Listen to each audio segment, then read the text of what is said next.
Chapter 21. When the baby dragon was just born, it was like a malnourished kitten. It was so skinny that only its neck, tail, and wings could be distinguished. It was as if it had no torso. She could barely feel its weight in her hands. However, it was different when they spread their wings. The wingspan was 3 times the length of their bodies. Each wing was a translucent piece of delicate skin.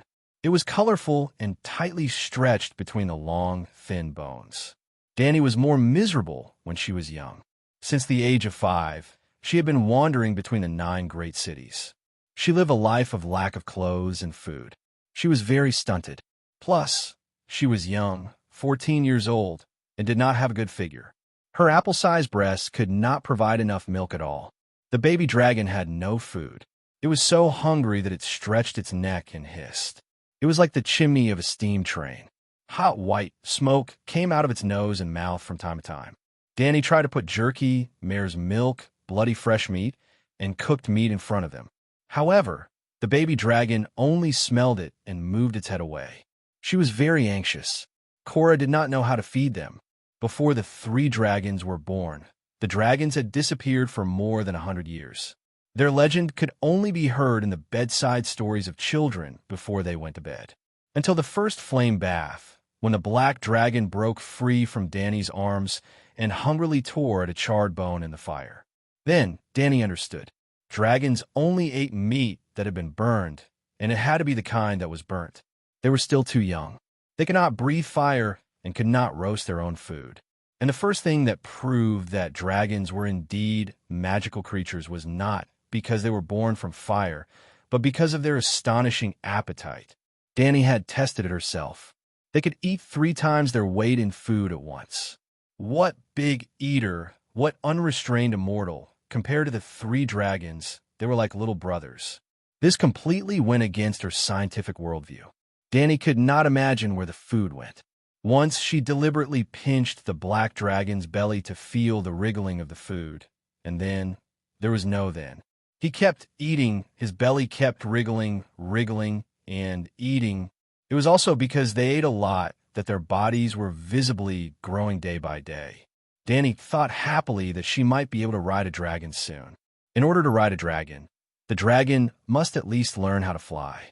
Dani's gluttonous dragon was less than 2 feet off the ground every time it flapped its wings and fell to the ground. He was in a very sorry state. On this day, as the egg yolk-like sun struggled to climb out of the horizon, Dani was happy that her baby dragon could finally glide at low altitudes like a paper plane. Every time after feeding, she would use a bamboo basket to carry her dragon and find an open space to practice flying. The golden red morning light splashed on the ground. Dani held the baby dragon and threw it up. The young dragon flapped its wings and leaped forward. Then, she bent down and scooped up another one from the ground. The dragon whelps that had fallen to the ground would crawl to their mother's side and line up, waiting for the next test flight. At that time, there would often be a group of children who looked like mud monkeys. They would only wear a pair of shorts and hide behind the hills in the distance. They would open their round almond-shaped eyes and peek at them curiously. From time to time, they would exclaim in satisfaction. Around 10 in the morning, the mom-min women would shout loudly for their children to go home to eat and sleep. Well, they would usually sleep until 4 or 5 in the afternoon. After tidying up, they would continue on their way. Other than the call and co, the children would only have a mother and no father. Other than a few, most of them would not be able to tell the father apart. Khalasar would be responsible for raising the children. When the children grew up, they would repeat the fate of their parents. The women would be responsible for giving birth. The men would become warriors and follow the call to conquer the world. This was how the Dothraki had lived for thousands of years. Perhaps the future would change. After all, the change had already happened. Dani carried the basket on her back again. Carrying the 3 little dragons, she slowly returned to the tent. First, she rubbed off the dirt on her body with the red sand. Then, she shared some jerky with the dragons. She then hugged the dragons and lay down on the straw curtain and fell asleep. This time, with the tent set up close to the low wall that Dani had built, Doria could finally sleep peacefully at noon. Previously, even most of the mom men could not stand the stuffy heat and could barely sleep, let alone this list girl. Even though Dani had fulfilled her responsibilities as the leader of the Khalasar, this was the Red Wasteland, the Purgatory Plains.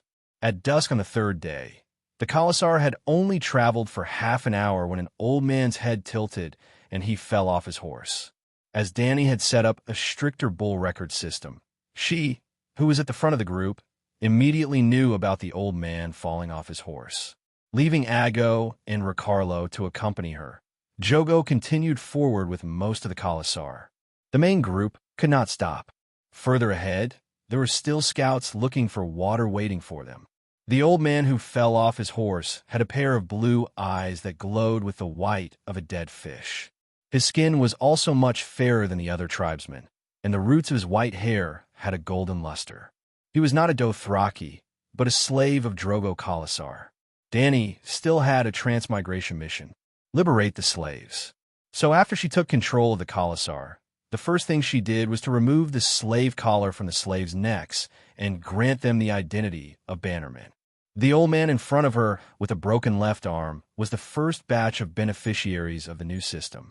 Dani brought the bag of mare's milk to him and asked, "How old are you?" After examining him, she did not find any signs of heat stroke or dehydration. Instead, she saw his mouth. He was so old that one of his teeth was gone. I don't remember, Khaleesi." The old man drank the fermented mare's milk and woke up from his stupor. "Where do you feel uncomfortable?"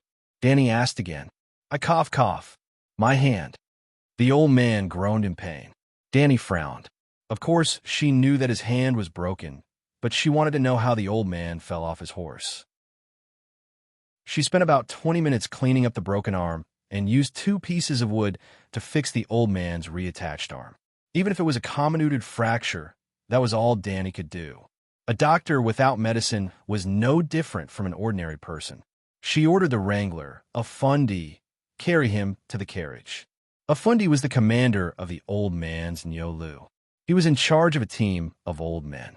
Usually, he was responsible for herding and looking after supplies. The 2 old men took down a few tents from the cart to make room for the old man. They then hung the tents on the old man's saddle. The team continued to move forward. "Khaleesi, we should leave him here. His time is up." Eerie, the maid beside Dani, announced to the crowd. No one should live longer than their teeth. The rest of the centaurs agreed. Dani disagreed. "Have you ever thought about it? The Khalasar does not keep useless people. How can he live for so long? It must be because Cal needs him. I guess he must have some amazing skills. Maybe it's medicine. Maybe it's literature." She immediately shook her head and denied it. It can't be literature. Maybe his herding skills are especially good. Isn't that right, Afundi? Afundi rode behind Dani. When he heard the call, he agilely whipped his horse to her side. He was half a horse behind her and praised in an exaggerated tone, "Khaleesi, your eyes are like torches. Nothing can be hidden from you." Although the flattery was a little stiff, it was a compliment from the mouth of a Dothraki. It was as rare as seeing a penguin in the North Pole. "What unique skill does he have?" Ago asked curiously. "Watson is proficient in 12 types of spring cry." "Yes, Blue Eyes Volantis is Watson," Afundi added. "Spring cry." Dani looked puzzled and asked, "What is spring cry?" "Sigh, those who live in stone houses are so troublesome." Afundi waved his hand. Dani's face turned red. She immediately understood that it was the secret art of the Spring Palace. What kind of unique skill is that? She felt like she had been slapped in the face and was very unhappy. Afundi observed her expression and panicked. He tried hard to recall what old Watson had boasted to him before and said, "Khaleesi, even the famous Kayuan, the world's training center for female slaves, only knows 7 types of spring cry. And Watson, he is a Volantis. Before Valeglia was destroyed, only the Dragon King knew the skills. Although only 5 types have been passed down, it is enough to dominate the world." Volantis was the only city that survived the Great Calamity in the Free Fortress of Valeglia. It was one of 9 free trade cities today. The ruling class of Volantis was the same as the Targaryen family, the Orthodox Valeglia nobles. The Targaryens were exiles back then, Even if he is the best in the world, he is already so old. What is the use? Why is the call still keeping him? Danny was puzzled. He is Call Hago's father, Afundi said solemnly. Call's father cannot be abandoned. Hago! Call! Was Hago the Call of another Khalasar? Danny was even more puzzled. It was not Call Drogo's Blood Brotherhood guard. It was blue-eyed Hago from 20 years ago. Our Khalasar is so young now, but there are at least 3 children named Hago. I see. This Watson is not simple. Danny nodded and pulled the white lion cloak closer to her chest. She lamented. The son of a slave actually became a Call. Mixed blood. Hago's mother was a Dothraki. Watson served the previous Call very well. He was proficient in 12 types of village cry. His valiant son became a bandit. After that, blue-eyed Hago became a Call and made a name for himself in the Sea of Grass. Until he met Call Drogo's father. Afundi sighed. Danny nodded inwardly. A person's worth did not only depend on their strength. An old person's wisdom and rich experience was also a valuable asset.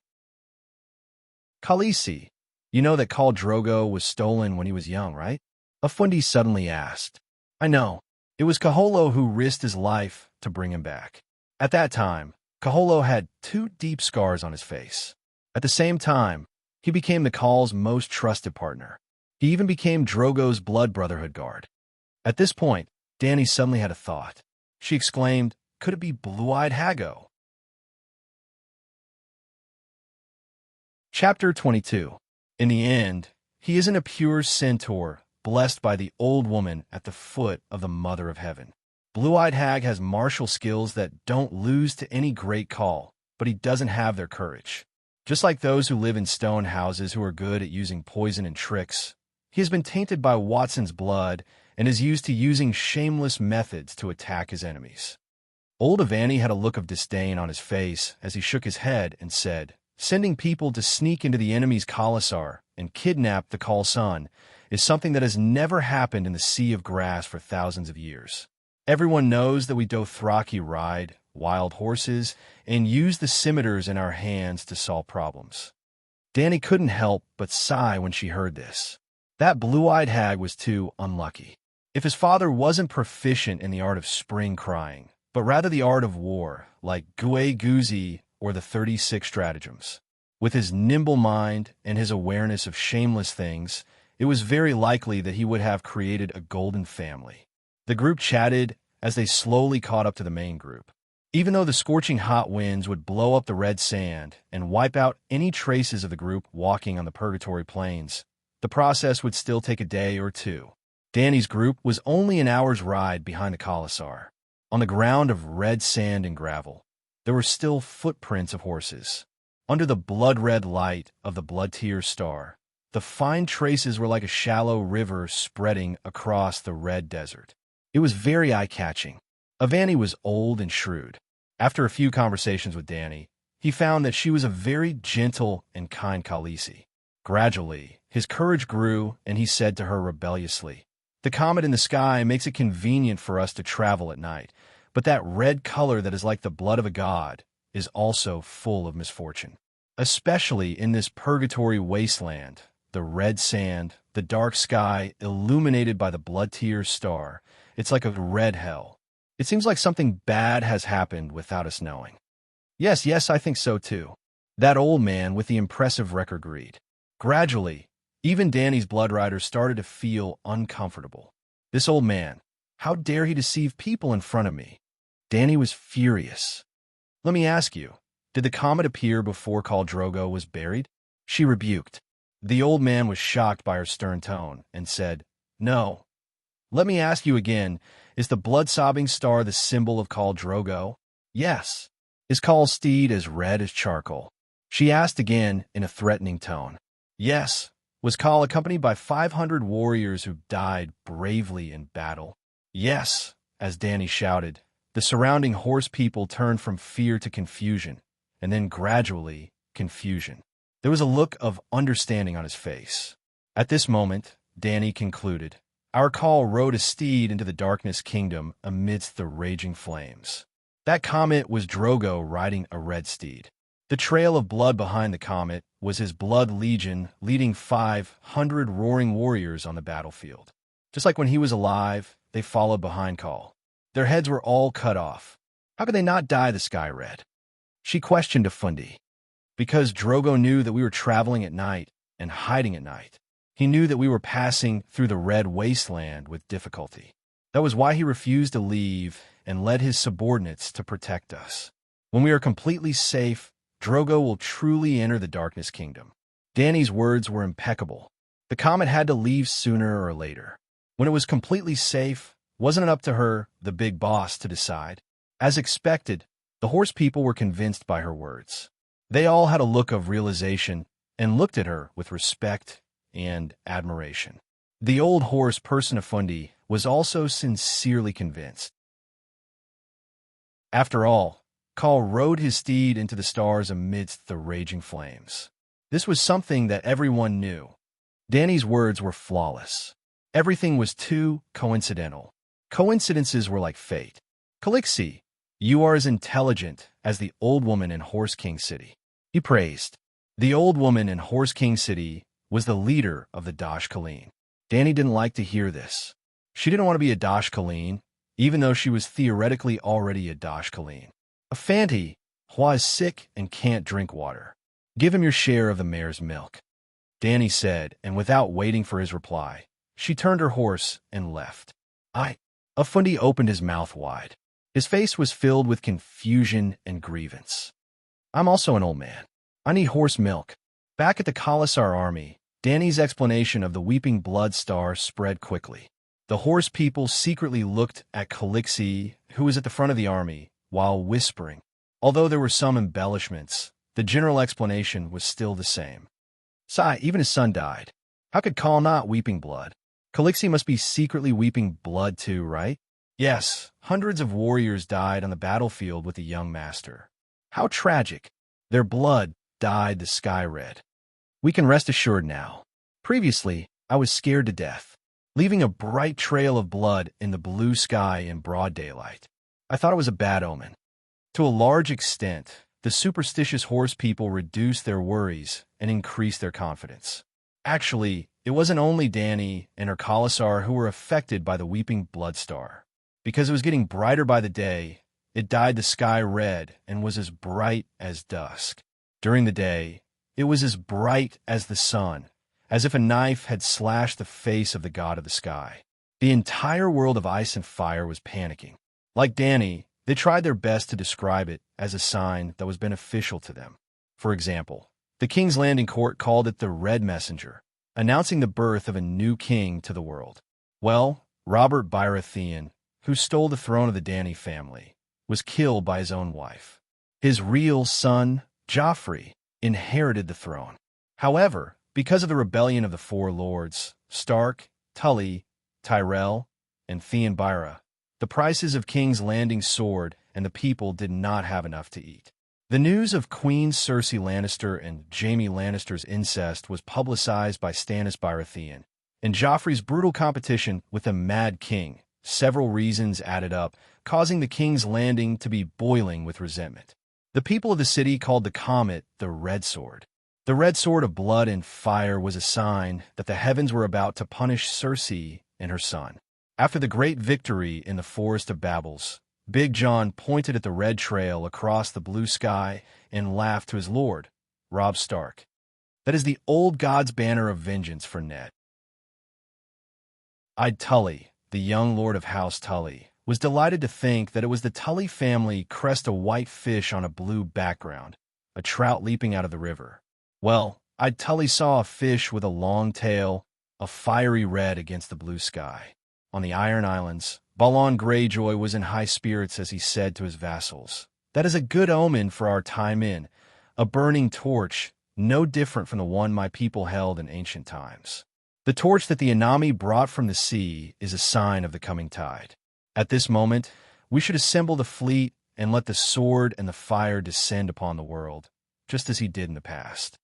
In the land of House Targaryen, the birthplace of Dany Liss, the westernmost outpost of the free citadel of Valeglia, Dragonstone Island, The red-robed Melisandre told the current lord of Dragonstone Island, Theon Stannis Byra. This is the dragon's breath, the star of weeping blood. The ancient prophecies will come true on you. Then she said the prophecy that represented the core of the Song of Ice and Fire, and the final prophecy.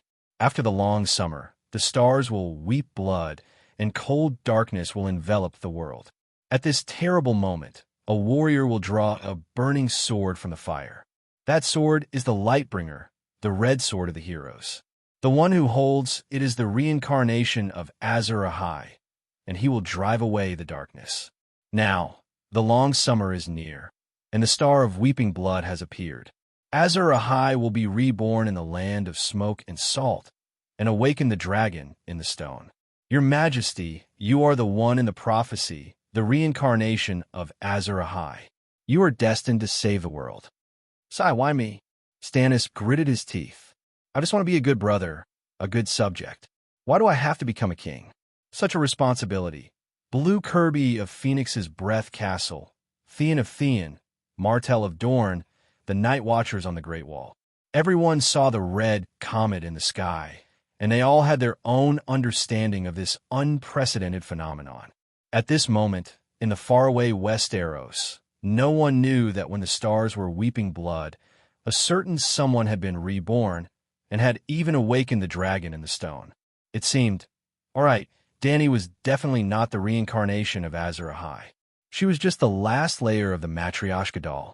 On the third day of their journey south through the Red Wasteland, Dany's Khalasar had traveled about 130 kilometers, which added up to about 300 kilometers in 3 days. They did not consume much food. They had at least 1 horse per person, so they did not lack horse meat. The key was drinking water in the extreme living environment.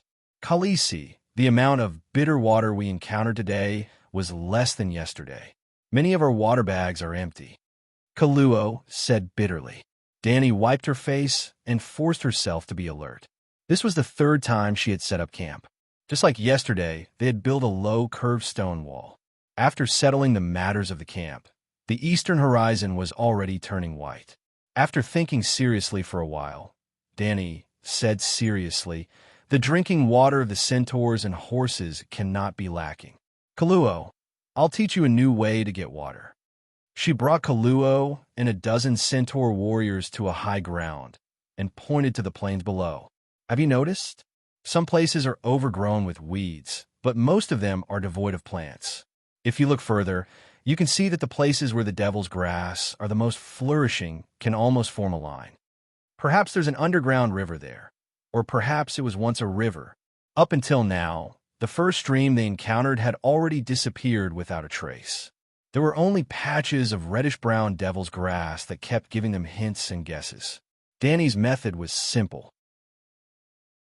She split the group into 2, and the strongest warriors rode forward for dozens or even hundreds of kilometers. They walked along the places where the devil's grass was the most abundant, digging pits along the way. They dug deep pits, deep enough for underground water to seep out. Even if there was no water, the sand would be dampened. The second batch of knights would also filter the dampened soil on gauze. Compared to filtering water from puddles, this method was slower and less efficient. The pits could not be dug too big, or else they would not be able to find rocks or tree trunks to block the hole. They could only dig more holes and deeper holes. Dany even demonstrated once in front of everyone. She scooped up the bitter water pit and placed the mud she dug out into the cloth bag set up by the tent. Droplets of dirty water dripped from the bottom of the cloth bag, and the holes where the mud was dug out began to seep out. Seeing this, the centaurs all cheered, as if they had already defeated this terrifying red wasteland.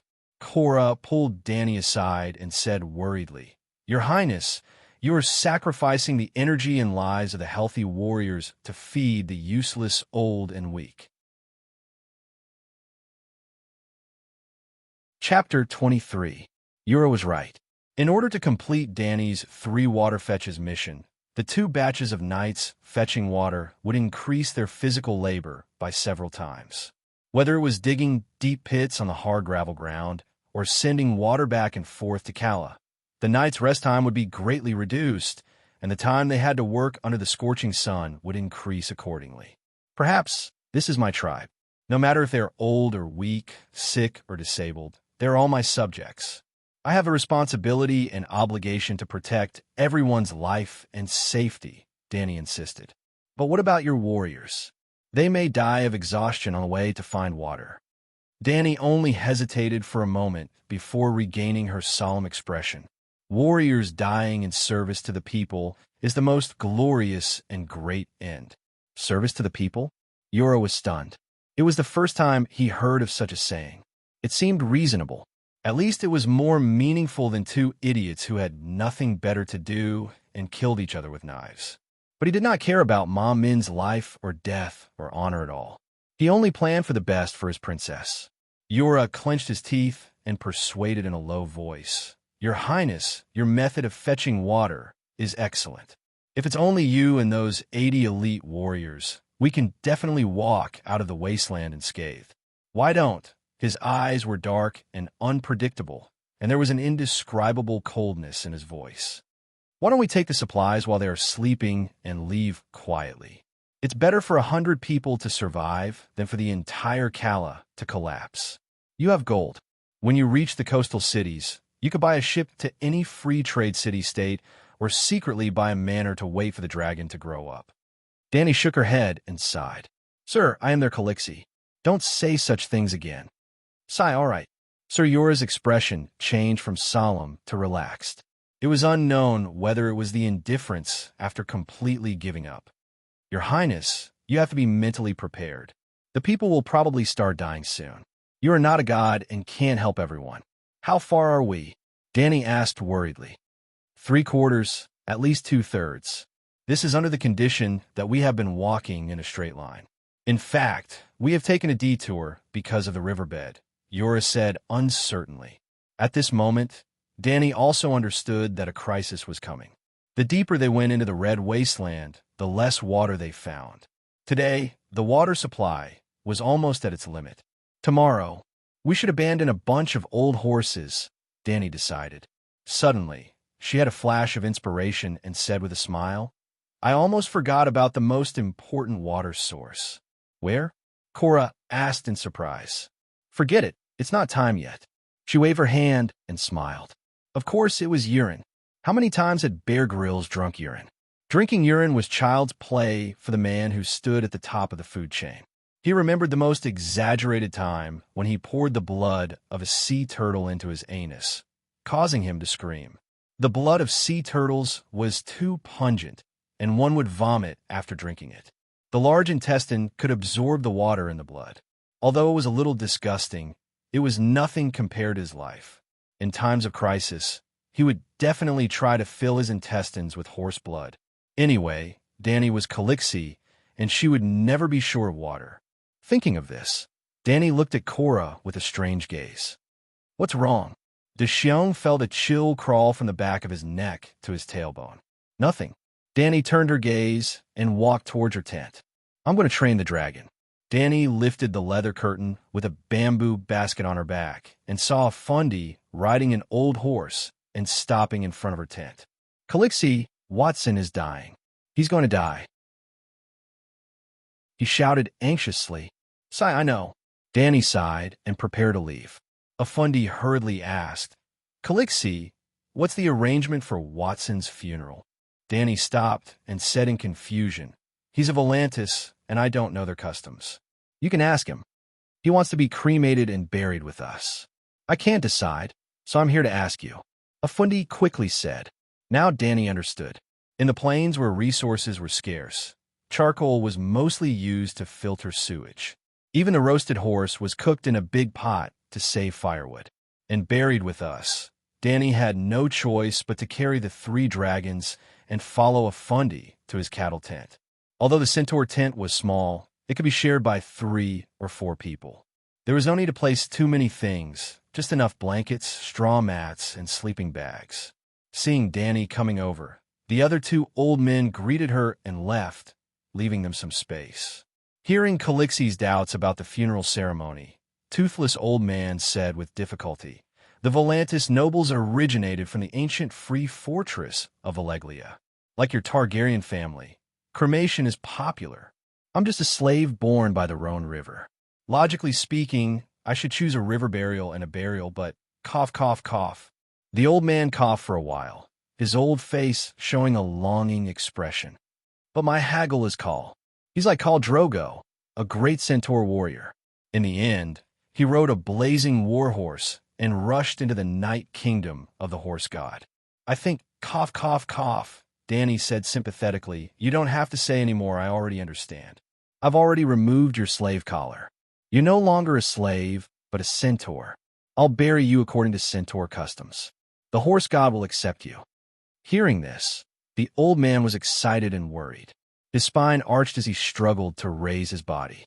He looked at Dany with his hopeful blue eyes and asked, Really? Can I really do that? The horse god will let me enter the night kingdom, but Dany rolled her eyes and said seriously, You've seen the comet in the sky. You know what it means, right? The old man was puzzled and nodded reluctantly. I've heard. That's Khal Drogo and his blood guards leading 500 warriors. Oh, and your little call. Blood stains the sky. To hell with blood staining the sky. Dany's mood instantly turned sour. However, she couldn't be jealous of the old man who was about to die. Hence, she glared fiercely at a Fanti who was standing beside her and made a mental note of him. Yep, he must be trying to mislead everyone. How about this? You ride the blazing warhorse and meet up with the Khal in the sky. When we're out of danger, the Khal will lead the warriors into the Night Kingdom and bring you along. Drogo is the greatest Khal. The horse god won't stop his subordinates. Dany comforted him. That's great. The old man looked like he was relieved of a heavy burden. His arched body slammed back onto the grass curtain. Dany heaved a sigh of relief. Old Watson jumped up like a zombie and grabbed Dany's wrist tightly. He said uncertainly, But Khal Drogo doesn't know me. Will he accept me? Dany thought for a while and said happily, It's okay. When we cremate you, I'll shout at the Khal in the sky and ask him to take you in. He'll be watching us and will definitely hear it. Oh, that's great. The old man let go of Dany's hand and lay down again. Dany placed her hands on her knees and slowly straightened her back, but she couldn't straighten it. The old man didn't seem to have the strength to sit up anymore. He could only hold on tightly to Dany's silk pants. What's wrong? Dany squatted down and held his withered hand. Khaleesi, you're a good person. I'm leaving and can't serve you to repay your kindness. I can only record my life's work in. Old Watson tilted his head and looked around. After a while, he raised his trembling right hand and pointed at a shabby brown leather bag at the corner of the tent. There's a handwritten book with parchment paper. It records my life's work. I'll give it to you, Khaleesi. Life's work? Dany didn't forget his occupation. Although the 5 types of spring song that were passed down from ancient Valeglia were considered a cultural heritage in medieval Europe, exquisite erotic paintings could be passed down as family heirlooms. But she was the mother of dragons and had a bright future. She didn't want to develop that kind of special skill at all. Avatar was inexplicably glared at by Khaleesi before. He had been anxious, thinking about what he did wrong or what he did not do well. At this moment, he saw an opportunity to show off. Without waiting for Khaleesi's order, he immediately walked to the corner, opened the leather bag, and pulled out an A4 size book with the thickness of Shinhua dictionary. Looking at the Bible in front of her, Dany glared at the inconspicuous Avatar. Avatar was so scared that his hand trembled, and the thick book fell to the ground. His eyes widened as if he was about to despair. The book fell at Dany's feet, and the pages flipped open. She poked her head out to take a look. Sure enough, the first thing she saw was a picture that made people daydream. It was still a painting, a charcoal sketch. It was a difficult move, even for a gymnast. There was Valeglia's text explanation next to it. It seemed that the annotations were very detailed. She quickly closed the book, coughed softly, and said, I accept your gift. Thank you. Old Watson nodded. He caught a glimpse of the white dragon that climbed from the bamboo basket to Dany's ear. His turbid eyes that were about to extinguish flashed a glimmer of light. He gasped and said, Khaleesi, this book took me more than 60 years of painstaking effort. I thought, now I realize that it was born for you. and only you can make better use of it. Danny was embarrassed and angry. If it was another person or another scene, she would have already punched him. This dead old man is so bad. He actually treats me like this. She didn't want to stay a moment longer. She vaguely responded with a few words, and then got up to leave with the thick sheepskin book. Hey, wait a minute. The blue-eyed old man grabbed the strap of Danny's sandals. Calixi, I almost forgot. There is still a sacrifice. I didn't forget. Your horse was dishonest. It actually threw you off its back. Later, I will help you choose a more docile one to kill and bury with you. If you need, I will also prepare a bag of gold medals for you, as well as a warrior's matching scimitar and bow. Danny quickly made a promise. Thank you. The old man didn't finish the word thank you. His head tilted, his hand loosened, and he died. The happy and expectant expression froze on his shriveled old face. Chapter 24. The tale of the Blood Comet has really grown a little longer. Watson has joined the calls team. Ago exclaimed as he pointed at the bloody trail in the sky. When normal horse people were cremated, they actually did not need to search for signs in the night sky. However, Danny was a woman of her word. After placing the old man's body on the small cremation platform, she actually yelled at the sky in front of everyone. Then, the horses were shocked to discover that the tail of the comet had grown a little longer. The comet was approaching the planet. Theoretically, it would get brighter and brighter, and the tail of the comet would get clearer and clearer. However, it was impossible for there to be such an obvious change with just a few words. Illusion.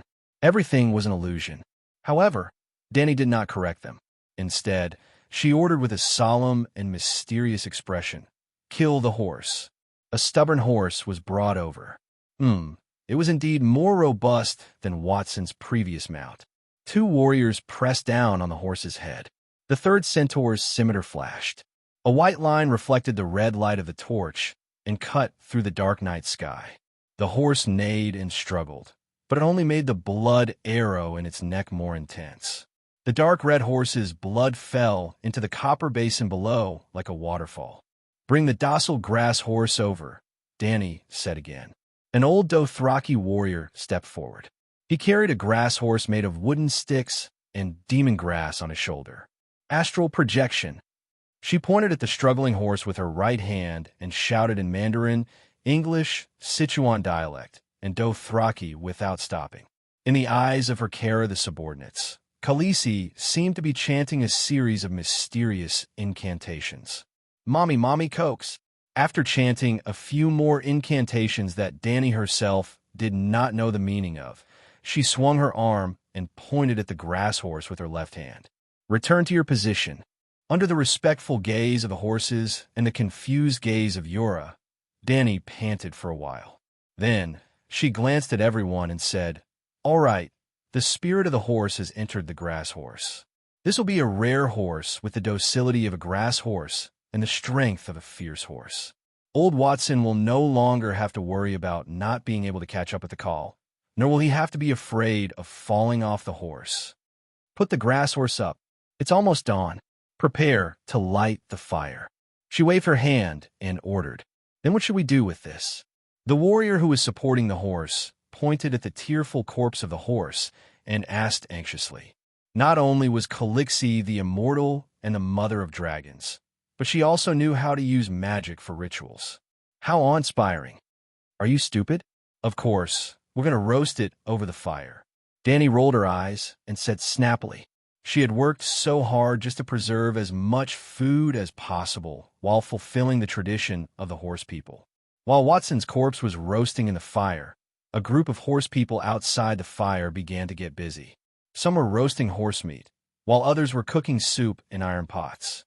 Horse blood, horse bones, barley, dried apples, turnips, and Sichuan peppercorns. There was no need to add salt, and the soup was fragrant. I don't know if it's the aroma of the food or the burnt aroma of Watson's meat, or a combination of the two. The strange taste greatly increased people's appetite. Ma Min and Cora were both snoring as they ate. Danny couldn't stand it herself.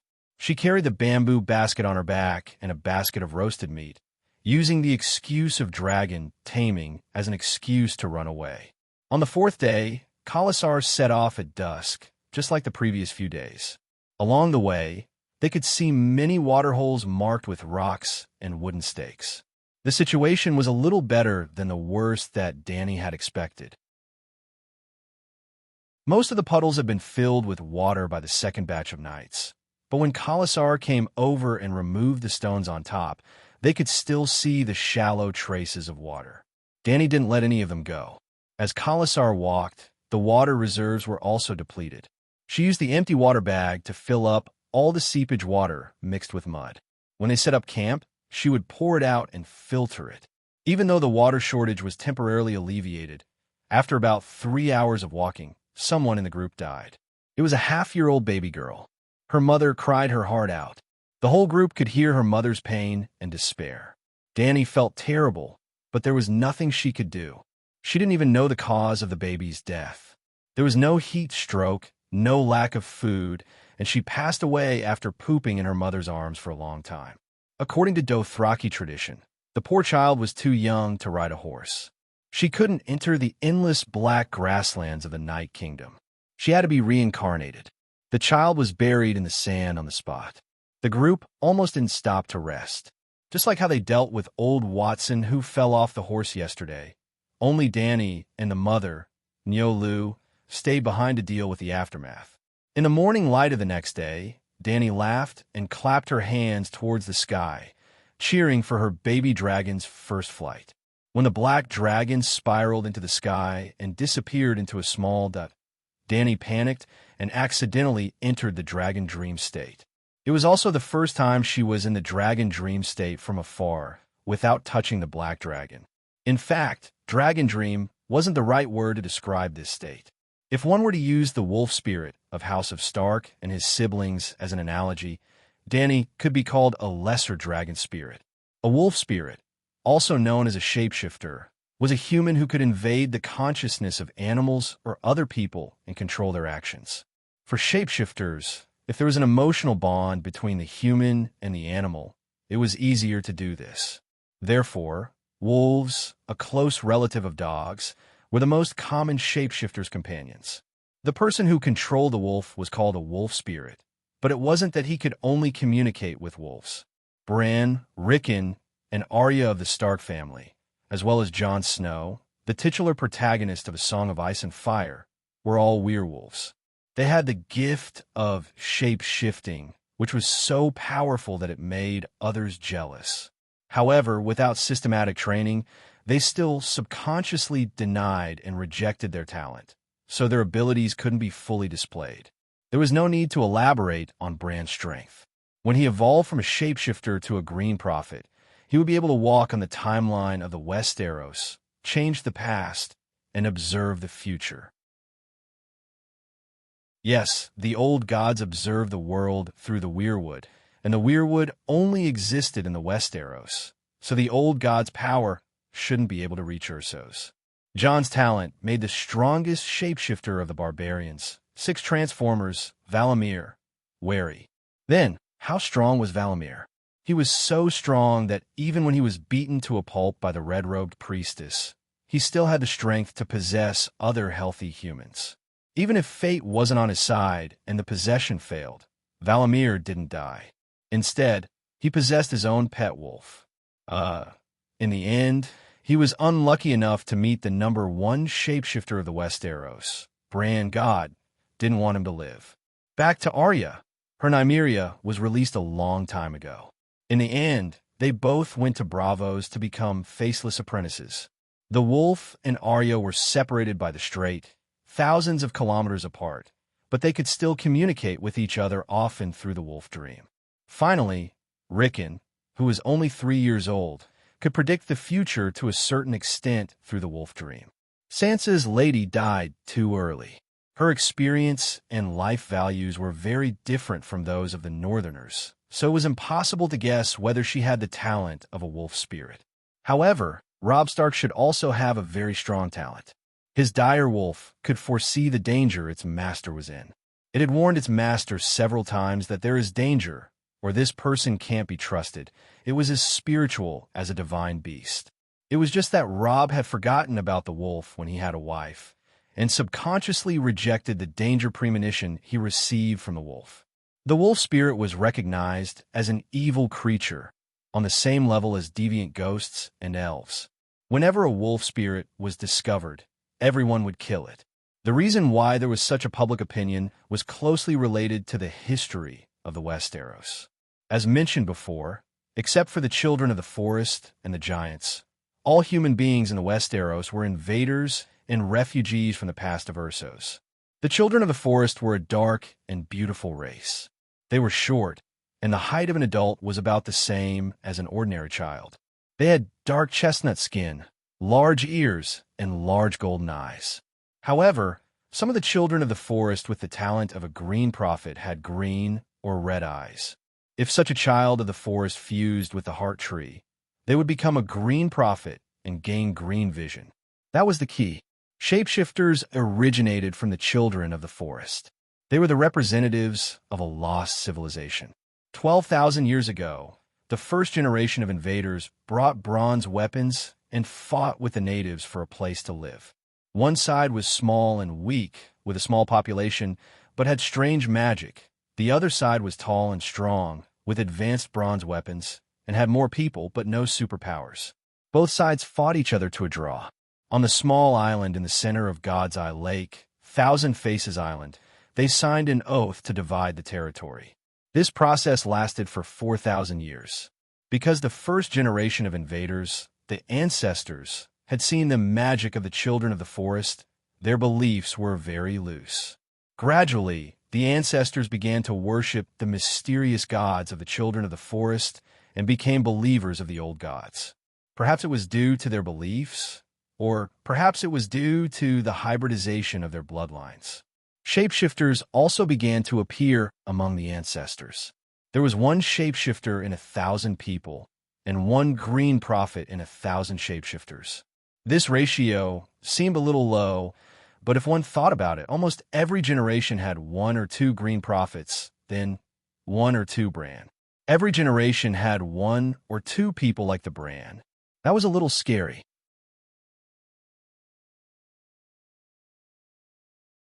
Chapter 25. In the years after the vows between the ancestors and the children of the forest, the shapeshifters weren't heretics or monsters. Instead, they were respected prophets and priests. But 4,000 years later, the blonde-haired, blue-eyed Undulls came. They carried steel weapons, and a 7-pointed star that symbolized the new god was drawn on their chest. They armed themselves with firm beliefs and crossed the sea. Speaking of which, one couldn't help but want to complain, fuck, for 1,000 years ago, you were already a bronze civilization. After living with the magical children of the forest for 4,000 years, the magical civilization didn't develop, and the technological civilization, the civilization stagnated. 4,000 years, and you didn't transition from a mature bronze civilization to an iron civilization. Eat shit. 6 of the 7 kingdoms were easily swept away by the Undulls. They didn't perish.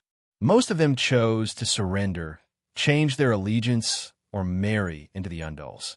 Only the Northern Territory barely managed to preserve the power of the ancestors because of the natural barrier, Neck. Neck can be understood as the shoe road of the Westeros. One man can hold back 10,000 men, and it's the only passage without a chunt song for you to secretly cross over. Actually, there's also the sea route. How difficult is it to pass through Neck? During the Five Kings struggle, the demoralized Time Men used 63 archers to hold back the Northern Territory's 10,000-strong army for 3 whole years. When the Undulls invaded, the House of Stark wasn't the only powerful family in the Northern Territory. Other than the Stark, there were many powerful suzerain forces, such as the Bolton family who loved to skin people. Don't underestimate the Little Skinner and the Old Leech for their unique tastes and perverse personalities. Their family's heritage didn't lose to the Stark family at all. Back then, a few House of Stark lords were skinned by the Bolton family. They used their human skin to make cloaks. How awesome. Back to the topic, In the process of unifying the Northern Territory, Stark was also in the process of breaking away from the ancestors. Although Stark kept saying things like, "I am the ancestors," and persisted in the tradition of believing in the old gods, they were no longer pure ancestors. The last recorded Lord of the Sea Dragonhorn was the Lord of the Sea Dragonhorn. He was known as the Wolf Spirit King, and was a loyal ally of the Children of the Forest. However, the Stark had killed him and his son, his pet beast, and the Green Prophet, leaving only his daughters as spoils of war. Would the true ancestors have killed the Green Prophet? Do you still remember the sacred covenant you signed with the Children of the Forest on Thousand Faces Island? Only the savages beyond the Great Wall and the swamps in the next swamp could be considered the orthodox ancestors. They still retained their reverence for the Green Prophet, but Stark only had the blood of an ancestor. It wasn't just the House of Stark. The Lannister of Casterly Rock City, the Highlanders of Green Handgarth, and Durrandon of Stormlands, Theon Byra inherited Stormlands after Aegon's invasion, were all descendants of the Forerunners and had thousands of years of faith in the old gods. At that time, shapeshifters were not monsters that everyone wanted to kill. However, after the Undul successfully invaded the Westeros, the Seven Gods without the Seven Gods replaced the primitive but real old gods. It was a bit ironic. The Forest of Divine Trees, which represented the old Holy Church of the South, gradually became a garden for ladies and children to play in. Shapeshifters and the Green Prophet were gradually demonized and became almost like deviant ghosts. They became characters that must be killed on sight. Anyone who could communicate with animals in the south of the Great Wall would be killed immediately. After thousands of years by the generation of Edd Stark's children, the spirit wolf had become an existence in fairy tales. Even if you loudly said that you were a spirit wolf, others would only laugh and laugh at you for daydreaming. That was why Jon, Arya, Bran, and even Robb were very resistant to their spirit wolf nature. Not only did they not develop their own talent, they even wanted to seal it. Dany's Mother of Dragons talent was definitely not inferior to the Green Prophet. The probability of a Green Prophet appearing was 1 in a million. During the heyday of the old gods, there were at least 1 or 2 in every generation. And Dany might be the only Mother of Dragons in Valeglia's 5,000 years of history. Yes, a genetic mutant. In the original plot, Dany Liz was even more resistant to her talent and instincts than Jon. She wanted to play with dragons, but her companions and subjects were afraid of them. She wanted to freely hunt with the dragons, but she was too busy to be distracted. Also, because she was worried that the dragons would go out and hurt people, she ignored the young dragons' cries and locked them up. She wanted to ride the dragons and fly away, but she remembered her duty to her subjects.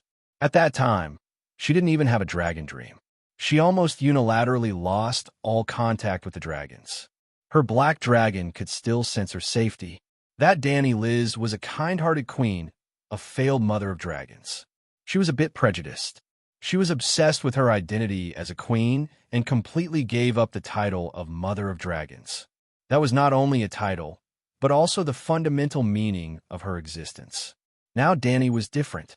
Even if no one taught her, she used her own way to develop her talent ability. Her efforts also paid off. In the flight of the Black Dragon, Dany obtained his vision through the soul connection of the dragon dream. Not only could a wolf spirit obtain the 5 senses of an animal, but could also occupy a wolf's body. It couldn't be considered as controlling its behavior. Instead, it could be considered as temporarily possessing a wolf's body. The reason why Dany was only a secondary dragon spirit was that her control of dragons was much worse than that of a wolf spirit's control of companion animals. She could only receive information from the 5 senses of the black dragon.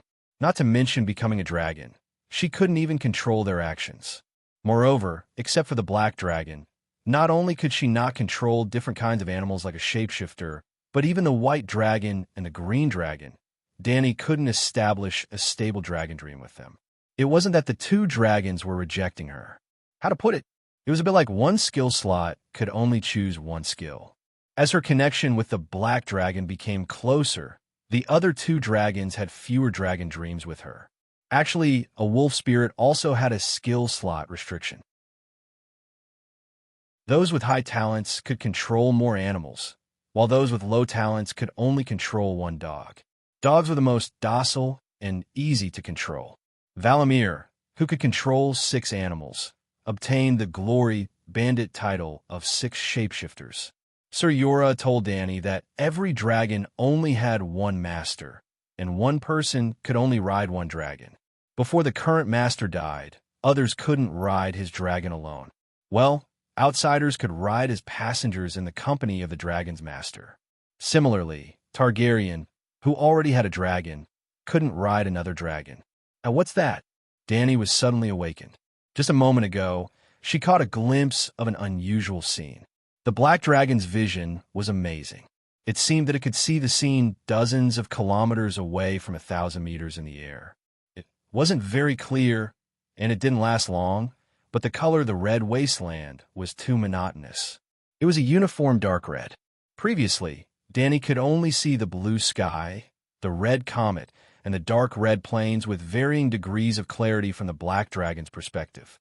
Suddenly, the moment the black dragon turned, Danny saw that the dark red ground suddenly turned white. It seemed to be a city, a rocky hill with a special color. Big Black, stop being wild. Help me find that white thing just now. It seemed to be a city, she said anxiously in her heart. According to the Dothraki tradition, they shouldn't name animals other than humans. Danny didn't think that her dragons were animals. They were legendary creatures and didn't lose to humans. So, early on, she gave them names. Big Black, Little White, Little Green. All right, those are pet names. She often called them that. The black dragon wasn't called Wings of Death. It was a waste of his hellish black and red scales. But the name Wings of Death was too hateful. She didn't want her dragon babies to die prematurely. When he was invincible in the world, she wanted him to say with his big mouth that was emitting the smell of sulfur and death, "My name is Wings of Death, the destined destroyer of the world, the terminator of all things. I am the cataclysm." Yes, it was very romantic. The other two were much more ordinary. They were emerald and white jade. The green dragon was crystal clear, like jade. Its body was like the best emerald. It was a kind of green that was full of vitality. The white dragon's body was the gentle color of white jade. But along the bone lines, it was platinum like sunlight. It gave off a sacred aura that made people worship it. If others asked, she would tell them that the black dragon's scales were shiny like black crystals. That was why it was called black diamond. Emerald, white jade, black diamond. They were all beautiful and harmless gemstones that people liked. Their names were completely harmless. This could hide the fact that they were the most brutal creatures in the world. Hiss, the black dragon found the white that Danny needed. It was like a mirror reflecting a white light. The dragon's pupils shrank. The white light on the dark red ground was constantly enlarging. That's really a city, Danny shouted in joy. It was about 30 kilometers southwest of Colossa, outside the range of her water cavalry team's exploration. What close miss. She patted her chest in fear. The black dragon was a young dragon after all. It did not last long before it flapped its wings and fell back into the basket behind Danny. Danny immediately found Cora and told him about it. The knight was shocked. He was surprised by the appearance of the city. He was also amazed that the young dragon could see so far and that Danny could share his vision. "Your Highness, I've never heard of a city in the Red Wasteland. I didn't even know that there were humans living in this place that even demons despise." He rubbed his chin and said cautiously. Danny thought of the dry river she had seen before and said, "Maybe it's a civilization that was lost in the long river of history. It's too far away for the dragon to see clearly. I only know that the city is very big. It's definitely not a village. You and I both know that the Red Wasteland today can't support a large city." "An abandoned city?" Cora nodded and said thoughtfully, "Let the horse scout go first. That place can at least hide from the sun." 30 kilometers was only an hour or two ride. Before noon, Ago and the other 2 warriors returned. "Khaleesi, you're right. It's indeed a stone city. It's all white, but there are no residents. The city gate is broken. The houses have collapsed, and only the wind and flies are shuttling through the streets. It's a dead city. We don't know its name. There's no God's favor. We should avoid it. Why? Danny asked, puzzled. It's better if there's no one. We can occupy it at will. If there are residents, I'm worried about their attitude towards Colossa. Jichi said in a trembling voice. Once the gods leave, the evil spirits will go out at night to hunt. It's best to avoid this place. Everyone knows that. Everyone knows. Eerie echoed.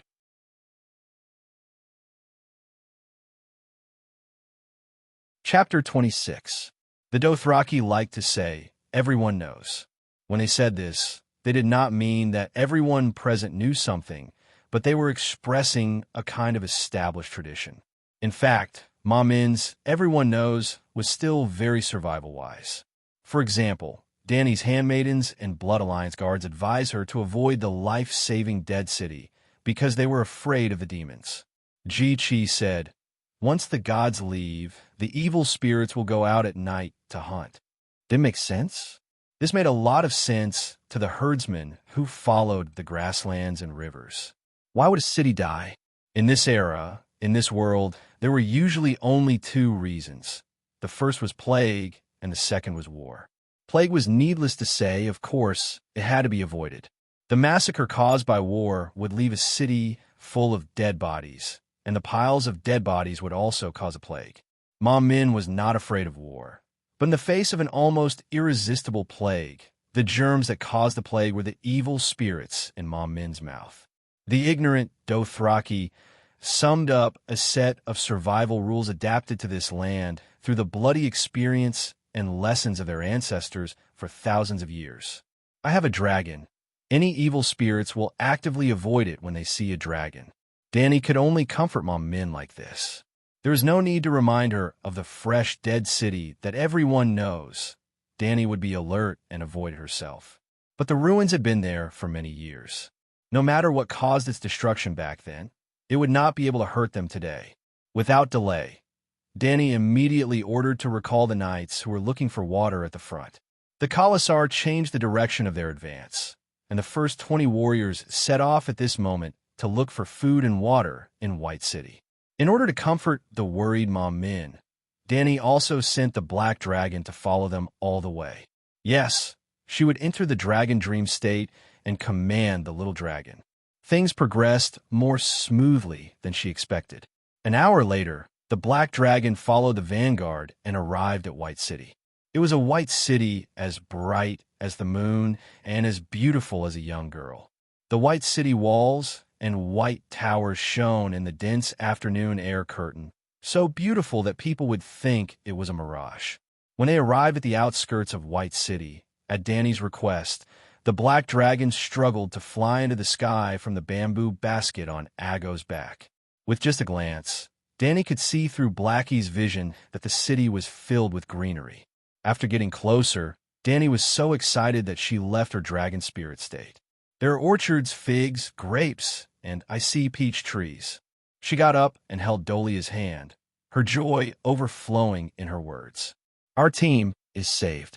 We can settle down there and farm until the little dragon grows into a megalosaurus. In the afternoon, when the sun was still hanging at a 45-degree angle in the sky, Dany impatiently urged Khalasar to set out. You don't have to be stingy this time. It's only a 2 to 3 hour journey. Agu and the others have already prepared fresh fruits and sweet well water. Let's work harder. Hope is right in front of us. Dany could not wait to gallop away. When they were 5 kilometers away from White City, Dahe flew over and landed on her shoulder. The sky fell into a yellow sunset. Dany and her Khalasar finally arrived at the White City wall. I didn't expect to see such a majestic building in the barren red plains. Sir Yorah said to Dany in an incredible tone, even in our Westeros, such a city is not common. That's your Westeros.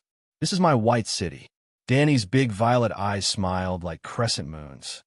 I declare that this city is occupied by me. Seeing Dany so happy, Yorah also joked lightly, then your highness, please name your city. She tilted her head and thought for a while. She chuckled and said a word, White Cloud City. Then she rode the little silver horse and quickly ran into the city gate. From a distance, it was a beautiful city of pure white stone.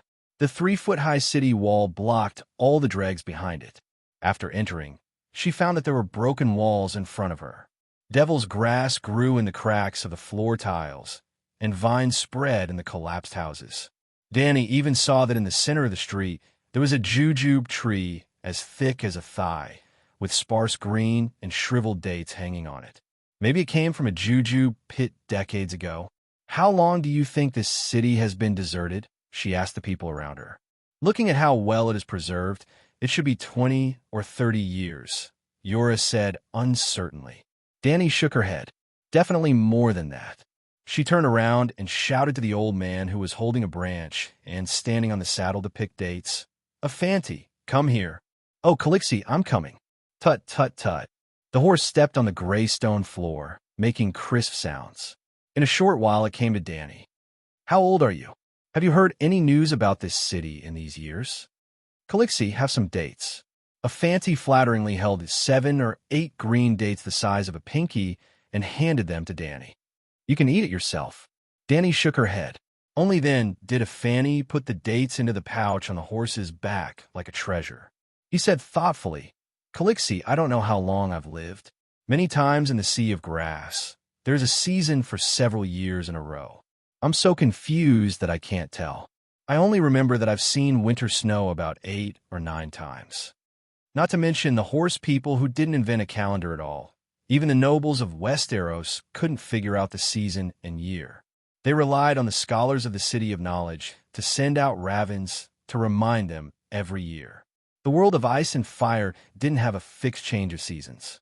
For example, Danny only remembered seeing snow when she was very young. She was like many teenagers of this generation, a child of summer. When was the last time it was winter? What season is it now? She turned her head and asked the most knowledgeable knight. It was a little awkward. Under Danny, the boars of Bear Island had become wise. Yura Mormont scratched his reddened scalp and thought hard for a moment. He said, when I was still the Count of Bear Island, I think I heard the scholars say that this summer was especially long. At that time, about 6 years ago counting, it should still be summer now. It's been 10 years. He looked at the sultry, dark red sky. There was no way to deny that it was still summer now. You need a scholar. He sighed and suggested helplessly. If a scholar really comes to my side, I'm afraid that it won't be long before a detailed report about me and my dragon is placed on the desk of every Westeros nobleman. Danny said softly. It's not that bad. The scholar swears loyalty to the person he serves. Yura muttered without confidence. He suddenly thought of himself. Noticing Calixi's questioning gaze, Afanti was stunned for a moment before he said, in my impression, the Red Wasteland has always been a taboo place that can't be stepped into. Look, Calixi. As they talked, they walked towards the palace in the center of the city. When they passed by a place where 6 streets intersected, Ago suddenly exclaimed. He pointed at an empty marble pedestal and said, the White City's god has been moved away by the centaurs. There must have been a Khalasar here. It's very likely that a Khal plundered the city. Old Afanti rode forward and circled the marble pedestal in the center of the street twice. He was also surprised. There really were centaurs here. When did that happen? How do you know? Danny was puzzled. Calixi, did you notice? Afanti held the horsewhip and pointed at the surrounding streets. This is the intersection of 6 streets. It's considered the city center. So, the White City's god should be placed on the marble pedestal. Danny agreed with this statement. She nodded. And? Have you forgotten? Only the Dothraki have the habit of robbing the statues of other races. Cora interrupted. With his reminder, Danny suddenly recalled a memory. After the Dothraki destroyed the city, they liked to rob the statues of their gods or heroes. The holy land of the Dothraki, starting from the Horse Gate, had a main road that ran through the Horse King city, the Avenue of the Gods. There were countless statues on both sides of the path, some made of stone, some of bronze, some of iron, some of wood, and even some of Valyrian steel. There were statues of gods, statues of kings and heroes. There were even statues of evil gods and devils from the Shadowlands. It seems that this place has a longer history than we thought. It's at least 100 years old. The Dothraki army must have been able to come here because the river hadn't dried up at that time. Just a few hundred centaurs would never be able to take down this strong city. As they spoke, Dany and her Khalasar had already passed through the streets and arrived at the ruins of the palace in the center of the city. The centaurs were unwilling to live in the stone houses where ghosts wandered. Dany had no choice but to let them set up tents against the walls of the tall palace. There were walls to block out the sun. After everything was settled, the Khalasar sat in the square in front of the palace. The warriors sent first collected many fruits. There were figs, grapes, peaches, apples. Although the fruits were generally stunted, small, and tasteless, her people all greedily reached out to grab them, pushing each other and stuffing the fruits into their mouths, making satisfied chewing sounds. The walls are white, the towers are white, the buildings on the streets are white too. The palace is still monotonous white, and there are white skeletons on streets. It's all white as far as the eye can see. It should be called the City of Bones. Korra rubbed his hairy arms and said in a strange tone. In fact, there were burn marks everywhere in the city, but the black of the fire had become mottled with time. In the dark night, under the crimson light of the red comet, only the sound of the wind that sounded like the cries of ghosts echoed in the alley. It was indeed a little eerie. Dany's two centaur maids were already a little uneasy. When they heard the knight's words, they were so scared that they started to tremble. Jichi said with a sobbing tone, "Calixi, we can't stay here. This is the territory of evil spirits. Listen, they're cursing us in the corner." "What City of Bones?" "Nonsense." Dany glared at Xiong and said firmly, "This is White Cloud City. I'm a lord of White Cloud City. This is my territory." Dahe received her message and opened its mouth at the right time, spitting out a bright red dragon flame that was 30 centimeters long and as thick as a thumb. The dragon flame was mixed with a black smoke, which looked terrifying. The two maids stopped talking.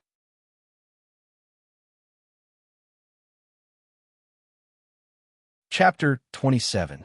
The next day, Dany personally walked around White Cloud City and started to regret killing all the lambs too early. The resources here were too rich, enough for them to live here forever. Almost every street and every large courtyard had at least one well, and the water in the well had not dried up.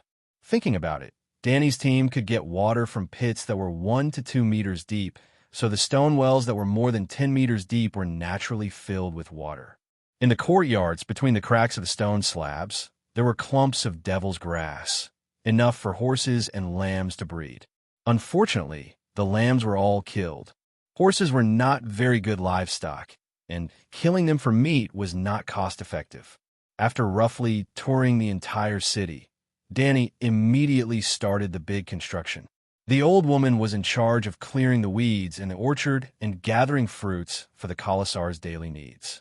The strong woman was led by Sir Yora to tidy up the abandoned palace. The houses in the palace were enough for all the horse people to live in.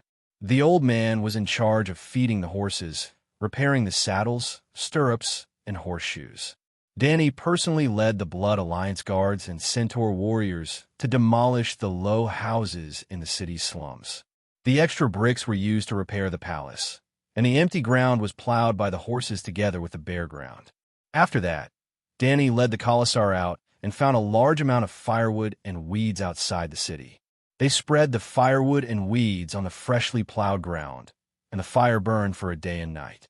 Then, they plowed a second time, mixing the ashes of the plants and the soil evenly, and sprinkling the selected large wheat grains into the soil. Well, in this world where summer could last for more than 10 years, there is no such thing as sowing in spring and reaping in autumn. If they really sowed in spring and reaped in autumn, humans would have starved to death after more than 10 years of summer. As long as the land was empty, as long as it was not winter, you could plant any crops. Peaches in spring and pears in autumn did not exist. Fruits that only appeared in different seasons on Earth could be seen on different fruit trees at the same time here. Turnips were also one of the staple foods in this world, and Danny's Commissar always carried them. At this time, the shriveled turnips were cut into pieces and stuffed in wet cloth to sprout seedlings, and then taken out and planted separately. Other than the turnips and barley that had been used as rations, they also discovered beets, onions, garlic, blackberries, peppermint, and other plants in the gardens of White Cloud City. The inedible flowers and plants in the garden were pulled out to feed the horses, and the empty space was used to plant crops. The children were not idle either. They wandered through the winding and complicated alleyways, shuttling between the windowsills of the houses, looking for ancient bronzes, rusted iron pots, and weapons. There were old men in the Commissar who knew the craft of blacksmithing. They had been Drogo's slaves, abandoned by the new calls like Bono and Jocko because they were too old to lift hammers. Danny picked out the 4 weakest centaur warriors and had them change their jobs to blacksmiths. We are great horse-riding warriors. We are born to kill and be killed. We cannot work as slaves. The centaurs seemed to have suffered a great humiliation, their faces flushed red as they protested loudly. Danny really wanted to mock them. You didn't kill anyone, you'll only be killed. With your skills, other than helping others practice their saber techniques, what else can you do? Who said that blacksmiths can't kill people? Danny put on a straight face and started to spout nonsense righteously. Do you know who I am? I am the Princess of Dragonstone, island born in the storm. I was once the daughter of the king of the Sunset Continent. My brother Rhaegar was no weaker than any call except Drogo, but he died at the hands of a usurper. That man, Robert Baratheon, killed my brother and stole the throne that belonged to my father and my brother. He is almost as powerful as Khal Drogo, the greatest of them all. The 4 centaurs were confused. Of course they knew about Calixi's background.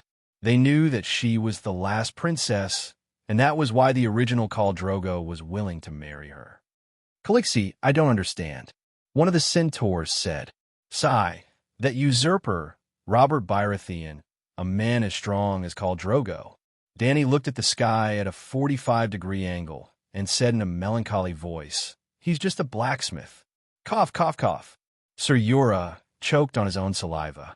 I just want to tell you that even if you learn the craft of blacksmithing, you can still become a great warrior. Danny concluded, But that usurper, the call of the Sunset Continent, is he really a blacksmith? The centaurs asked suspiciously. Danny's expression turned serious. She looked at Yura and asked, Sir, in the name of the 7 gods and the old gods, tell them, what weapon did the usurper use? A hammer, the big bear said dryly. Did you hear that? Danny's sharp eyes swept across the centaurs. Think about it yourselves. Can you kill someone by smashing his head with a hammer? The usurper smashed your brother's chest. The red dragon made of rubies on his chest was smashed, and the rubies scattered on the riverbank. Later on, people called the place where Prince Rhaegar was defeated Ruby Beach. The big bear added with difficulty. You've also seen Sir Yura's iron armor. Arak's scimitar couldn't cut it all, but the red dragon armor that was harder than him was smashed by a hammer. Danny spread her hands and looked around at the stunned centaurs. She asked and answered her own question. What does this mean? It means that blacksmithing has a great future. Now, are you willing to learn from a master blacksmith? She asked in the end. I'm willing, Calixi. I want to be a blacksmith too. Her blood brotherhood guard, Jogo, said excitedly, the way Danny looked at him. Soon, the 4 blacksmith apprentices began to reforge the items they had collected under the guidance of their master. Not long after, the centaurs found a batch of scrolls in a stone house. Danny rushed over happily. Unfortunately, she found that the long time had changed the quality of the scrolls. Other than the first page on the surface, the rest of the scrolls were all pasted together. They would immediately shatter into powder if touched forcefully. However, she still had a great harvest. She found a scroll of map in the stone house that seemed to be a library. The words and pictures on it were already blurred.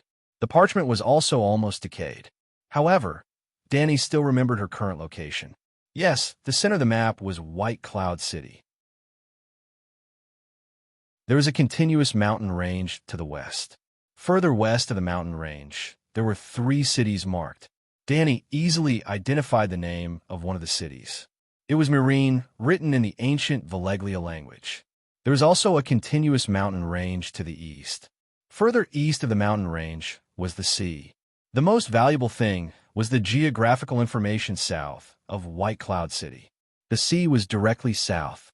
There was no standard measurement, so she couldn't determine the specific distance. She could only measure the distance between White Cloud City and the Laser River. White Cloud City was probably between the Laser River and the sea in the south. Danny walked for 5 days. It was about 500 to 600 kilometers. However, they didn't walk in a straight line. The starting point was also not at the Laser River.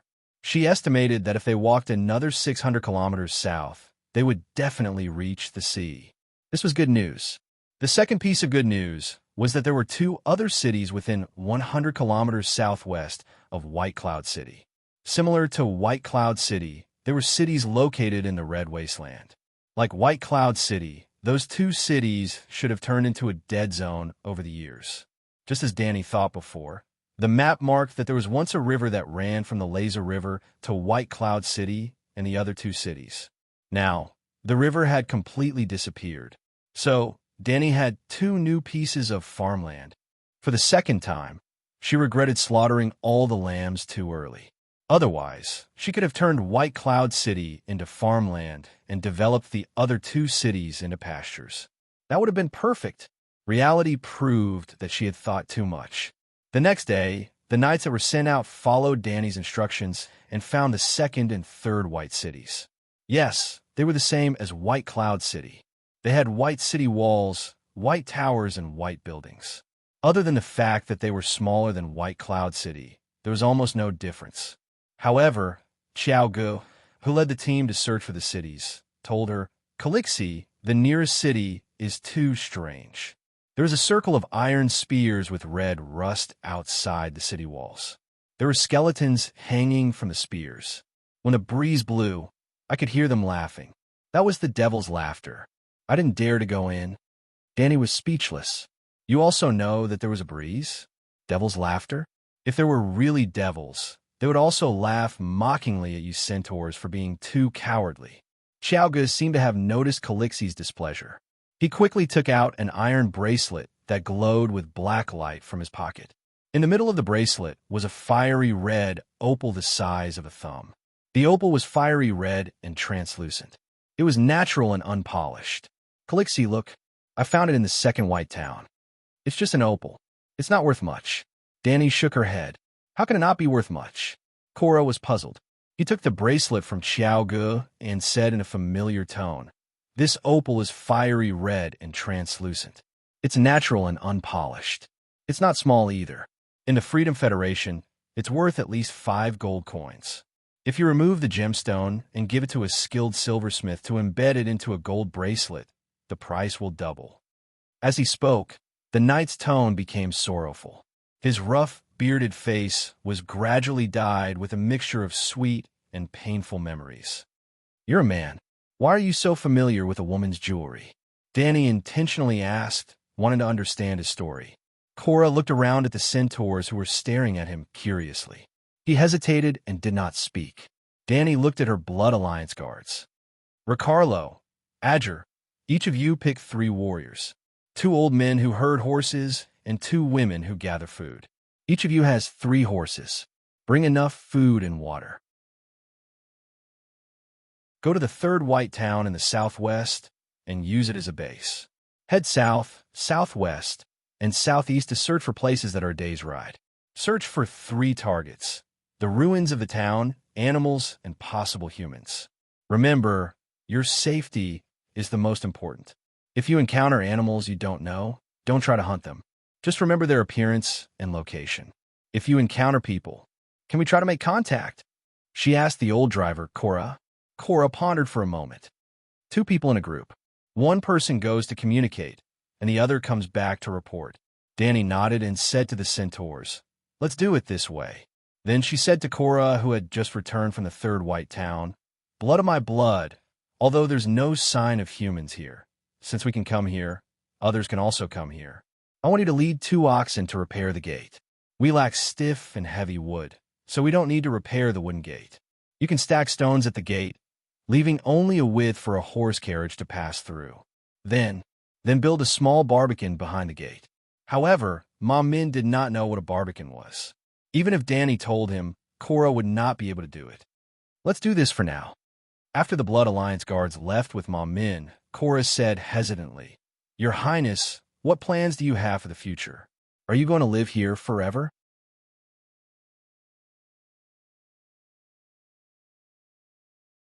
Chapter 28. What do you think I should choose? Danny asked Sir Yura in return. With only 3 dragons in the world, no matter how glorious the future would be, she had to obediently lay low for now. Keeping a low profile and farming was the way to go. Bringing 3 little dragons that could be slaughtered at any time out to play would be the real idiot. Yura thought for a moment and said, There is not enough food here. I mean the blood food for the 3 dragons to grow up. It is said that Aegon's Balerion can swallow an entire bison in one gulp, or the legendary woolly mammoth that roams the cold wastelands. With the appetite of the young dragons, all the horses in Colossa will be eaten in less than a year, and a year is definitely not enough for the little dragons to grow into Megalosaurus. Danny lifted Big Black from the basket behind her into her arms and tried to poke her little finger into his mouth.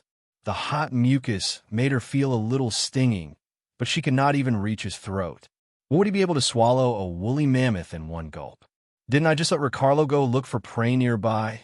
She said as she lowered her head to tease the struggling Big Black. Have we met any sand lizards that are bigger than dogs along the way? Yura retorted. Carnivores feed on herbivores. The Red Wasteland does not have an environment that can support tame prey.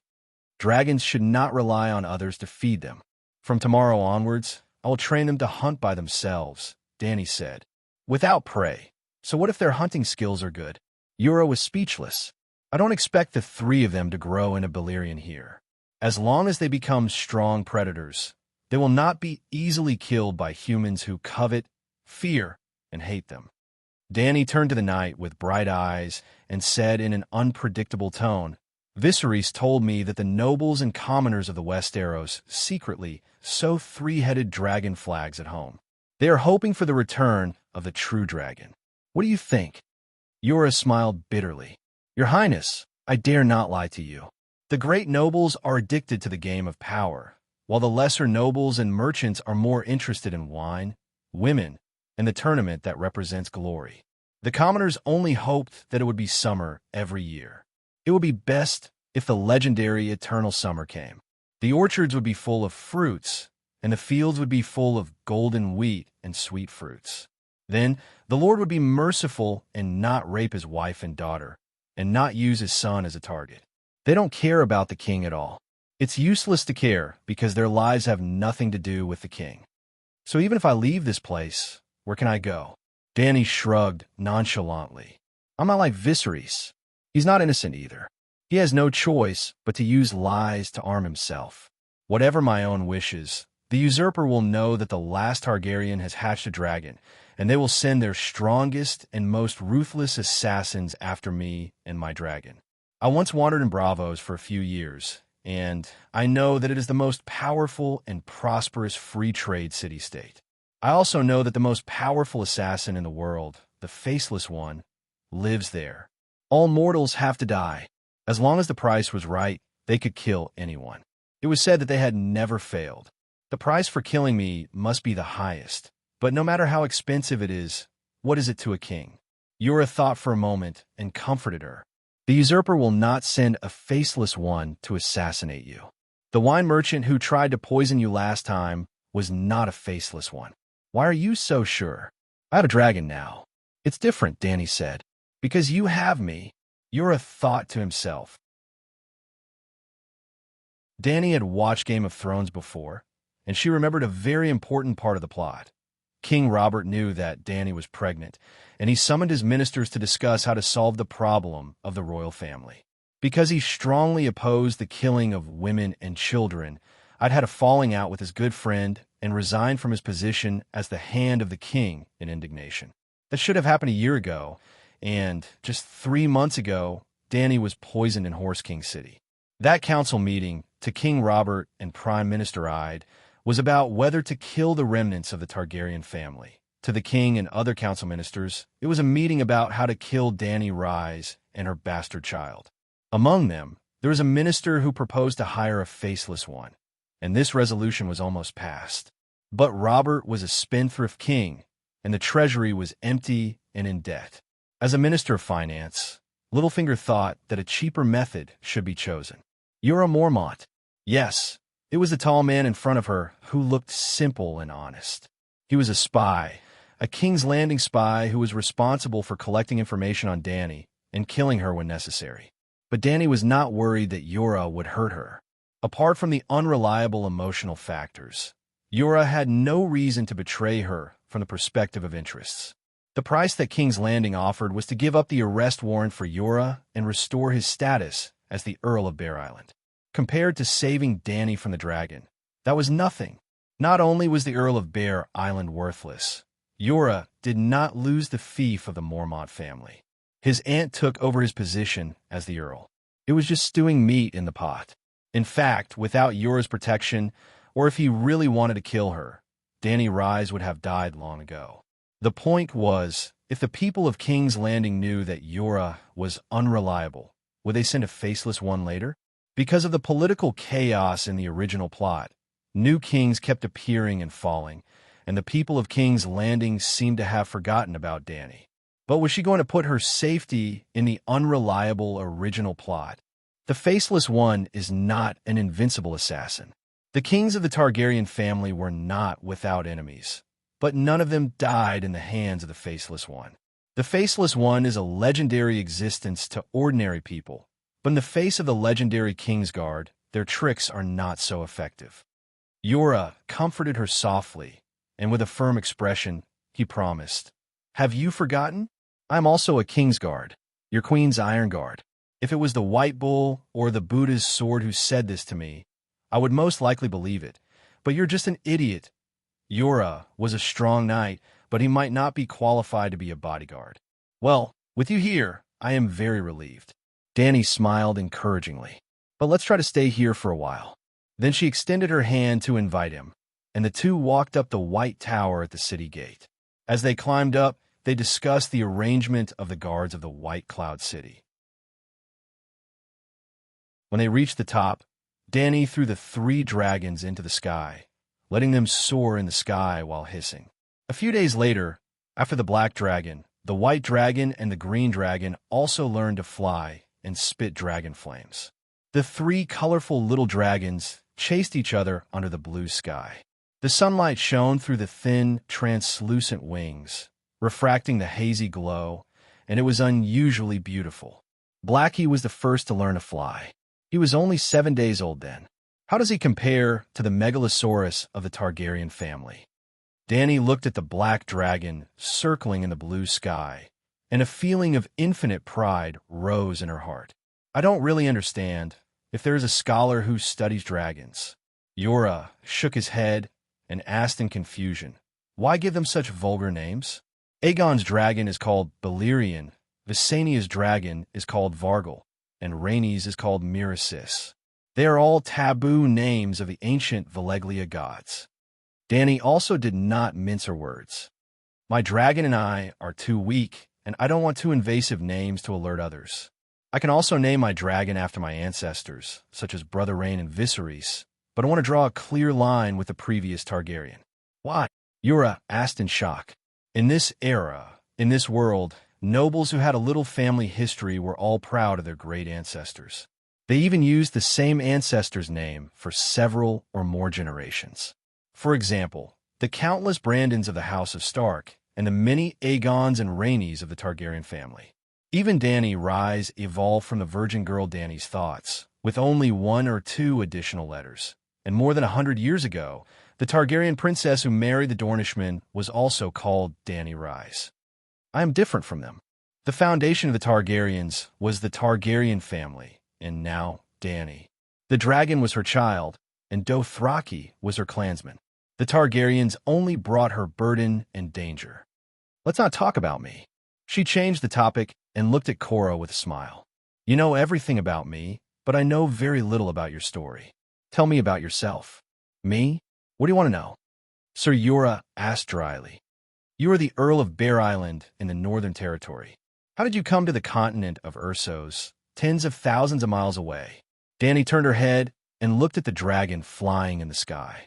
She said softly, You seem to know a lot about jewels and their value. Is there a gem mine on Bear Island? If Bear Island really had a mine, I wouldn't be stranded in a foreign land. The knight smiled bitterly. He picked up a milky white stone from the ground and drew a rough map of the Westeros on the stone slab of the tower window. Look, this is Bear Island.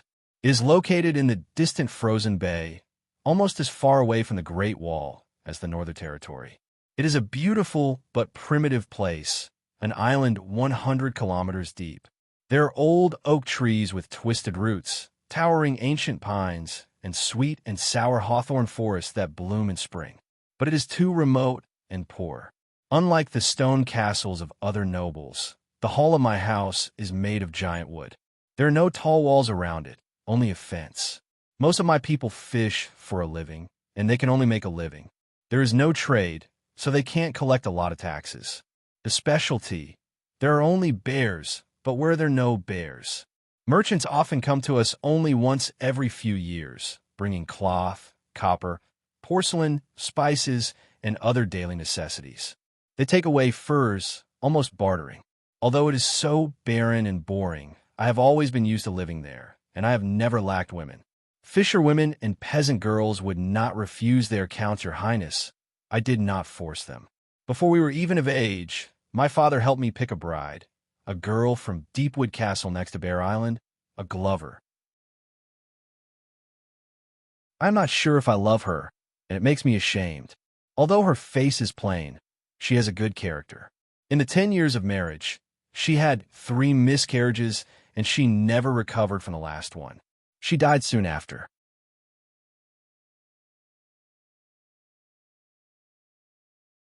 Chapter 29. Yura should indeed feel ashamed. Danny realized that he did not mention his wife's name.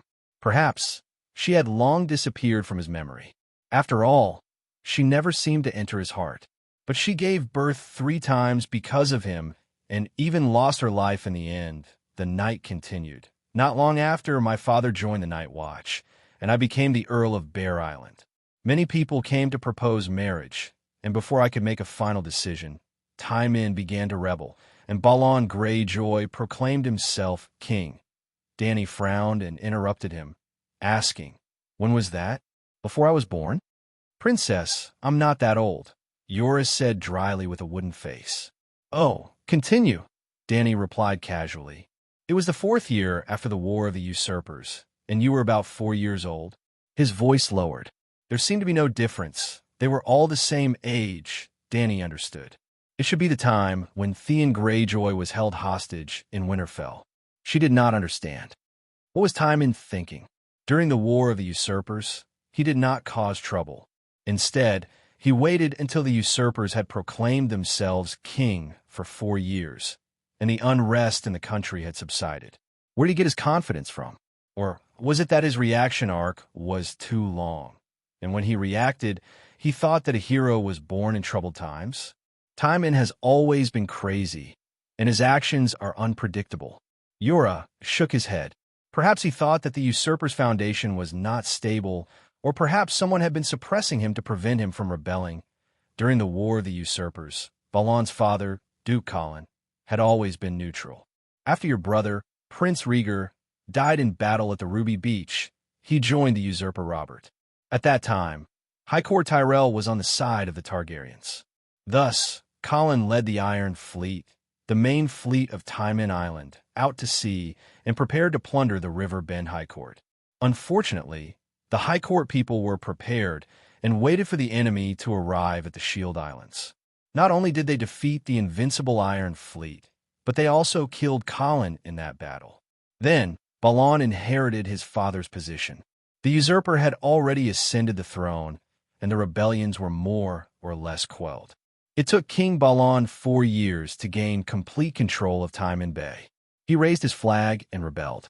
Then King Balon was defeated, and his eldest and second sons were killed. His youngest son, who was 10 years old, became the adopted son of Winterfell Duke Eid Stark and was used as a hostage to prevent the Greyjoy family from rebelling.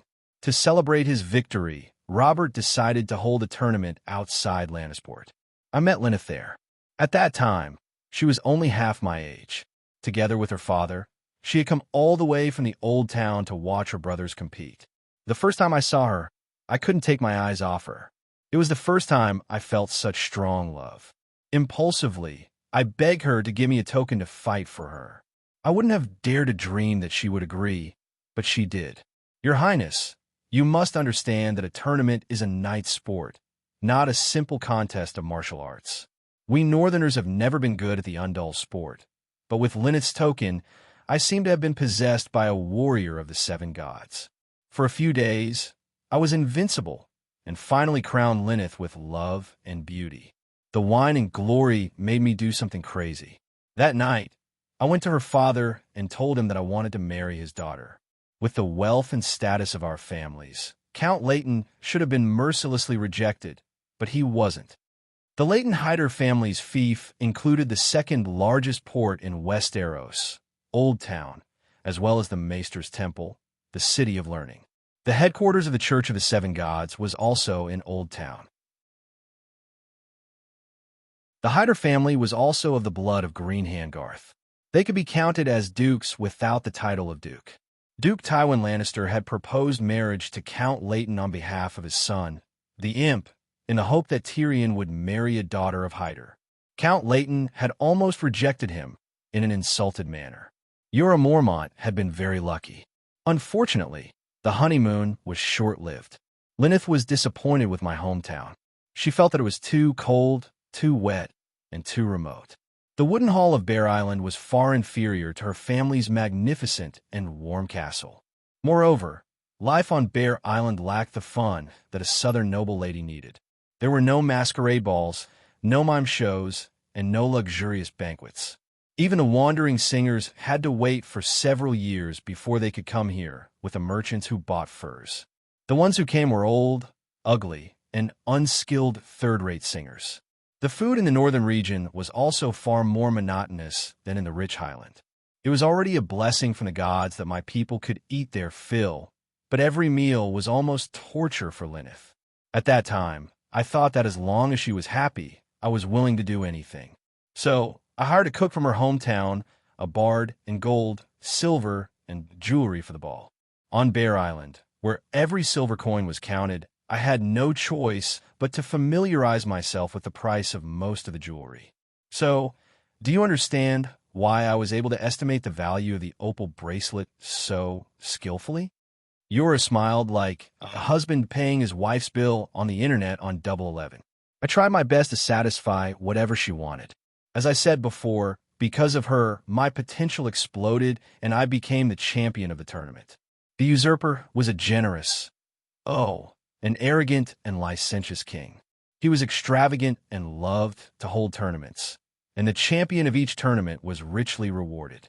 That time, not only did I receive glory and beauty, I also received 50,000 gold royals in my pocket. That much? Dany couldn't help but exclaim. With the memories of the original host's difficult life in the various cities, she had a rough understanding of the purchasing power of the three currencies of this world: gold, silver, and copper. She remembered that once, on the streets of Mill, Viserys used 2 copper coins to buy 2 barbecued sausages and a small bowl of goat's milk from a vendor. Viserys quickly finished his portion and snatched the remaining half of his sister's sausages. In terms of purchasing power, let's say 1 copper coin was worth $5. After all, it was pure meat sausages, and the portion was quite sufficient. Under normal circumstances, that sausages could be used for breakfast, but Viserys was in the developing stage at that time, and his nutrition couldn't keep up. And 1 gold royal could be exchanged for 30 silver moons. So 1 silver moon could be exchanged for about 800 copper coins. In other words, 1 gold royal equals 2,400 copper coins equals 12,000 renminbi purchasing power. 50,000 gold royals was about 600 million. Holy shit. Danny remembered that in the original plot, Robert had been on the throne for 14 years and owed a total of 6 million gold royals, of which 3 million belonged to the Lannister family. This, hearing Danny's exclamation, Yura also lamented. That's right, Bear Island can't even earn 5,000 gold royals in 100 years. In terms of spending money, the usurper is more like the Mad King than your father. The knight's face flushed red, and he didn't know what to do. Danny didn't say anything and only nodded calmly. Sir Yura heaved a sigh of relief and continued his love story, saying, It was also because of that 50,000 gold royals that I was able to satisfy all of Linny's requests in the days before. In order for her to attend festivals and banquets everywhere, I specially built a large ship for her. Port Lannister, Old Town, King's Landing, Lys, Pentos, she appeared there.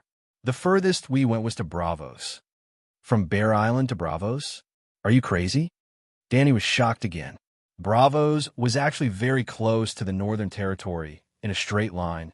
If there was a plane, flying from Bear Island to Bravos was about 3,000 kilometers. 3,000 kilometers seem a little far.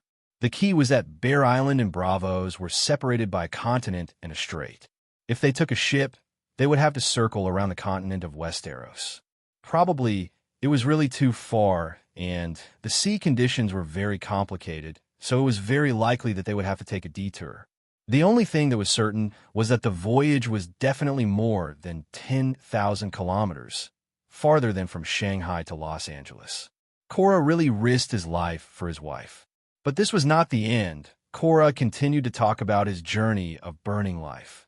For money, and also because Linny's hoped to get the crown of love and beauty again, which is also the highest honor for a real queen, I continued to participate in the tournament. But the miracle was no longer there. I actually never won again. And every time I lost, it meant the loss of a war horse and a set of armor, which had to be redeemed with money or replaced with new products. Danny was curious. A set of armor, a fine horse. How much is it? The original Danny Reese mingled in the marketplace, knew the price of ordinary food and drinks, but was too far away from the nobles' weapons and workhorses. A good tamed horse is at least 1 gold royal. My former warhorse was better, about 3 gold royals on average. And a good full-body armor is about 4 or 5 gold royals. I have to buy good armor. He solemnly told Danny. For us knights who have a long history of family learning, we are as familiar with armor as we are with our own palm prints. Under normal circumstances, I only need a glance to see the flaws in the opponent's armor, if there really is a flaw. Similarly, my opponent can also see the flaws in my body. So, I can't have too obvious flaws, and I can't use substandard armor, or else my life will be in danger during the competition. I'm not afraid of death, but dying in a noble's game because of a problem with my armor is really an extremely cowardly thing. After a pause, Knight Korra said in a complicated tone, I've participated in many tournaments, and every time there were knights who lost their lives, most of them free riders seeking wealth and fame. Almost none of the children of great nobles died, because no one could break through their defenses under the rules of the competition between cavalry and spear.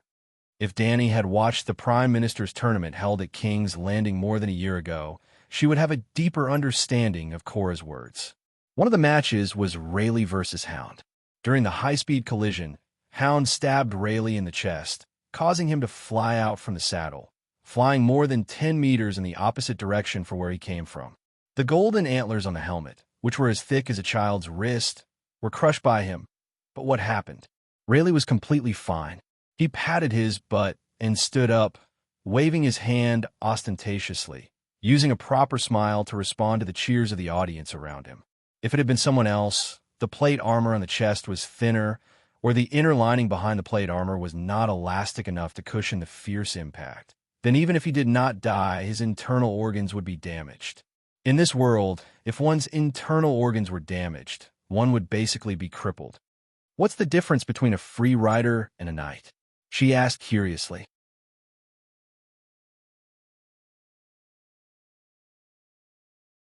Chapter 30. Free riders are a type of mercenary. They don't have the status of knights, but they have horses and know a little about fighting on horseback. The only difference between them and normal mercenaries is that they have horses. Danny nodded. A good horse cost more than 1 gold royal. Including the harness, daily feeding and care, normal mercenaries could not afford it at all. Knights are more troublesome. Under normal circumstances, a child who wants to become a knight will be sent to a knight's side as a page boy when he is around 7 years old. He will do things like pouring wine and running errands that are easy but can build a close relationship with the knight. Of course, this process does not mean that they do not receive martial arts instruction. There are sword instructors who are responsible for helping the children build a foundation. When they are older, above 12 years old, they will probably reach puberty. The page boy will be promoted to a page boy. The knight will personally teach the page boy how to use weapons and horses and pass on their survival experience on the battlefield. Yes, the spirit of a knight is also a very important teaching project. The page boy also has the duty and power to accompany the knight on the battlefield, preparing the horse and armor for the knight and fighting side by side with him. In this process, the page boy can learn more war skills from the knight, if the knight really has such things. Many pages boys stay as page boys their whole life because they don't have the money to buy themselves horses and armor. Danny clicked her tongue. Can't his knight give him a set of armor and a horse? Knight Yura took a deep look at Danny and said in a self-deprecating manner, because I had lost my armor and horse to my opponents multiple times in the tournament, it did not take long for me to spend the last bit of my savings. I had no choice but to borrow a huge debt from Bravo's treasury. I am a count with a fief, and the Mormont family has been passed down for thousands of years. I heard that the Lannister family borrowed millions of gold coins from the usurper, Danny said again. Is it that much? Yura was puzzled. After a moment, he shook his head and sighed. There's a saying in Westeros that Duke Tywin's shit is gold. Nobles are different from each other. There are many mountain ranges in the western region, and there are endless gold and silver mines buried under many mountain ranges. So his family has a mine. Please continue. Danny gestured with her chin. Continue what? The night or my story? Yura licked his lips. He felt that he had said a lot, and his mouth was dry. Let's talk about knights first. Any knight can confer the title of another knight. Therefore, if the knight believed that an adult squire was qualified to become a knight, he would place his sword on the shoulder of the kneeling squire and loudly announce the name and family of the knight. The process was even more complicated than I had described. The newly knighted knights had to be anointed with holy oil by monks, and they had to spend the night in the holy church. That is the process of converting to the 7 gods. Therefore, the people of the Northern Territory who believe in the old gods rarely become knights. Then you're a fake knight? Danny tilted her head and looked at him. The knight's face flushed red as he argued. It's true. The nobles of the northern region do not need to be in theft to be recognized as knights. He quickly added, I am one of the few knights in the north who has been baptized. In addition to the formal method mentioned above, there was a faster way to become a knight. If someone makes a contribution in the war, the Lord can directly confer him the title of a knight. That's how my knighthood came about. The war to help the usurpers destroy the Targaryen dynasty? Danny raised her eyebrows and asked. No. He quickly denied it. It was the time to quell King Balan's rebellion. He did not know that Danny, who had changed her core, did not care about the war of the usurpers that caused the Targaryens to lose the throne. She immediately changed the topic and said, apart from free riders, there are also mercenary knights and oath-sworn knights. Oath-sworn knights are knights under the protection of other nobles. They swear an oath to serve them, so they are called oath-sworn knights. Most of them are small nobles who have the title of knight, but no land. Well, I was your brother Viserys, oath-sworn knight before, and then I became your oath-sworn knight, until you bestowed me with a higher honor and made me the Queen's Iron Guard. Listening to his emotional narration, Danny complained in her heart. Back then, you licked your face and came to me to become Viserys, oath-sworn knight. You were the one who requested to become my Kingsguard that time. Back then, I was only trying to get Jogo and the others to become my blood brotherhood guards. Knight Yora did not know that a certain someone was still pretending to be obedient after getting a bargain. So he continued, great nobles often hire free riders to patrol their territories. Compared to the lifelong loyalty of oath-sworn knights, mercenary knights are more flexible and cheaper. Bear Island is not small, so I can't afford oath-sworn knights. I also have a few free riders who patrol the forest under me. At this point, he sighed emotionally and said dejectedly, I'm bankrupt. I can't even pay the salary of the cook and the harpist. When Lyneth heard that I had the idea of pawning those jewelry, she, for money, to keep Lyneth's jewelry, singers, and cooks, my hired riders caught a few civilians who were poaching. According to tradition, they could only choose between having their hands chopped off or being sent to the Great Wall to join the Night Watchman. But, for money, I finally gave up my honor completely. I sold them to the Tyrosh slave merchant. This went against the laws of the Seven Kingdoms. Slaves are not allowed to exist under the faith of the seven gods. You were sent into exile? That's a little harsh.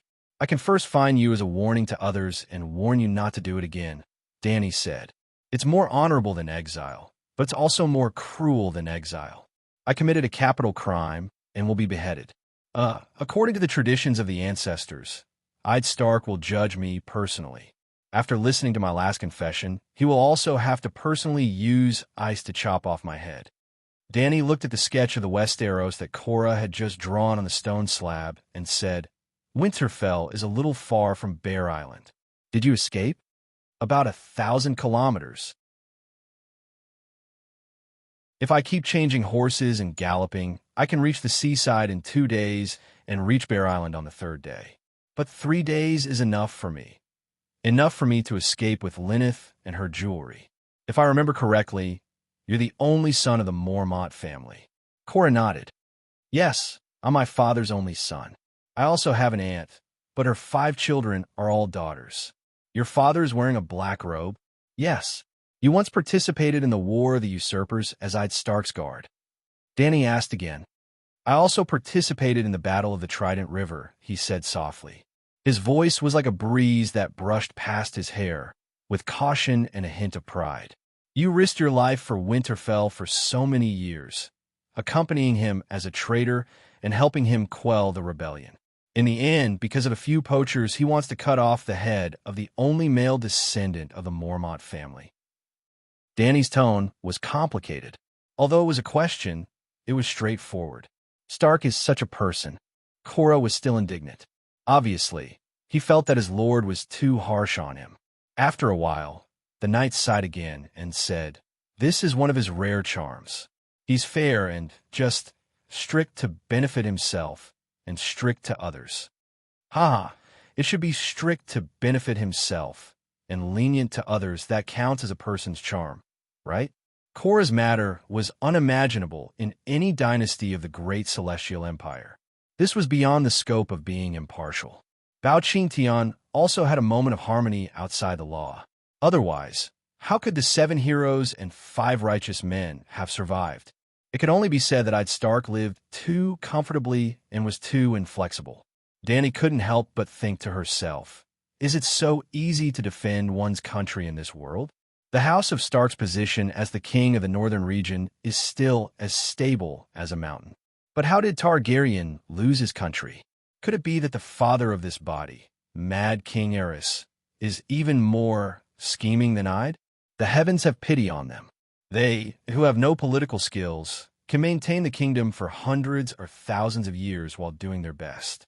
When the last kings of the Great Celestial Empire know about this, they will probably be so envious that they will drool. In fact, only the people of the northern region are inflexible. Families like Lannister, Tyrell, and Martell are not inferior to any of the famous kings of the Great Celestial Empire. Well, you continue.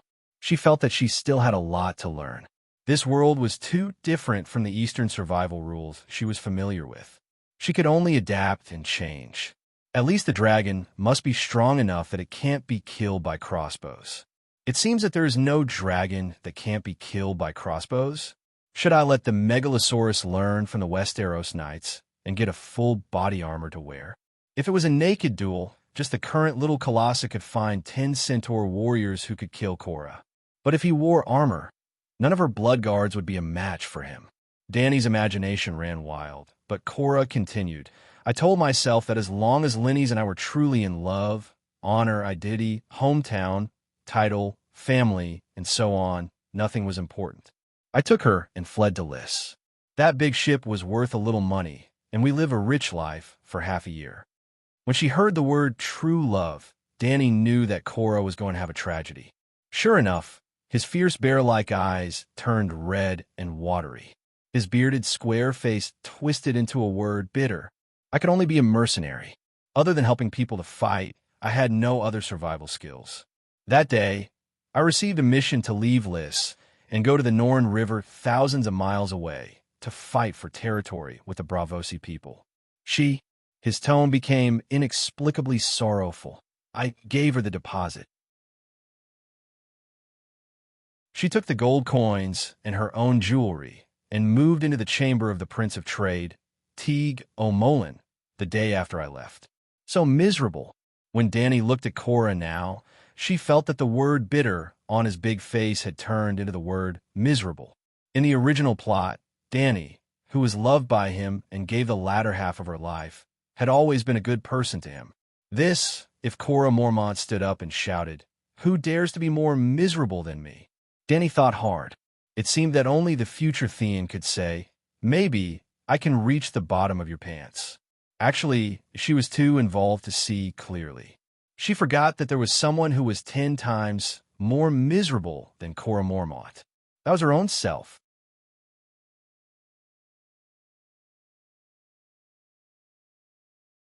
Chapter 31.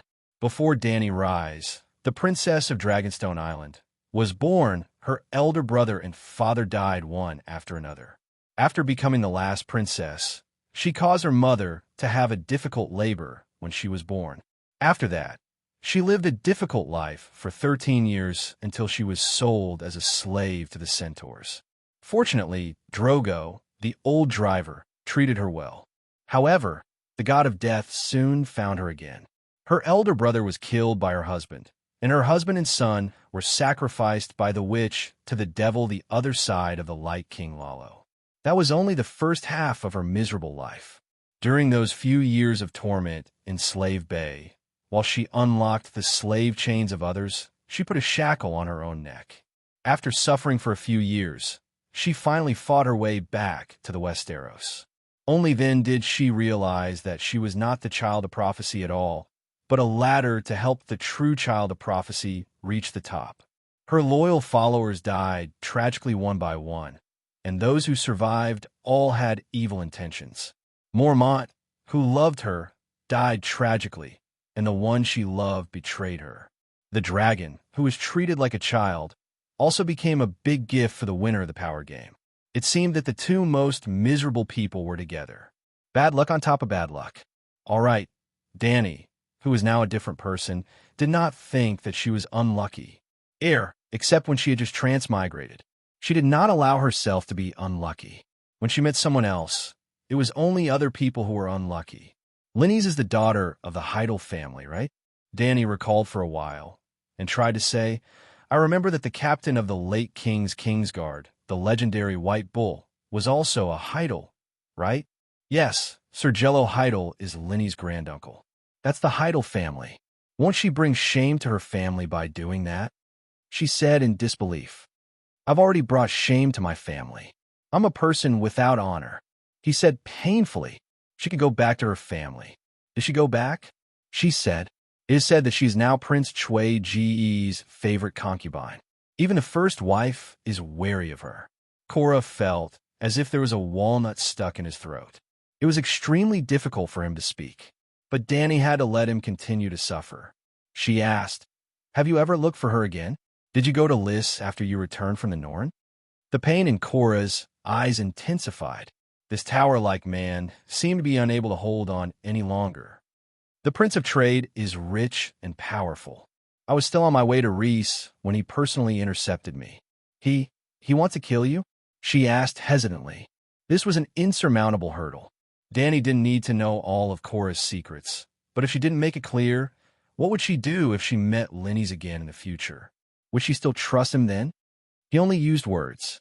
He told me to see the situation clearly. Don't make unnecessary struggles and make everyone look bad.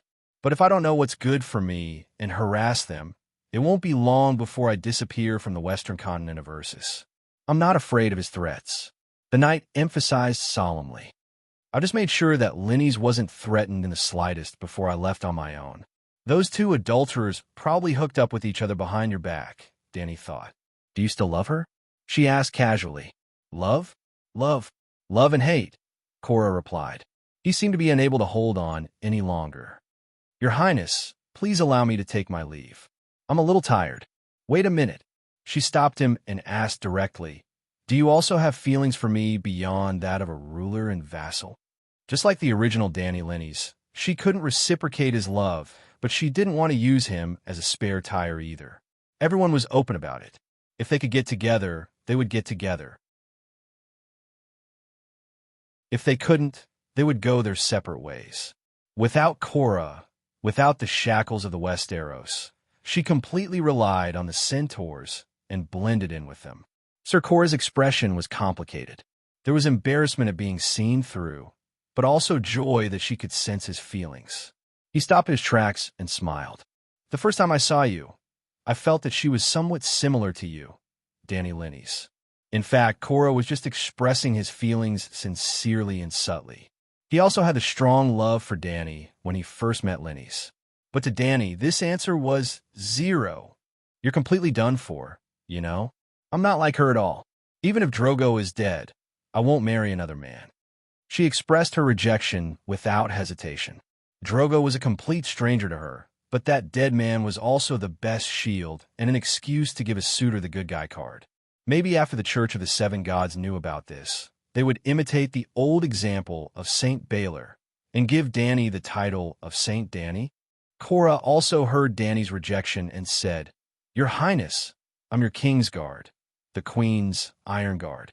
After saying that, he bowed deeply and left with heavy steps. The King's Guard gave up the right to inherit their fiefs and did not marry or have children for the rest of their lives. Serving the king was their only responsibility and glory. The next morning, at the first glimmer of dawn, Danny rode on her little silver horse and carried a modified rattan basket on her back. The 3 dragons stretched out their snake-like necks and probed around her waist and shoulders, occasionally letting out coarse cries. The horse's hooves made a crisp clatter sound on the streets. The silent city was filled with a thin layer of fog. Danny seemed to have entered a dreamlike world. Khaleesi, Khaleesi, are you going out of the city? Near the city gate, 2 centaur warriors came out of the city gate and greeted Danny while yawning. I want to tame the dragons. The plains outside are wider.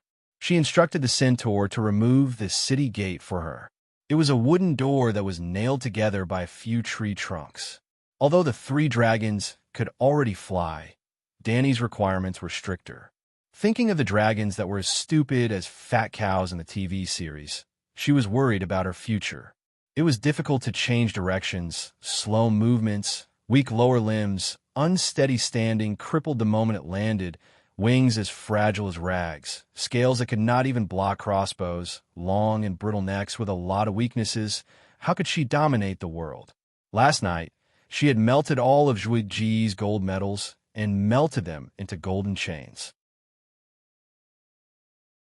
At this time, she held the dragon in her arms and locked his 2 calves with a chain that was as thick as a pinky finger. There were only 3 chains, and they were less than 10 centimeters long, adding about a pound of weight to each leg. Come, Blackie, you're the big brother. Set an example for your brothers. Just like before, she held the dragon and threw it into the air. Whoosh, whoosh, whoosh, plop.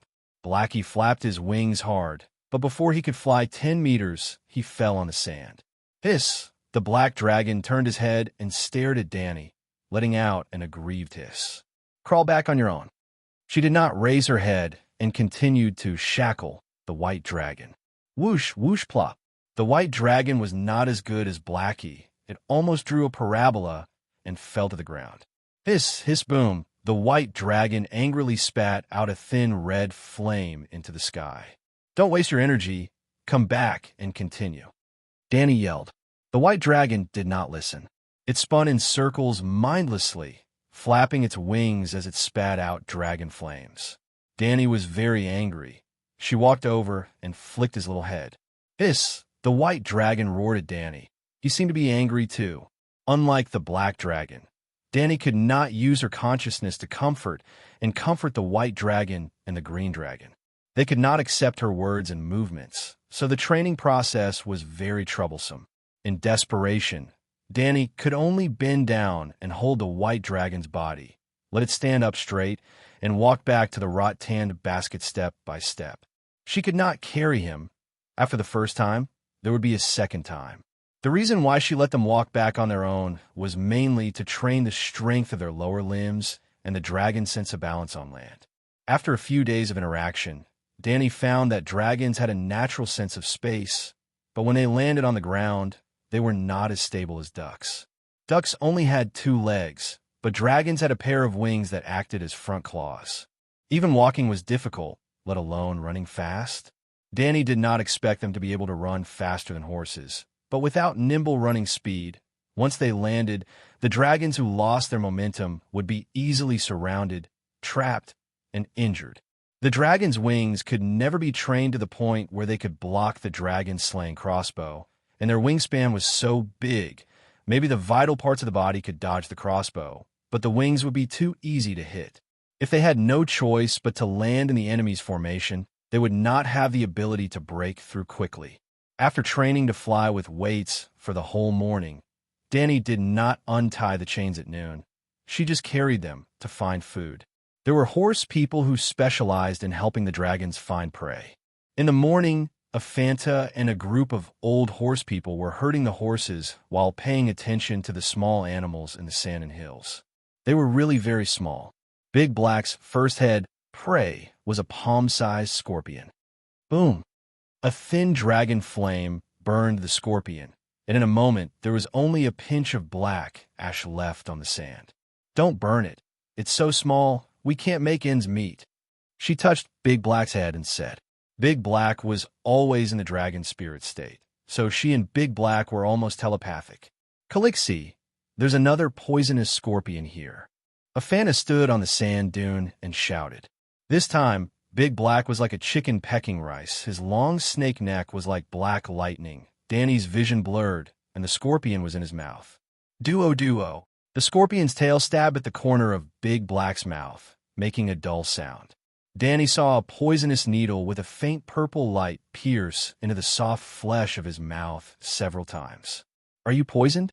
Are you unwell? Danny hurriedly asked. She had heard from Mom Min that this red scorpion could paralyze a horse with a single sting. Mom Min did not dare to eat the horse's meat at all, so Danny had people smoke it into jerky and feed it to the dragons. This was because Cora told her that in the hundreds of years of Megalosaurus history of Targaryen, there had never been a case of a dragon being poisoned. Dragons were made of flames, and there was magma under their skin, Cora said. Dragons had muscles and bones, so it was definitely not magma under their skin, but the temperature must be very high. At this time, stroking the scales of the young dragon was like a hot hand warmer. The temperature of their blood should be even higher. After a while, the black dragon did not send any thoughts of physical discomfort. Danny was completely relieved.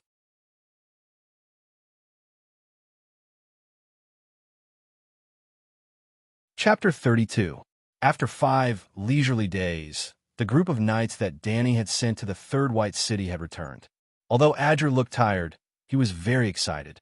He said, Calixie, I walked west for half a day and saw the mountains in the distance. Because you told us not to leave the plains, I only strolled around the periphery. There were sparse forests and endless mountains, with antelopes and elk roaming in between. I hunted a deer with a bow and was going to bring it back for you, but the weather was too hot and maggots grew in half a day after entering the Red Sand Plains. Half a day's ride. Danny looked thoughtful. Scouts don't have to worry about horsepower. 3 horses per person.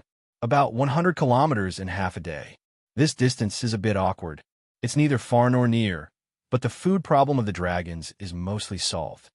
She could take the dragons to the western mountains to hunt. Did you see any traces of human existence? She asked. Ago didn't know how to estimate time. After some thought, he said vaguely, we left before the sun rose. When the sky became hot, but before the sun rose to its highest point, we encountered collapsed stone houses. The houses were low and there weren't many of them. Now they are half submerged in the wind and sand. Danny nodded. It should be a village in White City. Without a wall, the wind and time were about to erase their traces. Cora interrupted. Your Highness, if I'm not wrong, after passing through the Western Mountains, we will enter Slaver's Bay. Sir, we've discussed this problem before. Danny looked at him seriously and said, I won't leave here before the current life can no longer be maintained. Yes, Cora replied. What about you? She looked at Ricardo. No traces of humans or large animals. The further south we go, even the devil's grass becomes sparse. Ricardo's lips were cracked, and his skin was dark red. It was obvious that he must have had a hard time these days. At least we know that the southern environment is harsh. We can focus more on developing the western mountains, Danny comforted. Calixi, the south isn't completely worthless. Look at this, he untied the long charcoal, hanging from the saddle, and said excitedly, Calixi, guess what this is? Isn't this charcoal used to filter muddy water? Danny took the stick in surprise. Oh, this is so heavy. No, it's so light. She uttered two contradictory words in a row. From afar, it looked like a piece of grayish-black charcoal, but it was much heavier than charcoal in his hand. Taking a closer look, it had a metallic luster and the texture of black iron, but it was much lighter than an iron rod. Suddenly, the name of a weapon flashed through Danny's mind. It was the dragon bone bow that she had fished out from Zhui Ji's crematorium. These are dragon bones. Primitive dragon bones that had not been processed. But how was this possible? Could it be that you found a dragon corpse? She asked in shock. Aya, you guessed it. Ricardo was very surprised. Seeing the shock on Danny's face, he was very proud. It's a dragon corpse. Only a skeleton bigger than a stone house is left. Most of it was buried by the wind and sand. But that corpse is too big, and the sand can't completely bury it. I think it's bigger than the Black Death Balerion. Impossible. Before Danny could react, Jorah Mormont shook his head in denial, as if he had been insulted. You haven't seen Balerion. Other than the old legends, I also saw its skull at the King's Landing. Its mouth was so big that a horse could be stuffed in. Ha! I personally rode through the mouth of that dragon skull. Ricardo laughed, as if he had one. I bought it. Oh, the 7 gods above. Danny opened her mouth wide and said in disbelief, that must be the megalosaurus that fell on the Red Plains during the ancient Valeglia period. The Black Death Balerion is the biggest dragon of the Targaryen family. Not to mention the significance of the megalosaurus to the people of Valeglia. The dragon corpse has always been the most precious treasure. Why didn't the people of Valeglia recover it? Jorah asked in confusion. I thought a possibility. A glint flashed in Danny's eyes as she said faintly, he is the 6th megalosaurus to escape the great cataclysm of ancient Valeglia. The Targaryen family was originally one of the dragon kings of Valeglia's Freedom Fortress. Before the volcanic eruption destroyed the land of Long Summer, where Valeglia was located, the virgin girl of the Targaryen family, Dany C., received a prophecy in a dragon dream. Ancient Valeglia was about to be destroyed. The current head of the family, who was also Dany C.'s father, believed his daughter's prophecy. Ignoring the mockery of Valeglia's nobles, he sold all the castles, manors, and shops in Valeglia and led his entire family and the 5 dragons to leave the land of Long Summer by boat. During the Great Cataclysm, the dragons and Valeglia all died in the hot magma that spewed out from the Earth's core. Even the Megalosaurus could not withstand the high temperature and poisonous smoke of the magma. As a result, only the Targaryen family had the Megalosaurus left in the world, and the Targaryens became the last Dragon King. Now that she heard Ricardo's description of the size of the dragon's corpse, she immediately thought, could there be a Megalosaurus that escaped from the Great Cataclysm? He was heavily injured and struggled to fly to the Red Wasteland. Not long after, he died in pain, leaving behind a huge creature for future generations to pay homage to? After listening to Danny's guess, Sir Yura nodded in agreement and sighed. As long as there is enough food, the dragon's body will continue to grow. Because Balerion reached the limit of his growth, he naturally died of old age. As a result, there is almost no megalosaurus that is larger than him, unless... There is one more thing. The Red Wasteland is next to Slave Bay, and to the west of Slave Bay is the Land of Long Summer. Ancient Valeglia is at the mouth of Slave Bay, so the distance is very close. The place where the dragon's corpse fell was a little far from the Third White City, close to 300 kilometers. Another 200 kilometers to the south would be the sea. Danny let the two Blood Brotherhood guards rest for 3 days. Then, she left the maid and Khalasar in White Cloud City. She personally led Yura and 30 centaur warriors, each riding 3 horses. They set off at 4 or 5 in the morning and arrived at the Third White City at 8 in the morning before the sun had driven away the last bit of shade. When they passed by the second Devil's City, Danny purposely stopped to take a look. There was a circle of 2-meter-long iron spears outside the White City walls, like the guards of the White City. The tips of the spears were propped with pale white skulls. As the wind passed through, the skulls made a crisp cracking sound, as if they were smacking their lips. No wonder her Blood Brotherhood guards were shocked. Even Danny felt a chill down her spine when she saw it. Fortunately, the air in the Red Wasteland was dry and dehydrated. After hundreds of years, the iron spears had only developed a layer of reddish-brown rust and had not completely rotted into rust powder. It's really a little strange. Danny turned to ask Ago, "Do the centaurs have such a custom?" "No," the Blood Brotherhood guard said uncertainly. "Calixi, every call has different habits, and they do things differently. This kind of thing doesn't go against our tradition," Affin interrupted. "Yeah, the old man came along too. He was in charge of taking care of the horses for the next few days. Maybe the residents of this city resisted too fiercely and caused a lot of casualties to the Call's Khalasar," Cholas said softly. Before leaving, he suggested, "Even if the centaurs don't want to live in this city, we should send someone to clean it up. Maybe we can find some valuables like that opal bracelet." Chiaoga shook his head when he heard that and shouted, "We can't take the devil's things. Then last time I picked up the iron bracelet in another white city. I didn't even enter this city," Xiao Gu quickly explained. "Our goal this time is to explore the dragon bones. Let's put everything else aside for now," Danny decided. Looking from outside the city, the Third White City seemed to be a smaller replica of White Cloud City, but Danny, who had entered the city, keenly noticed the difference. Firstly, the density and height of the houses were not as high as White Cloud City, and secondly, there were no luxurious palaces in this city. There were originally 7 or 8 centaurs left in the Third White City, and when Danny and the rest arrived, they had already prepared food. Yeah, 3 dragons flew above the city in advance, and the centaurs knew that Calixi was about to arrive when they saw the dragons. During lunch break, Danny went to the library that Xiao Gu mentioned. It was actually the office of the city lord. Similar to the parchment found in White Cloud City, the books could not be read, and only a few scrolls could be read. Through one of the pictures, Danny could roughly determine the meaning of the existence of these white cities. The Silk Road of another world. Queers, the pearl of the strait that connected the Jade Sea and the Summer Sea. Its status was similar to the Suez Canal on Earth. Serene, the largest and most prosperous city in Slaver's Bay, and also the world's largest slave trading market. At this time, on the map, Serene, White Cloud City, and Queers were connected in a straight line.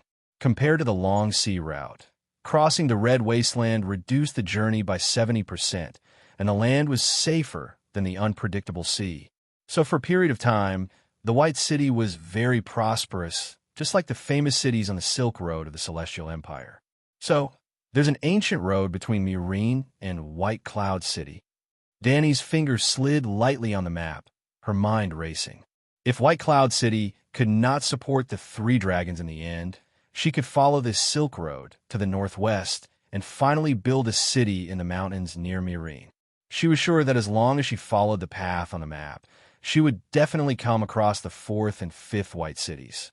Maybe they would not be as grand as white cities, but at least she would be able to find the small villages that were used for travelers to rest a few hundred years ago.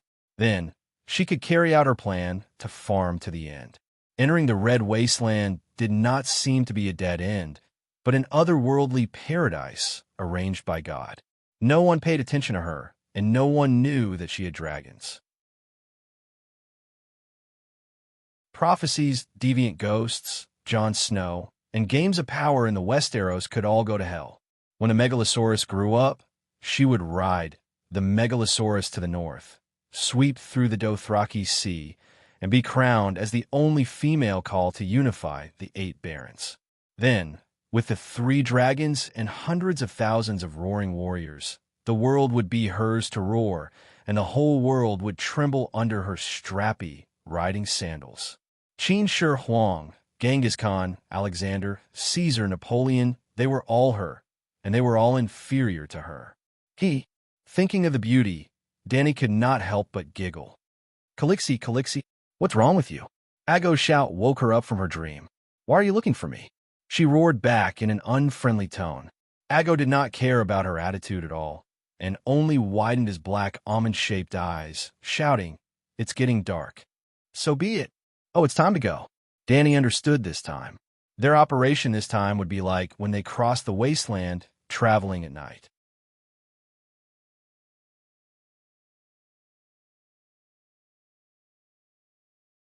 Chapter 33. The last time the Blood Alliance guards received orders to explore the terrain and resources, they naturally couldn't travel at night. Although the weeping blood star in the sky dyed the sky red, it was completely impossible to rely on the faint red light to see the scenery in the distance. So, Ago and the others really had a hard time last time. This time it was different. The goal was clear, and there was no need to check if there were people or large animals nearby. The weeping blood star of blood and fire hung above their heads. Without the old, weak women and children of Colossa holding them back, Dany took the lead. The little silver horse galloped happily on the red sand, leaving a thin trail of red dust between the horse's hooves. Cora and her blood guards were 3 horses behind Dany, followed closely by 20 Dothraki roaring warriors. The rumbling of the horses' hooves spread far and wide. The sand lizard with reddish-brown scales poked its head out of the grass, as if feeling the tremors of the earth. Squawk, squawk, boom. A sharp and rough cry suddenly sounded above their heads.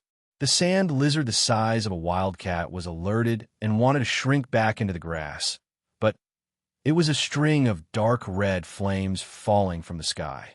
The black smoke mixed with the smell of sulfur ignited the demon grass beside it. The sand lizard screeched and escaped from the sea of fire. The next moment, the sky darkened and it rose into the air without any support. The pain of being pierced by sharp teeth in its weak abdomen had not driven away the panic in its heart. With a boom, a ball of flame swept over and the sand lizard completely lost consciousness. Thud, thud, thud. The horses trampled over the demon grass, which was ignited by the dragon flames, quickly sank into the shallow red sand, leaving only wisps of white smoke swaying with the wind. Dany raised her head to look at the dragon whelps in the sky who were fighting for food. A satisfied smile appeared on her face. The centaurs had a very good sense of direction. They did not take any detours and found the dragon bones at midnight. Thinking about it, it was true that people with a bad sense of direction could not become Colossus scouts because the sea of Dothraki grass was even more difficult to identify than the Red Wasteland. The scouts were scattered in all directions, and the furthest they could go was a day or 2 away from Colossa. 7 gods, is this really the skeleton of a creature? Even though she had heard many times that Balerion could swallow a wild bull in one gulp, Dany could not help but exclaim when she saw the dragon bone the size of a destroyer. The bones that were exposed above the sand were grayish-white. The deeper one went into the ground, the darker the bones became. Originally, only a small part of the skull was exposed. Last time, in order to investigate the size of the dragon bone, Ricardo had dug up the sand that had buried the skull. If I were to completely dig up the sand, the project would be too big, and it would take a lot of time. Danny climbed to the top of the two-story megalosaurus's head. Looking at the burial ground that had accumulated into a curved hill, she began to hesitate. Cora frowned as he looked at the huge skull and said, "Your Highness, what do you plan to do with this dragon skeleton? I'm afraid it's not realistic to transport them all back." Danny smiled bitterly. "To be honest, I did plan to transport back. Not to mention how many gold coins the dragon bones could be exchanged for, just making it into a weapon. You've seen the power of the dragon bone bow. It's a great killing weapon that warriors must have. The Ma-Men do not have the technology to forge dragon bone weapons. Only the best-called blacksmiths can mold dragon bones into weapons." Cora shook his head. "What do you think we should do? Leave here and not care?" she asked. Cora rubbed his chin and suggested, "Choose some dragon bones that are easy to carry back. Bury the rest here. In the future, we can come back to retrieve them if needed. The skull is too big and difficult to handle. Take the bones from the wings." With Danny's order, the Ma-Men began to work in full swing. They dug along the megalosaurus' neck to its waist. They did not need to dig too deep, and it was enough to search for broken bones as much as possible. The bone that Ricardo brought back was a broken bone. The megalosaurus seemed to be just as Danny had guessed, heavily injured and unable to fly. It fell from the sky halfway to the ground. This bone is so thin." "No." A Ma-Men stopped digging and picked up a 40 centimeters long bone stick from the sand. He looked at it in confusion.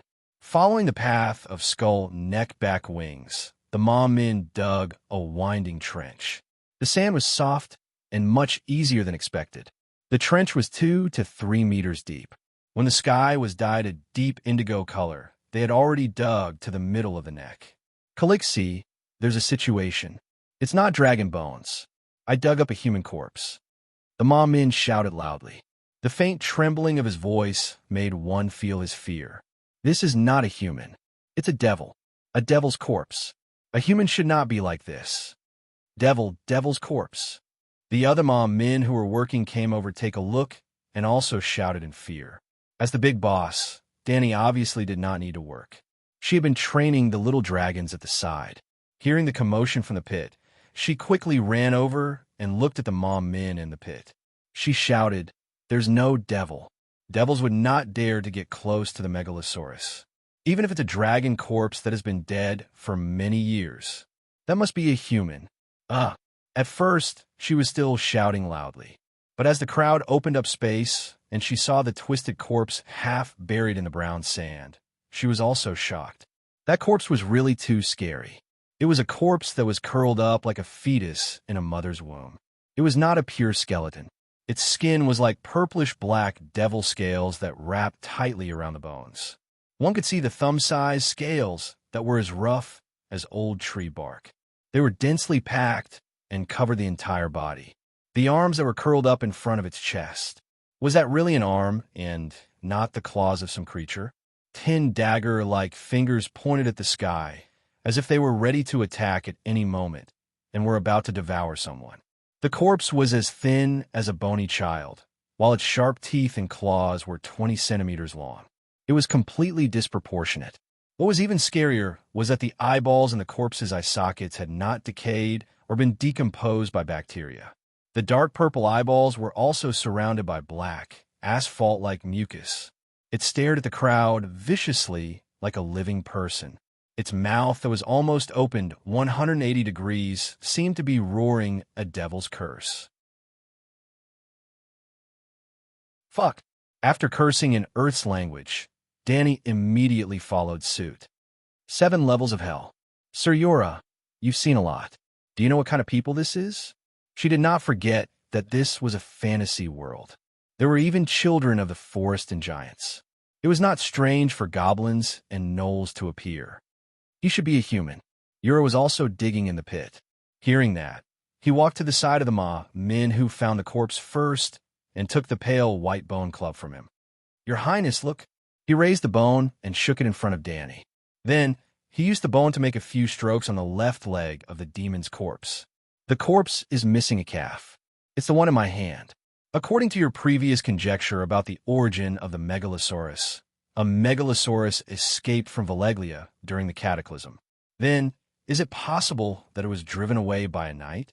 The megalosaurus was seriously injured and fell from the sky. The knight fell and broke his leg. Hence, the calf bone was separated from the corpse. Ago refuted. Look at how long the calf bone is. It doesn't match with the thin corpse at all. If the corpse is really a human, then he is also a dwarf.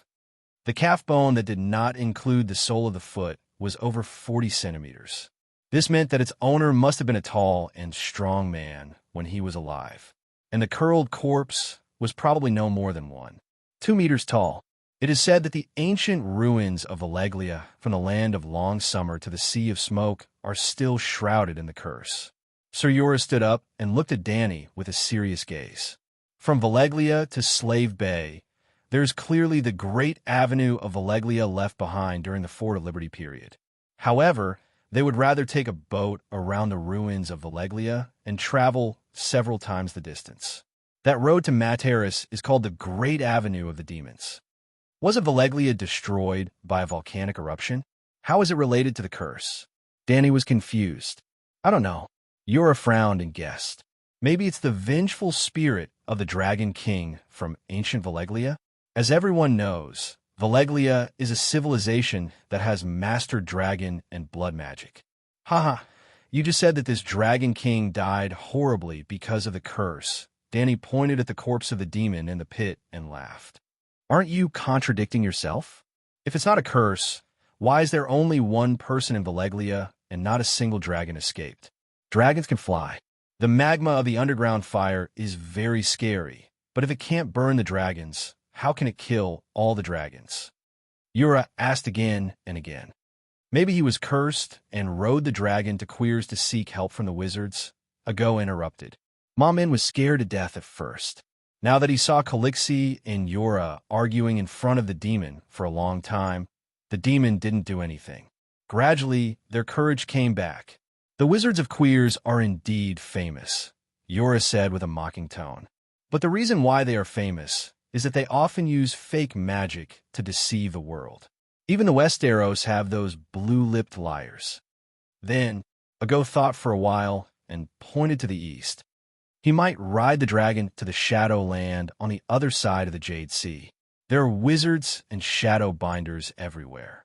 The witch who was burned to death by Calixi learned the way to communicate with the devil there. Why do you think he's going to seek help? Where can the magic skills be better than Valeglia's? Yura sneered. Whether he's planning to go to Asha to find the wizards, or he's lost his mind because of the underground fire and flew here randomly, it has nothing to do with us. Danny pointed at the demon-like corpse and ordered, "Don't touch it directly. Go look for tree trunks and weeds nearby and burn them on the spot. Valeglia believes in cremation, so I won't dishonor this senior Dragon King." Ma Min immediately stopped digging, climbed up the pit, and went around to collect firewood. At around 9 o'clock in the morning, Danny's 3 dragons breathed fire together and lit the firewood in the pit. Then, dozens of people hid under the sun with the giant skeleton and continued to work in the evening. Well, Danny lived the most comfortably. She set up home in the mouth of the megalosaurus, and the thick skull completely blocked the sun. Lying on a clean jawbone, it was cool and comfortable and especially interesting.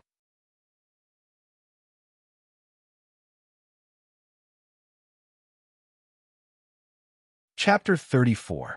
Calixi, there's a situation. In the evening, the furnace that roasted the earth rolled below the horizon. The centaurs crawled out of their sleeping bags, ate some dried meat with milk, and started digging again. First, they had to clean up the ashes left behind by the burning of the ancient Dragon King's body. At first, it was nothing. Whether it was the demon's body or the cursed Dragon King of Valeglia, they were all charred black by the flames. Even if there was the virus that Danny was worried about, it was most likely roasted to death by the high temperature. After jumping into the pit, the centaurs saw that it was no different from Zhuoji's cremation ruins. They were even bolder and directly used their hands to dig at the ashes. After a while, A centaur raised his arm that was covered in black soot. He held a palm-sized black metal plate with both hands and shouted to Danny, "Calixi, I found a piece of metal. I guess it's a relic left behind by the Dragon King." Cora took it and used sand to wash away the stains on it. He checked it carefully before handing it to Danny. "This is Valeglia steel. It has the dragon-shaped emblem and ancient Valeglia runes. Our previous guess should be correct. This metal plate should be like an identity card, like the hand-shaped brooch of the Hand of the King." The Prime Minister of the Westeros Kingdom was called the Hand of the King. The Hand of the King could design their own Prime Minister's emblem. It could be a brooch, a cloak pin, a necklace, but there would always be a small metal palm on the emblem.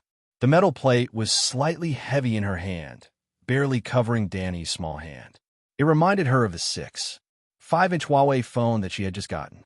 It was about the same thickness and weight, but only 1/3 of the surface area of the phone. Valeglia steel was also a kind of steel.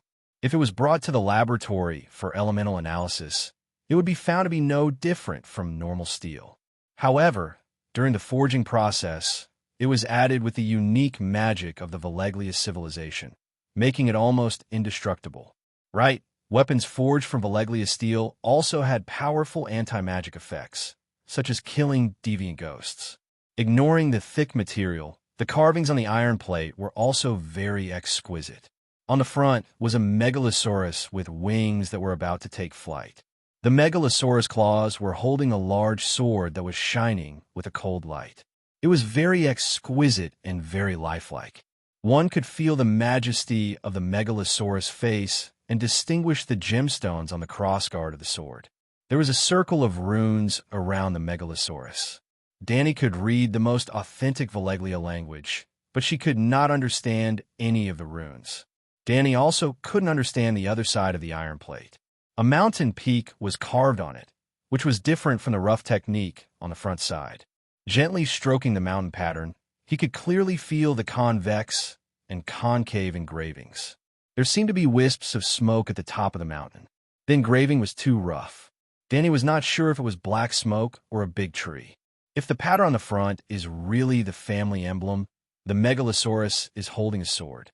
The megalosaurus might be hinting at the Dragon King himself. Everyone looked carefully. There might be a Valeglia steel, two-handed sword buried in the sand. Danny was very excited and encouraged the people in the pit. It turned out that she was too optimistic.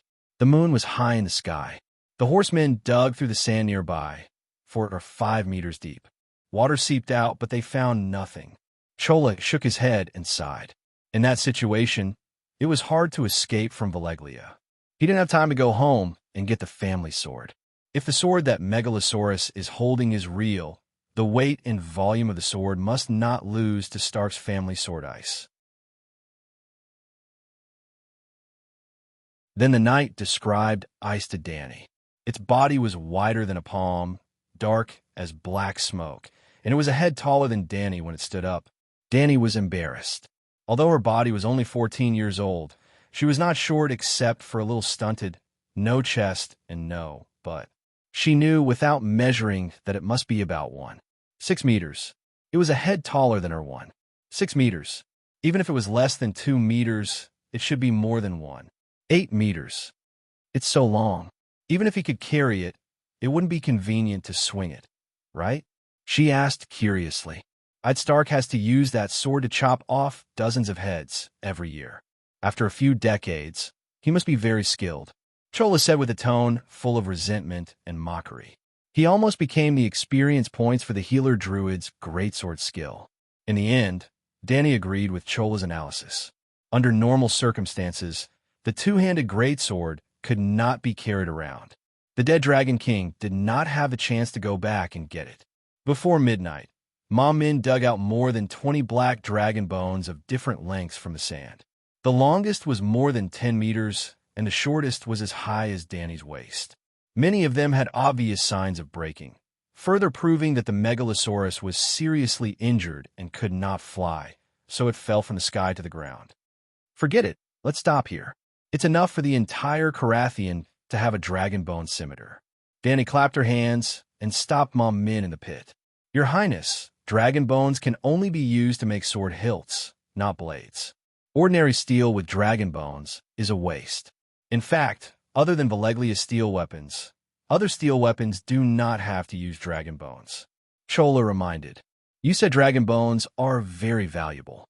Danny said, they are very valuable. There are only so many dragon bones in the world. But you don't need money, do you? Who would complain about having too much money? Danny waved her hand casually. Before she left, Danny asked her men to bury the dragon bones and pile them up into a small hill. This was her treasure, and she could not let others have it. As long as the original dragon bones showed traces, even a fool would know that she had found a dragon corpse in the Red Wasteland. Now that she had buried it, even she was not sure if she could find it next time. In fact, there were too many similar low hills in this plain, and there were no special markers nearby. Piling stones and rubbing wooden poles could only be effective for a short period of time. After a long time, they would be buried and blown down by the wind and sand. Big Black, do you remember? She asked her black dragon. The black dragon did have some intelligence, but compared to humans, it was too brainless, the kind that was really brainless, the kind that was underdeveloped. However, the dragon's sense of direction was particularly strong.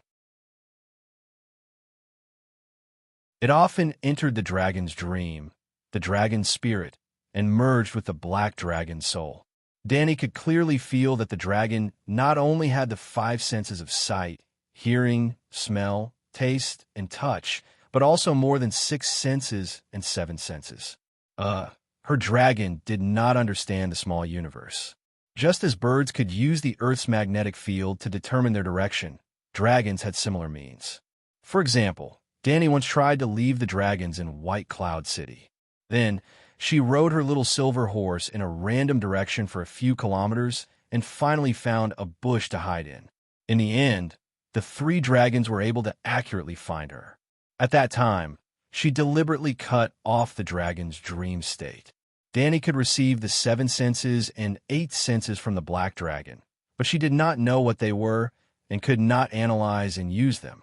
After asking several times and leaving a distance of 2 kilometers, she let Big Black fly back and try again. Danny was sweating all over and finally reluctantly confirmed that he might have really remembered.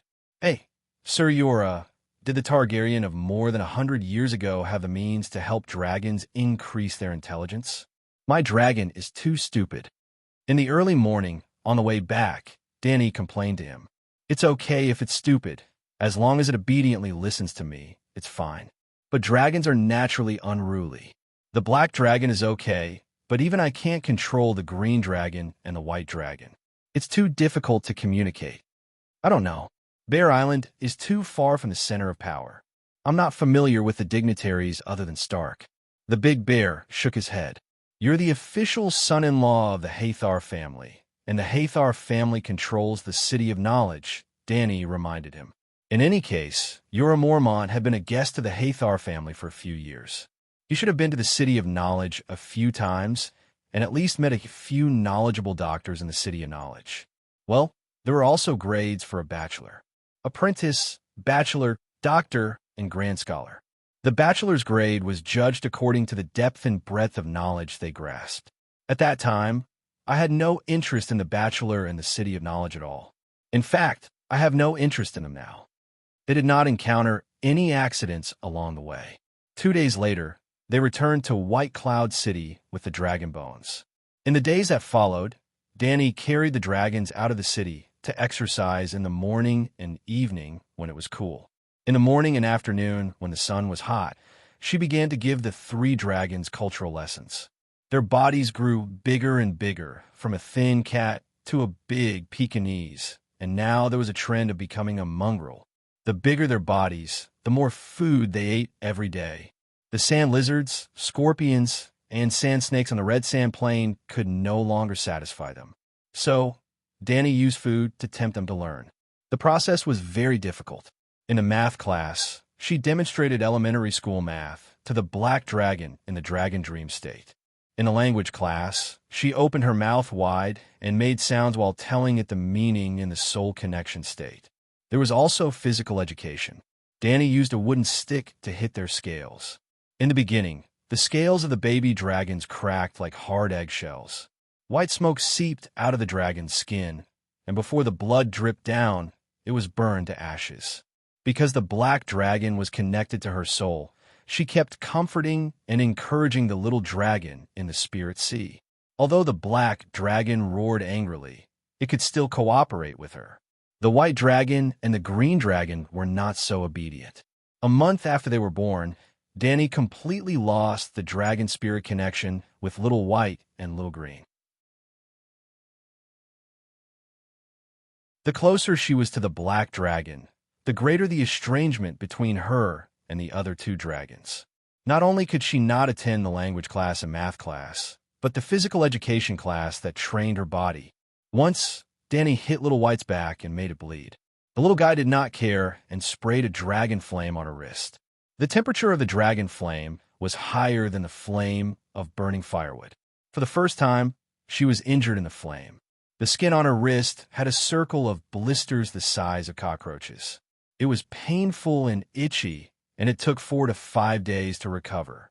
The only consolation was that there was no scar. Maybe she could really draw power from the flame, or maybe it was because of the increasingly close dragon spirit connection with the black dragon. Her injuries recovered faster and more completely than ordinary people. For example, the scar on her stomach.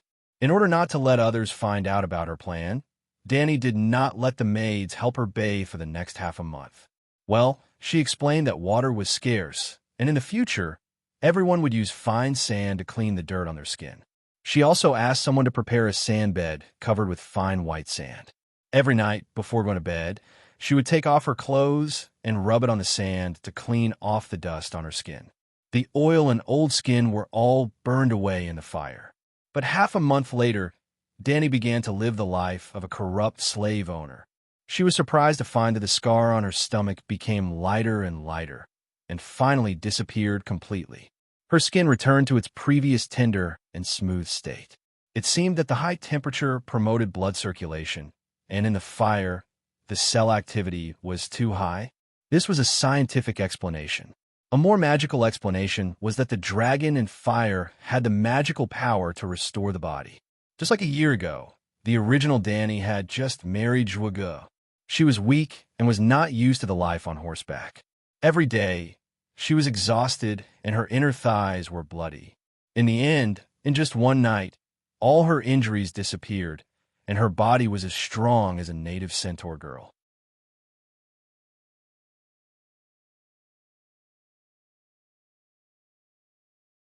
Chapter 35. After complaining to Yura many times that the little dragon was disobedient, he suggested that the two children should simply drop out of school but just focus on teaching the big black dragon. As long as the black dragon was strong enough, Danny could subdue and control the white dragon and the green dragon through him. Well, Yura also thought that Danny's teaching would help the little dragon grow. He told Danny that in the history of the Targaryen family, dragons were not invincible, and there had been many dragon slayings. The most famous is undoubtedly the death of Miracis. Back then, your ancestor Aegon, with the help of his 2 sisters, conquered the other 6 countries except Dorne.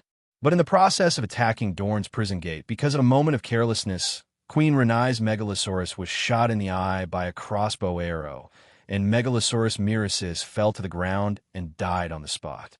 Yura looked at the 3 little dragons flying in the sky looking for prey and sighed. The eyes, which are so narrow, can be hit, and the body and wings will often be attacked. No matter how you look at it, they're still too young. Danny accepted part of Yura's suggestion, as she did not completely give up on Little White and Little Green. In fact, in the face of such a situation, as long as one was a student of the great celestial empire, they would know what to do. Yes, classes, fast classes, slow classes, and rocket classes. Little Black was a top student, 1 dragon in the rocket class, and the other 2 were naughty and bad students. Being able to get a graduation certificate was enough to make Danny's mother happy. She was busy training the dragons, and her Khalasar was not idle. The old man and the woman took turns to plunder the wealth buried by the years of the three white cities. The young and strong men went hunting in the mountains in the west in batches, and in addition to the warriors' own food, they also brought back smoked bacon. Yura, at Danny's request, taught the Min children the way of knights.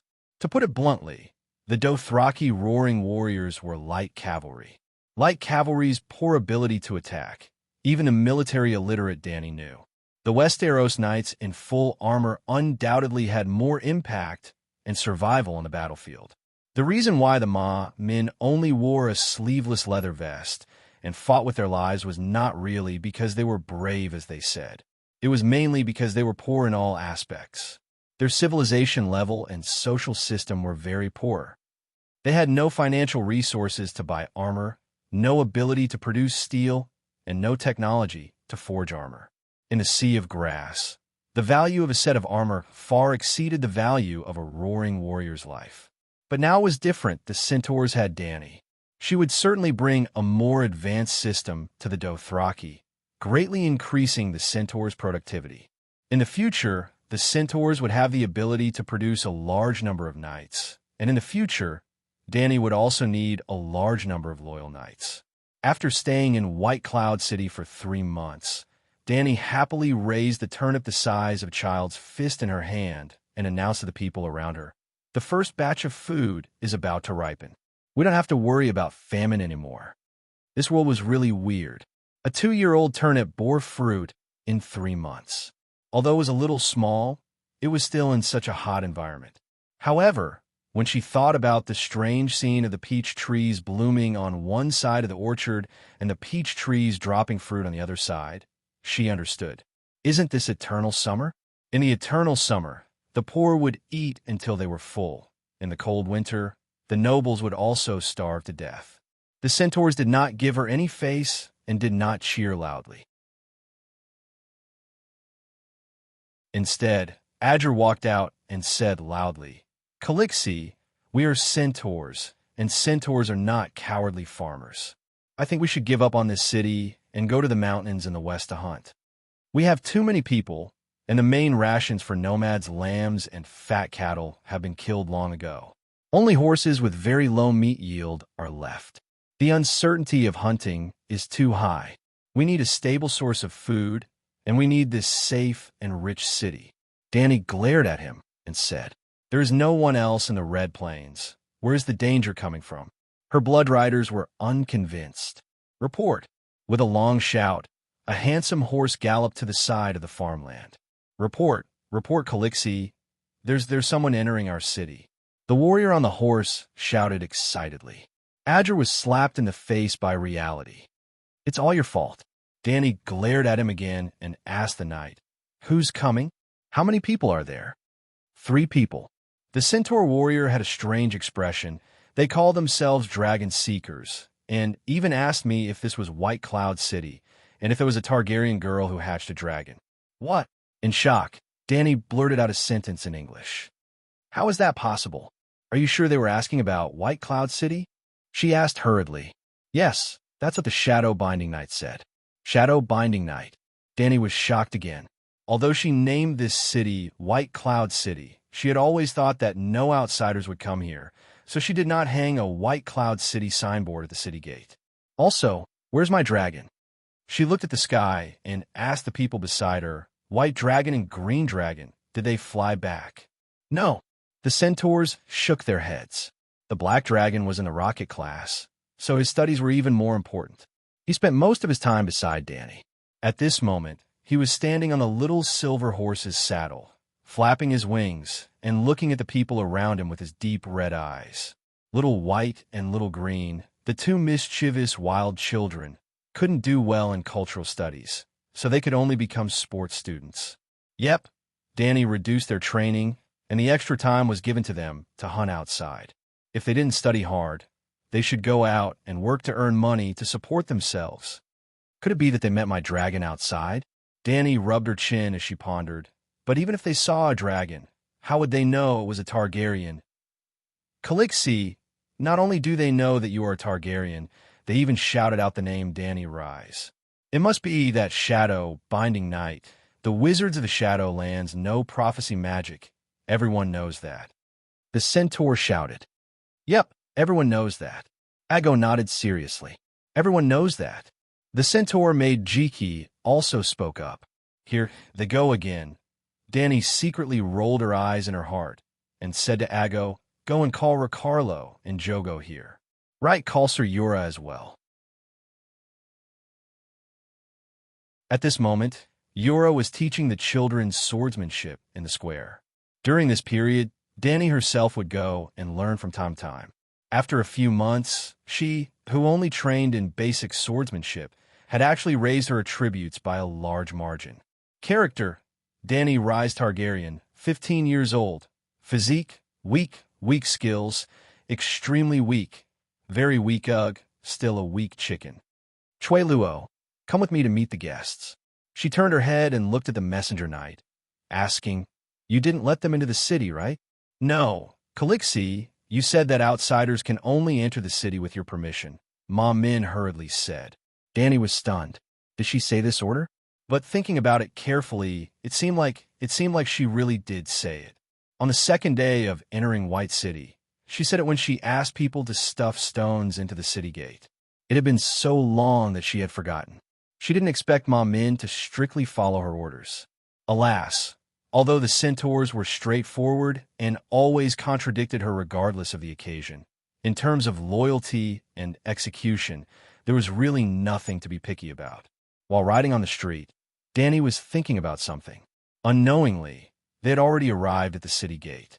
The wooden gate was hung high, and she led Chui Luo and a dozen other roaring warriors through the cramped city gate to the outside of the city gate. As soon as they were out of the city gate, Danny's heart skipped a beat. Not to mention the three people, their mounts were camels. She was not a strategist, nor an elite politician, but she was quick-witted and understood almost instantly. The Red Wasteland was a dangerous place for the centaurs, but for others, it was just a slightly more difficult path. The Red Wasteland was not a dangerous place, which also meant that it was no longer a protective barrier for her little Colossa. This place was not safe. Why was it so difficult for the centaurs to cross the Red Wasteland? Danny and her team had gone through a lot of trouble on their way south. If she hadn't watched Bear Grylls' survival program, she would have ended up like the original Danny, dying along the way. Why was it like this? It was actually very simple. The centaurs' mode of transportation was wrong. Just like muscle-type off-road vehicles and road vehicles, they have different uses. If you mix them up, if you use an off-road vehicle to commute to work, you could buy a new car with a year's worth of fuel.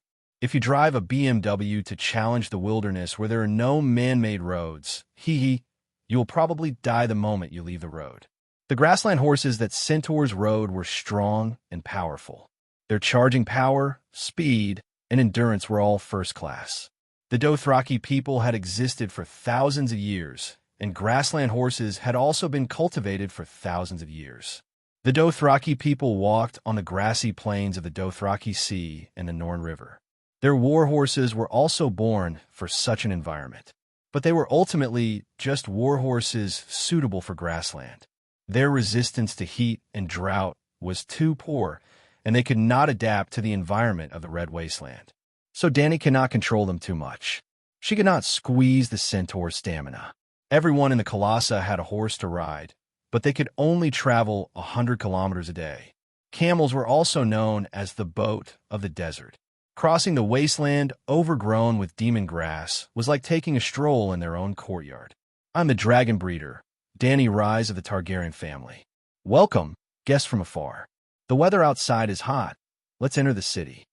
Danny did not even ask for their identities. She directly invited them after they introduced themselves. The three camel riders were also very polite. They skillfully untied the Arabian headscarves wrapped around their heads. After they were fully equipped, they introduced themselves one by one. The man on the left with white skin, blue lips, and shriveled cheeks said in rough Dothraki, "Great Mother of Dragons, Khaleesi of the Great Sea of Grass, I'm the Archwizard of Queers, Kaya Bli." He was talking to Danny, but his eyes were blazing as he looked at Blackie, who was sitting cross-legged on top of her head. The bald, fat man in the middle was also very white. His skin was milky white, whiter than Danny's white skin. One side of his nose, which was bigger than Jackie Chan's, was embedded with a thumb-sized green jade. He spoke in Valeglia, which was popular in the Free Cities. Princess of Targaryen, thank you for your invitation. Your kindness is as conspicuous as your beauty. I am Zero Zambindasis, one of the 13 princes of queers. This fellow spoke of his admiration for Danny, but he looked at her as if he was evaluating the value of goods. But compared to the other two, Danny was more willing to deal with him because he was the only one who did not have power beyond a mortal realm.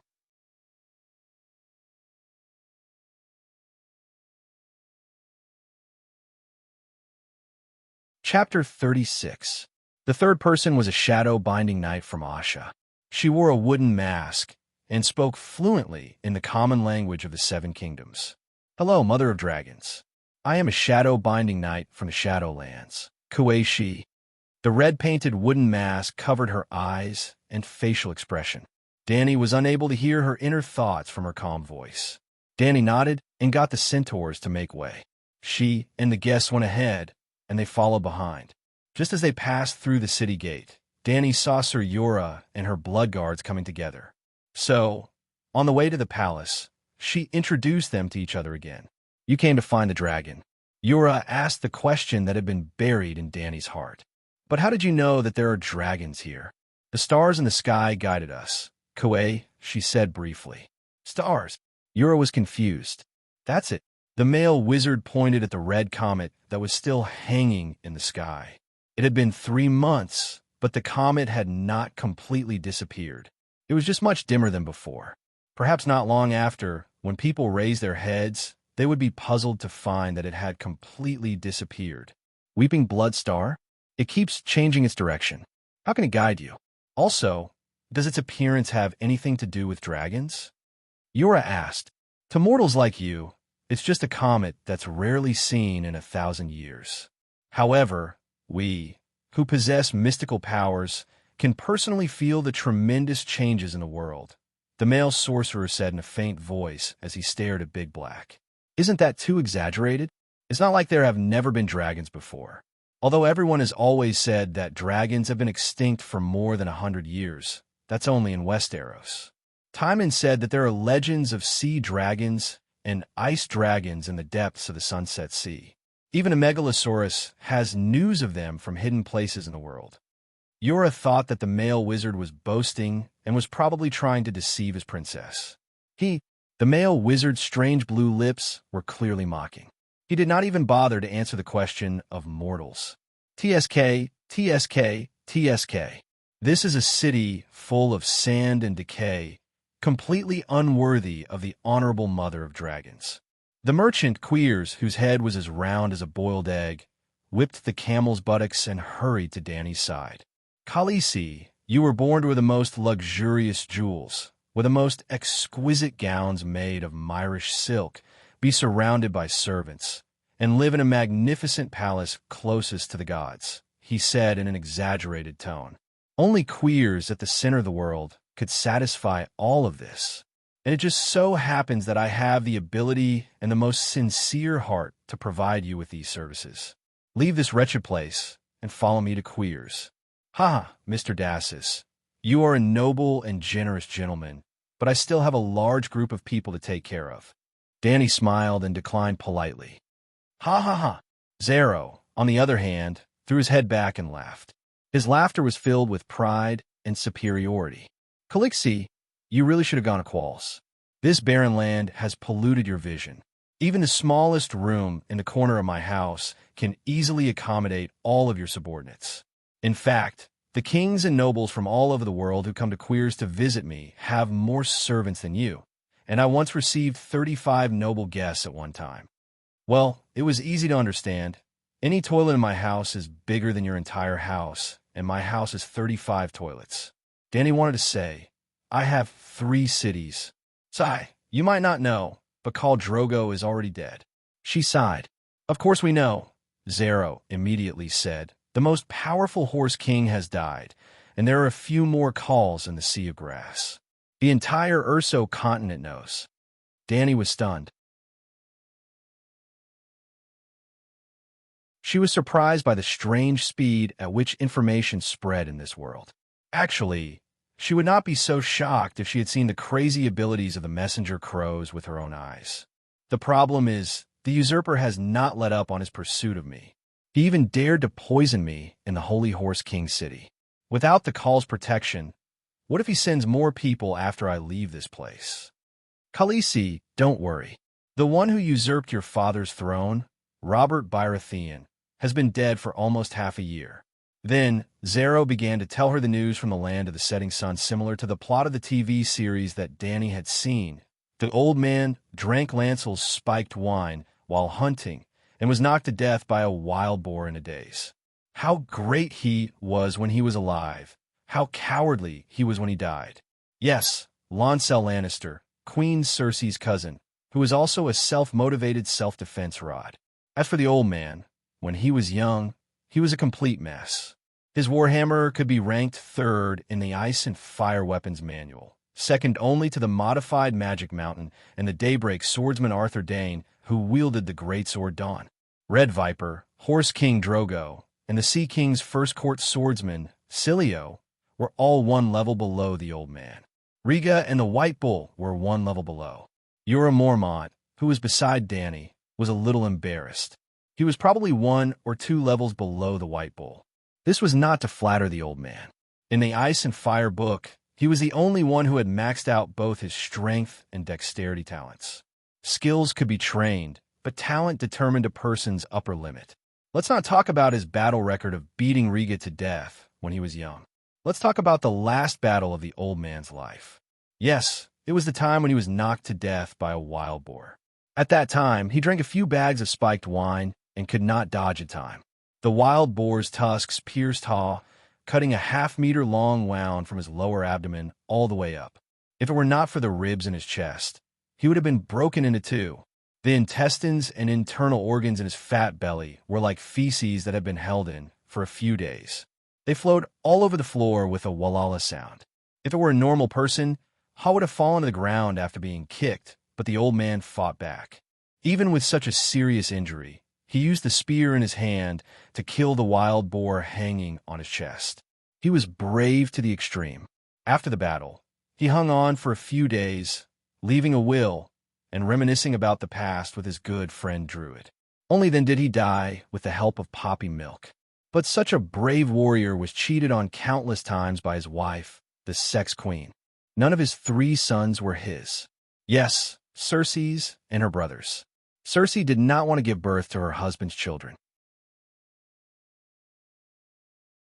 Even in bed, every time the old man came to her when he was drunk, she deliberately made it look like they had sex. In fact, she did not even touch his hand. The first time Cersei was pregnant with the old man's child, she seemed to have deliberately aborted it. After I became the prime minister, under the hints of a few people with ulterior motives, he quickly realized that his good friend was raising someone else's child. Then, he let the Sex Queen know that he knew. When the Sex Queen knew that he knew, she made the first move. She had one of her lovers, her cousin Lancel, poison the old man's wine. The old man died tragically under the tusks of a wild boar, just as described. Of course, Zero did not tell Dany the details. He only said that there were rumors that Robert was killed by Cersei. So, you don't have to worry about the usurper anymore, he comforted Dany. In Qualls, under my protection, no one can hurt you. Dany nodded and followed his words. How far is it from here to Qualls? How many days did it take to get here by camel? About 1,000 miles. It took us about a week to get here. Dany estimated that their speed was about the same as her Khalasar's southbound speed. The only difference was that the camel could travel another 1,000 miles in this environment, while her Khalasar was on the verge of collapse after traveling only 500 miles. They chatted as they came to the front of the palace. A group of old people and children in the square looked at the 3 guests on the camel in surprise. Dany prepared water and hummus for the guests to quench their thirst. She also left 3 bedrooms near the garden empty for them to rest in. At night, she held a bonfire party in the square. There was roast horse meat dipped in plum sauce, mushroom and smoked venison stew, butter beets, turnip stew, and saved wine. It was almost the best food that her commissar could bring out. The three guests from Qualls also took out red wine, sausages, and caviar from the bags hanging on the camel's back. Dany even took out her 3 dragons that were the size of hunting dogs for them to see, and even let them touch the baby dragons. She and Cora had been observing their reactions to the dragons. She's movements were full of reverence, and the wizard's eyes could not hide his desire. The merchant Zero's eyes seemed to sparkle as he expressed his surprise at the high temperature of the dragons to Dany. All in all, the guests were very satisfied with Dany's hospitality that night. Finally, when they were sent back to their rooms to rest, Dany told Zero that she would seriously consider the possibility of going to Qualls. "What do you think?" Dany did not go to bed immediately. She called Cora, the Blood Riders, a few old people, and 3 maids together for a meeting on whether to go to Qualls. Unlike the other calls who treated the old as useless burdens, Dany valued the old people who could live to 60 years old in the cruel environment of the Sea of Grasses. Apart from Watson's slight misjudgment, the Wrangler Afundi and the old blacksmith Solomon had brought her great surprises. Afundi, for example, was a master at raising horses. The Red Waste was a desolate place, but there were no fewer horses. In a few months, there were more than a dozen newborn ponies. In modern society, the world-famous horse racing clubs would probably fight over him.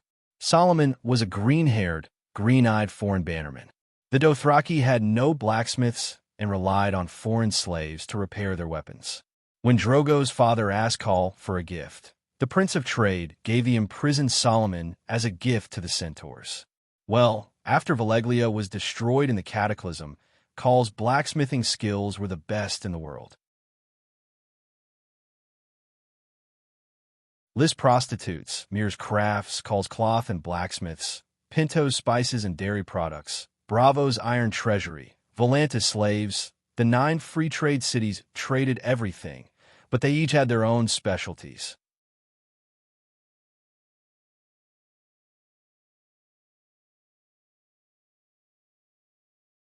Chapter 37. Whether or not to go to Queers was actually like whether or not to lead Khalasar south back then. It seemed like the future was unpredictable and could not be decided easily, but there was no other choice.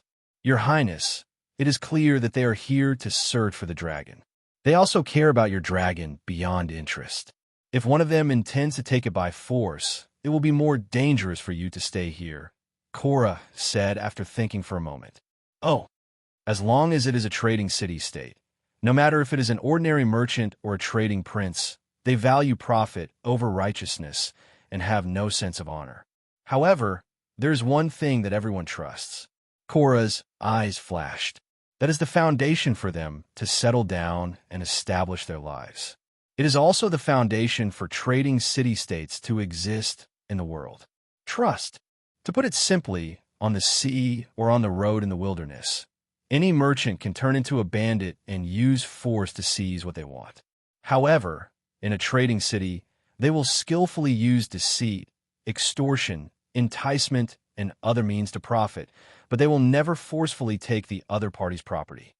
Seeing Dany's thoughtful expression, he smiled and said, "The greater the merchant, the more sinister and gentle their methods are.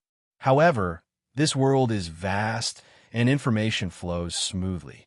If Zero and the other 2 sent you an invitation, theoretically, they also bear the responsibility of protecting your safety. It is not that they are noble, but their credibility in the hearts of other merchants is far more valuable than any benefits in front of them. Your Highness, you have been wandering in the various city-states of the Western continent for a long time. You should have a deeper understanding of this." Dany nodded. The usurper's bounty on the Targaryen siblings had never stopped, but every trading prince and governor who had entertained them did not chop off their heads and sell them for money.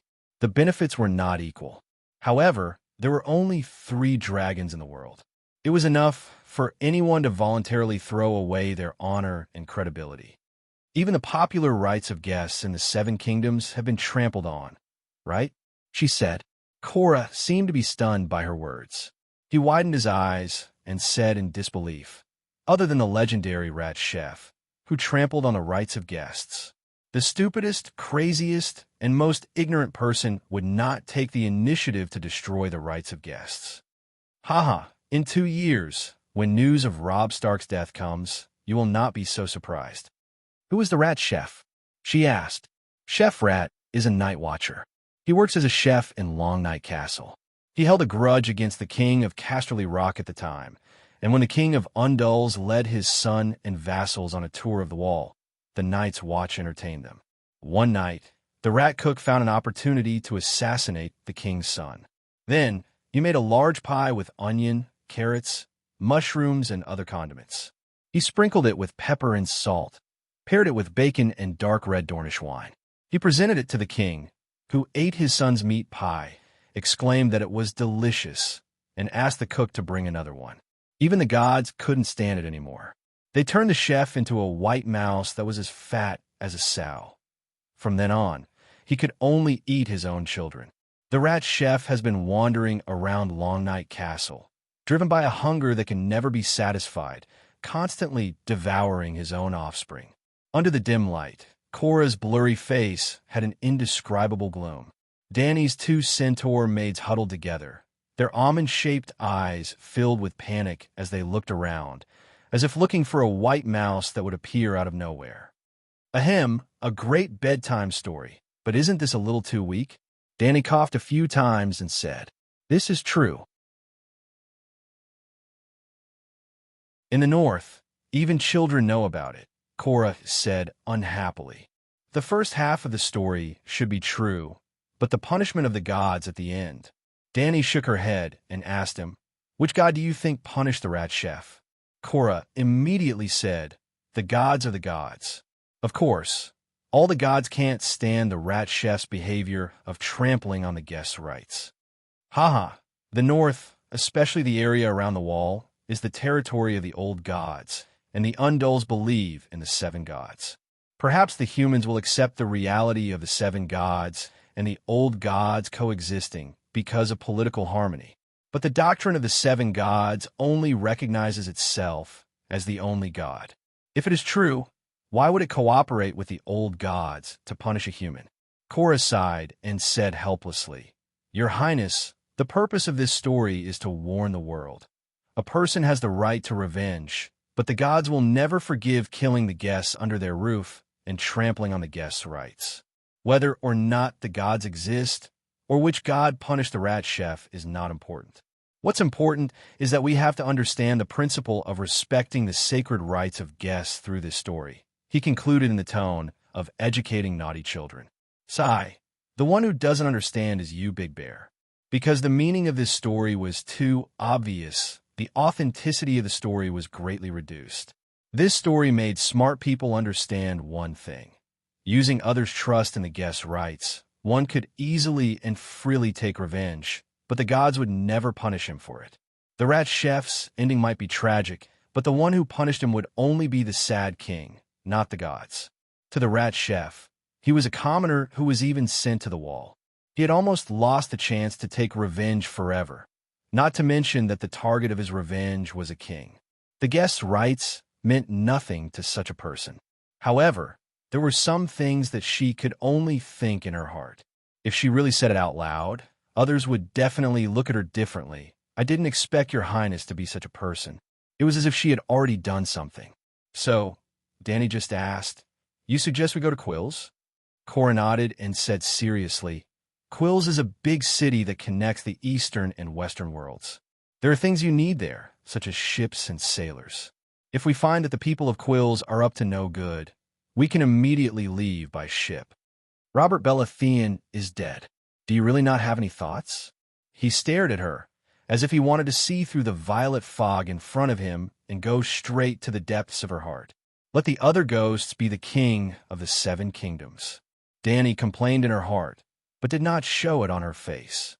Instead, she showed a look of desire and said, I have a chance. The Westeros was Cora's hometown. He was willing to be a spy for Robert in order to go home. There was no doubt that between Theon Bella and Dany, the balance in his heart was greatly tilted towards Dany. However, If he knew that Danny had no intention of returning to the Seven Kingdoms, the other side of the balance would no longer be loyalty to the King's Landing and the current king, but the temptation to go home. Homesickness and love were existences on the same level. Besides, someone had already given the poor knight the good guy card. I can't receive any information here, and I can't judge the current situation of the Seven Kingdoms. The only thing is that even if the usurper is dead, he still has 2 sons, and the queen is Lannister. At the very least, Theon, Bella, and Lannister will obstruct your return. Stark treats Robert like a brother, and he won't support you.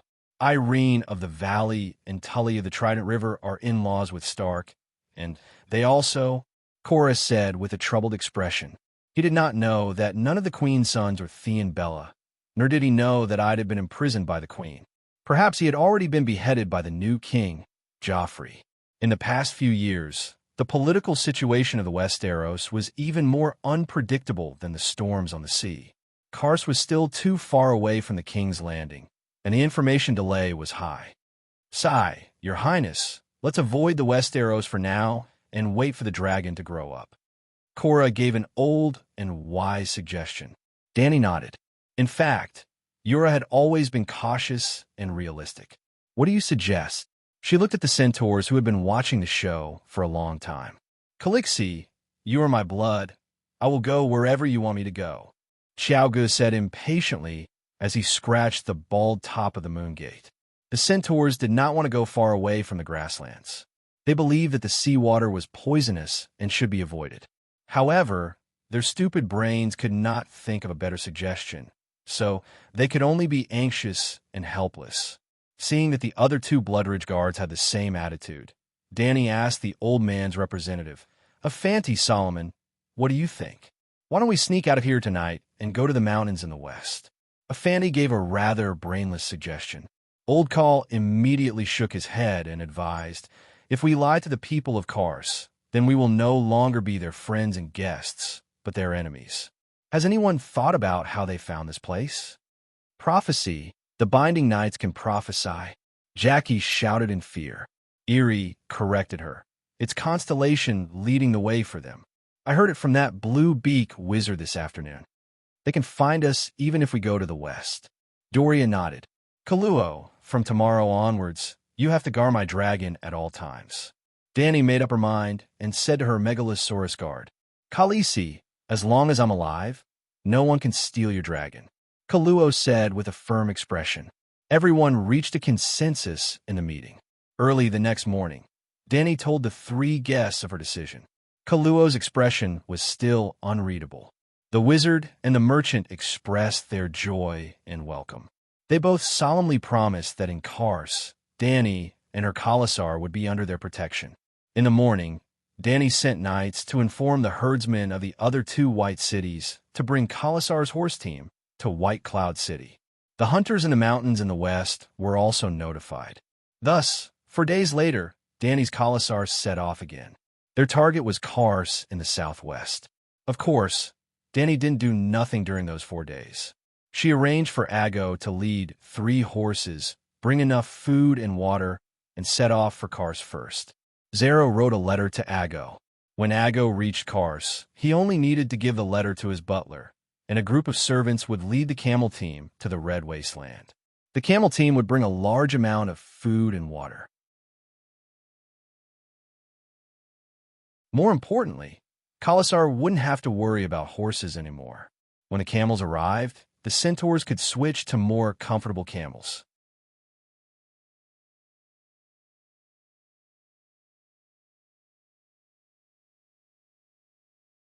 Chapter 38.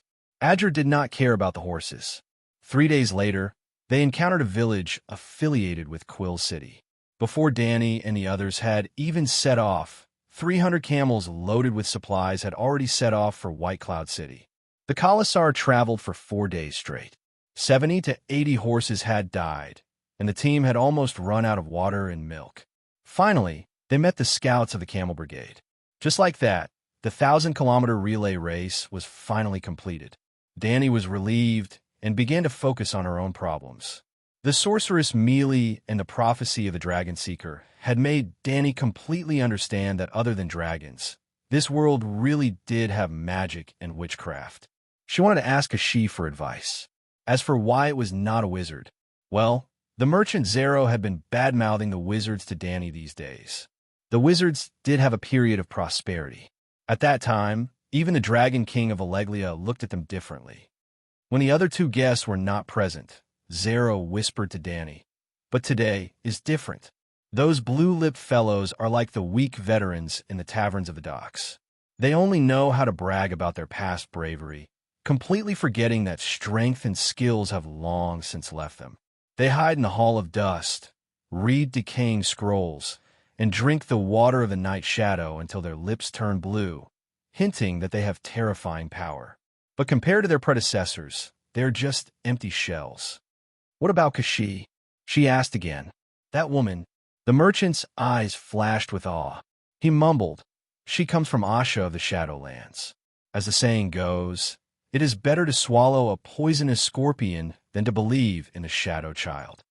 Her power will only make her more dangerous. Khaleesi, don't believe her." Just like that, Danny also figured out who had prophesied her existence. It was not the wizard Kaya who had been talking to her about metaphysics, but Kashi, who was so low-key that people ignored her existence. That woman was not simple. Looking for an opportunity, Danny moved her camel closer to the woman wearing the wooden lacquer mask. She whispered, "Miss Kashi, do you know anything about prophecies?" Since there was a camel to ride, Danny naturally wanted to free her little silver horse. Not only was she wearing a wooden mask, but she was also wearing an Arabian scarf. Her head was turned towards Danny, and her eyes and expression were completely unreadable. "Danny Leasy, Miss is not popular in Asia's summer," she said in a clear voice. "Okay, Master Kueishi." Danny took advantage of the situation. "Can you predict whether I can have another child in the future?" "Sigh, my poor leg. That which called Millie cursed me, saying that my womb can no longer give birth to life." As she spoke, tears welled up in her eyes, and she sadly turned her head away. Kueishi paused and finally said something that made Danny cheer her heart. "Please let go of the sadness of the past. There are more important things waiting for you in the future. As for children, sigh, I can't predict such things." "Why? You haven't even seen me, and yet you know that I've hatched a dragon. Why are you still in White Cloud City?" Danny did not seem to want others to see her red eyes. She pulled the scarf around her neck and wrapped it around her head a few times. "She said, prophecy is a kind of elusive magic. When the blood-sobbing star appeared, I felt that the power of magic was quickly recovering, like a tide sweeping across the city on the embankment. So I opened my eyes and tried to see the world clearly, the most fundamental world. In the end, I saw you training a dragon in the wilderness. So, do you understand now?" "I don't quite understand," Danny answered honestly. "Mortals fear and vilify magic and witchcraft. In fact, it's a kind of wisdom that ordinary people are not qualified to learn. In essence, it's as simple as seeing the eastern horizon dyed crimson and knowing that the sun is about to rise." "I understand now." She looked at Danny, as if to ask if she understood now. "Maybe I'm just an ordinary person who's not qualified to learn that kind of wisdom." Danny smiled bitterly. She still did not understand. Ordinary people can set off a magic tide in the world again? She actually laughed. Then, she explained for the third time, "I saw the eastern sky dyed red, so I knew that the sun was about to rise. If I can't see it, or if I don't look, then I don't know anything. The so-called prophecy is just the information that the world shows to me. Then I go and look and I know. As for whether you can have children in the future, the information elements related to it have never appeared. It can't be summed up and it can't be guessed, so I don't know." This time, Danny roughly understood. Prophecies were a bit like big data analysis, but in addition to the information collected by the prophets themselves to summarize, the panworld consciousness would also send them vague information in the dark. The dragon brought magic to the world, and its influence was too great. It was like a turbulent tide, So Kuei, she could clearly see the waves, and then see the initiator of the magic on the waves, Danny and her dragon. And the matter of children might have a great impact on the future, but at this time, the waves had not yet set off. In front of Kuei, the sea was calm. Unless there was a stronger existence that could see through the sea and see the turbulent undercurrent of the ocean abyss. For example, the Green Prophet. Can you teach me about magic? Danny looked at Kuei expectantly and asked. Yes, you can come with me to Asha. There is all the knowledge you need there. Kuei quickly replied with a, I was waiting for you to say that tone. Danny hesitated and suddenly realized. No one would be good to you for no reason, unless they loved you. Obviously, Kuei would never love her. So who did she love? Her dragon. I am the princess of Dragonstone Island, born of the storm. Reviving the dynasty of House Targaryen is my responsibility and mission. My goal is the Westeros of the West. I can't go in the opposite direction. At this moment, she was not fighting alone. Morong Fu was with her. When Morong Fu said that he wanted to revive the Yin Kingdom, who would not believe him? Naturally, Kuei believed him. And so, she returned to her previous silent state. It seemed that if Danny did not go to Asha, she would ignore her. Since Kuei's method did not work, Danny had to look for Beitai. Your Excellency, Great Wizard, I heard that magic spells are a special language outside of the language of communication. This time, she did not hesitate to ask when the others were not around. When everyone was about to rest after dinner, she asked directly. The Great Wizard Haya fully liked to talk to Danny. Other than boasting about the greatness and prosperity of queers, he would tell her some strange wizard stories that were difficult to distinguish between the truth and the lies. When he heard Danny's question, he said happily, Calixi, you have the courage and wisdom to explore the mysteries of knowledge. That's right, there are many professions in this world that involve mystical powers, such as Shadowbinder, Sorcerer, Alchemist, Moon Singer, Red Monk, Dark Sorcerer, Necromancer, Cloud Realm Sorcerer, Fire Sorcerer, Blood Sorcerer, Interrogator, Judge Paladin, Poison Master, Priestess, Nightwalker, Shapeshifter. The Great Wizard listed dozens of magic professions in one breath.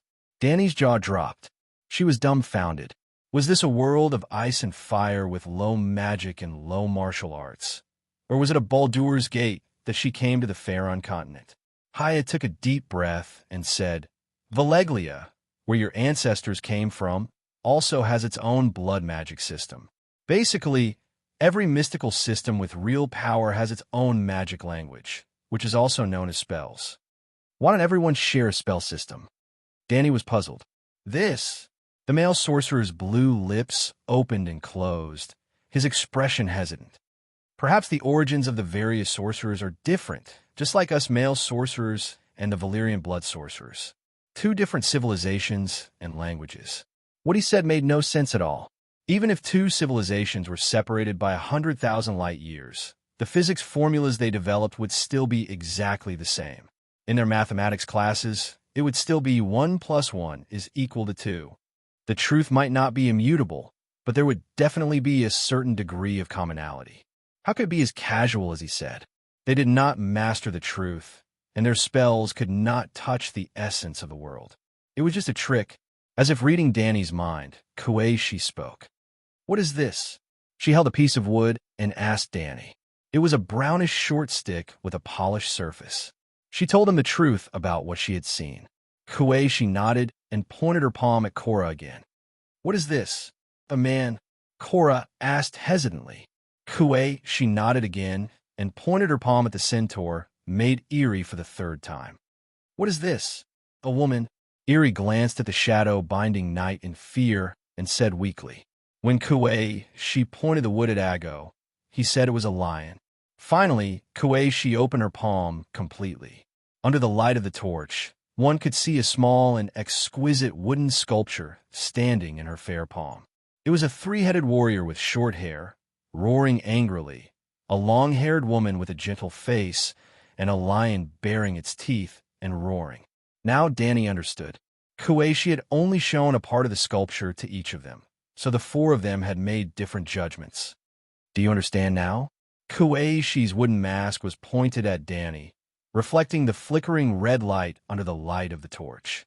Even the greatest magician can't master all the truth. Danny nodded. Simply put, it was like a blind man touching an elephant in the wizarding world. Cora suddenly asked, Sir Wizard, when you said the shapeshifters, did you mean the children of the forest? Everyone in the northern region grew up with horror stories about shapeshifters. They might not have heard of names like the Moon Singer or the Cloud Realm Wizard, but shapeshifters were as impressive as the Rat Chef. Once, the wizard shook his head and laughed. Undulls, I know what you're thinking. The children of the forest are legends, and so are the shapeshifters. The world is just as your scholars expected, without a trace of miracles. They have disappeared for thousands of years. Cora frowned. They never disappeared, but you deliberately isolated them and forgot about them. When I left Asha and went to the west to find the direction of fate, I bought some magic ingredients from a shapeshifter. His falcon could pluck the red lotus on the mountain peak. Kuei, she said coldly. All the shapeshifters went to Asha. Cora was surprised and relieved at the same time, as if he was sighing with emotion. It's good that all the monsters are gone. Danny was not calm. She clearly remembered that the Game of Thrones clearly said that shapeshifters were exclusive to the old gods. How could there be shapeshifters outside the Westeros?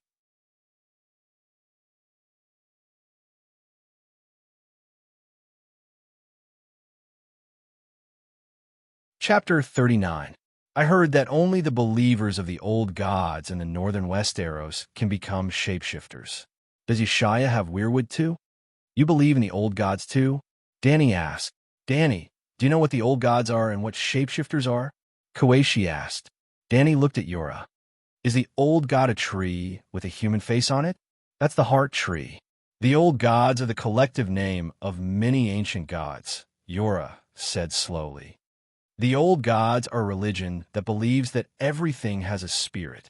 Shapeshifters who are believers can awaken the spirit of nature and become one with spiritual animals.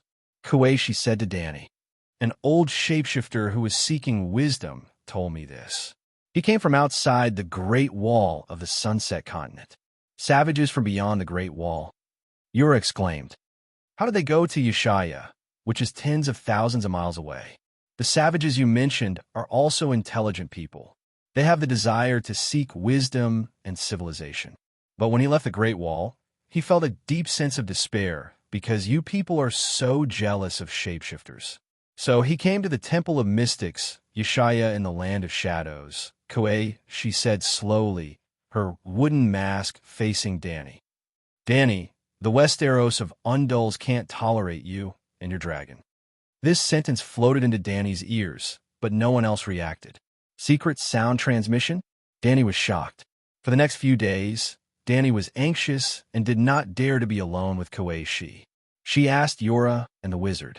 Wizards and magicians could not make physical attacks like making fireballs or throwing icicles. They could only hurt people indirectly through spells, shadows, and blood.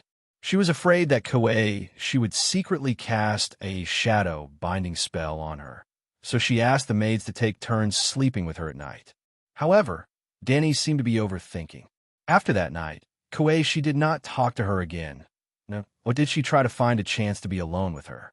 When they left the Red Wasteland and entered Queer's territory, Danny couldn't help but ask, Mr. Wizard, do you know ancient Valeglia's spells? Do you want to learn? Although she did not take the initiative to talk to her, she had never rejected her either. Sigh, the world is dangerous. I don't want to be hurt by evil sorcerers anymore. Danny sighed sadly. I don't know Valeglia's spell because it's useless to me, but if you want, you could go to Asha. There should be someone there who can teach you. Kuei, she said faintly. There are rumors circulating in the Shadowlands that the descendants of the ancient Valeglia blood shamans are still active in a certain place. It's too far. I want to go to the Westeros to be a queen. Danny shook her head. At noon the next day, Danny saw Queers, who had been described by Zero as the City of Heaven. Clang! On the sandstone city wall, which was the same color as the red wasteland, there was the sound of a gong being struck. Targaryen, the Stormborn, the mother of dragons, Dany Liz, come.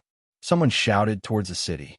Even Dany, who was half a mile away from the city gate, could hear the shout.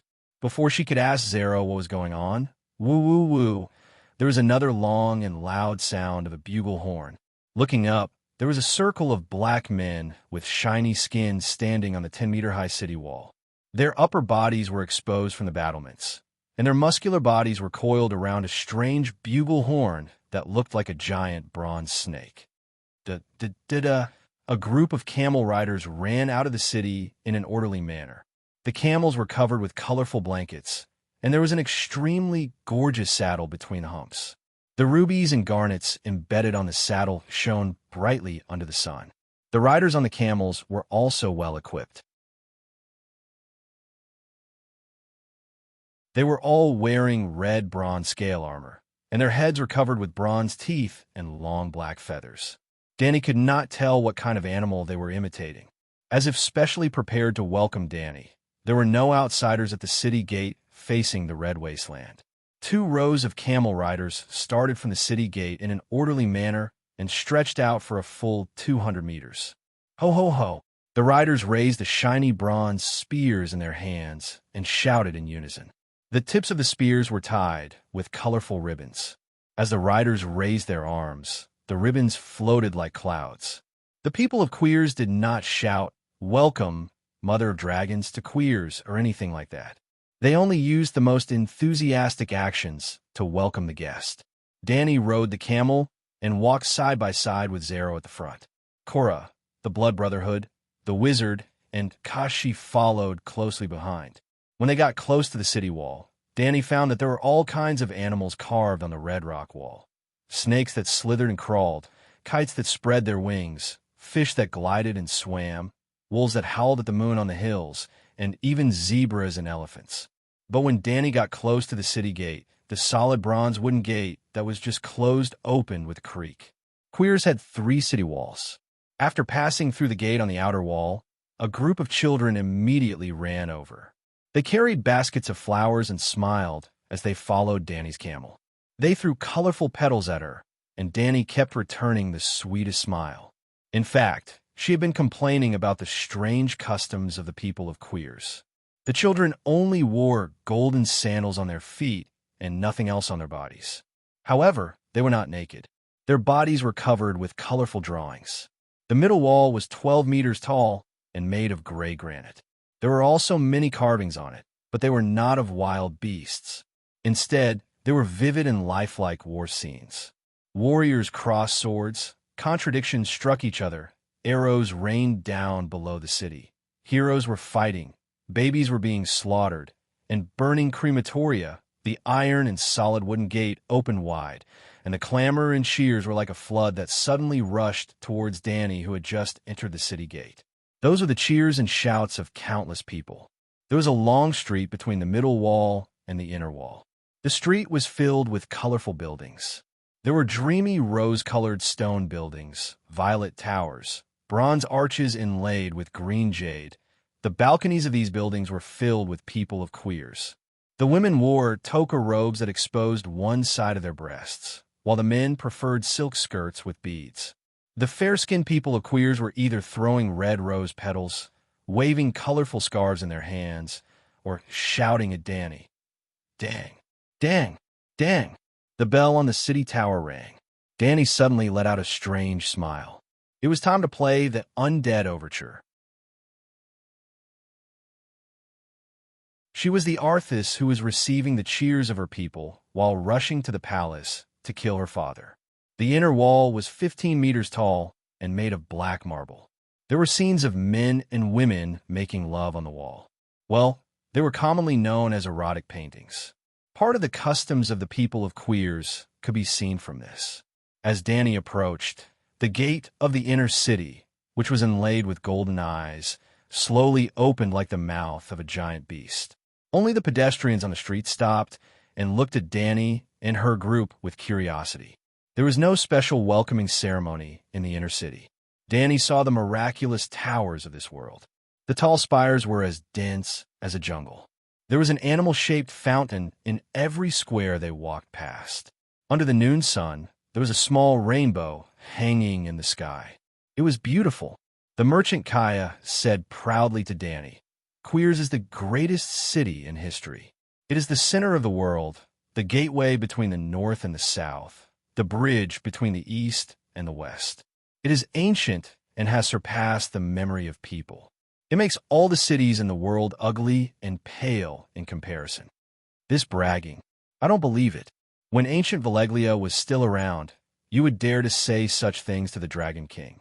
Yes, I have been to the 9 free trade cities, except for Volantis. None of them deserve to be mentioned in the same breath as the Pearl of this Strait. Danny complimented happily. She could not help but notice the statues placed on both sides of the arcades.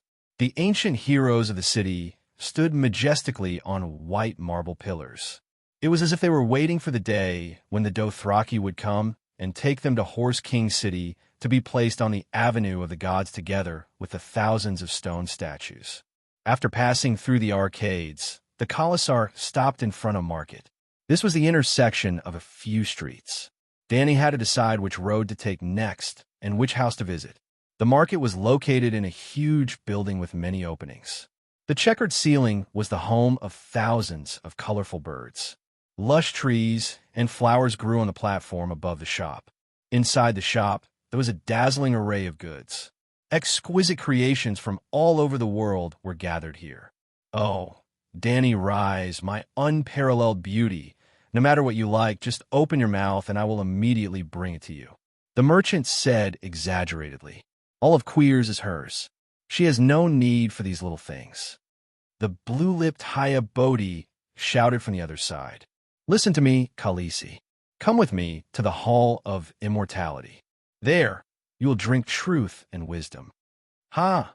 What can your Hall of Dust provide for her? Zero said proudly to the great wizard. The 13th Tycoon will give her a crown made of black jade and flamestone. Danny's face immediately lit up with joy. She tactfully rejected the male wizard and said, Lord Haya, you know my background and understand my desire. The Garden of Liang may be good, but it is not a place for long-term love. I won't hide it. I long to return to the King's Landing's Red Keep. That is where I belong. You better not have any evil thoughts. Otherwise, one day, I will lead 100,000 Dothraki roaring warriors to ransack this city.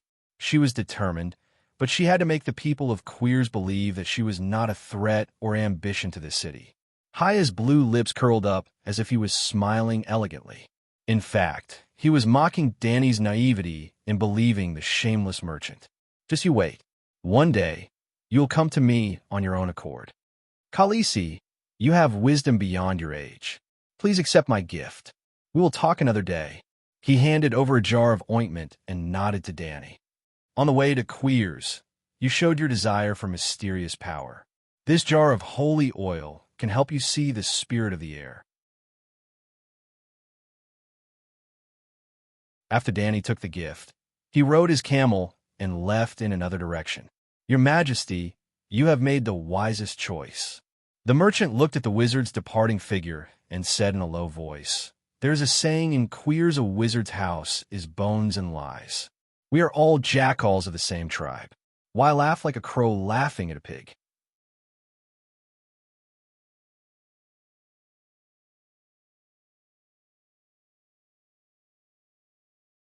Chapter 40. Zero lived up to his name as one of the 13 giants of quills. Even the knowledgeable Danny was amazed by the residence he had prepared for her.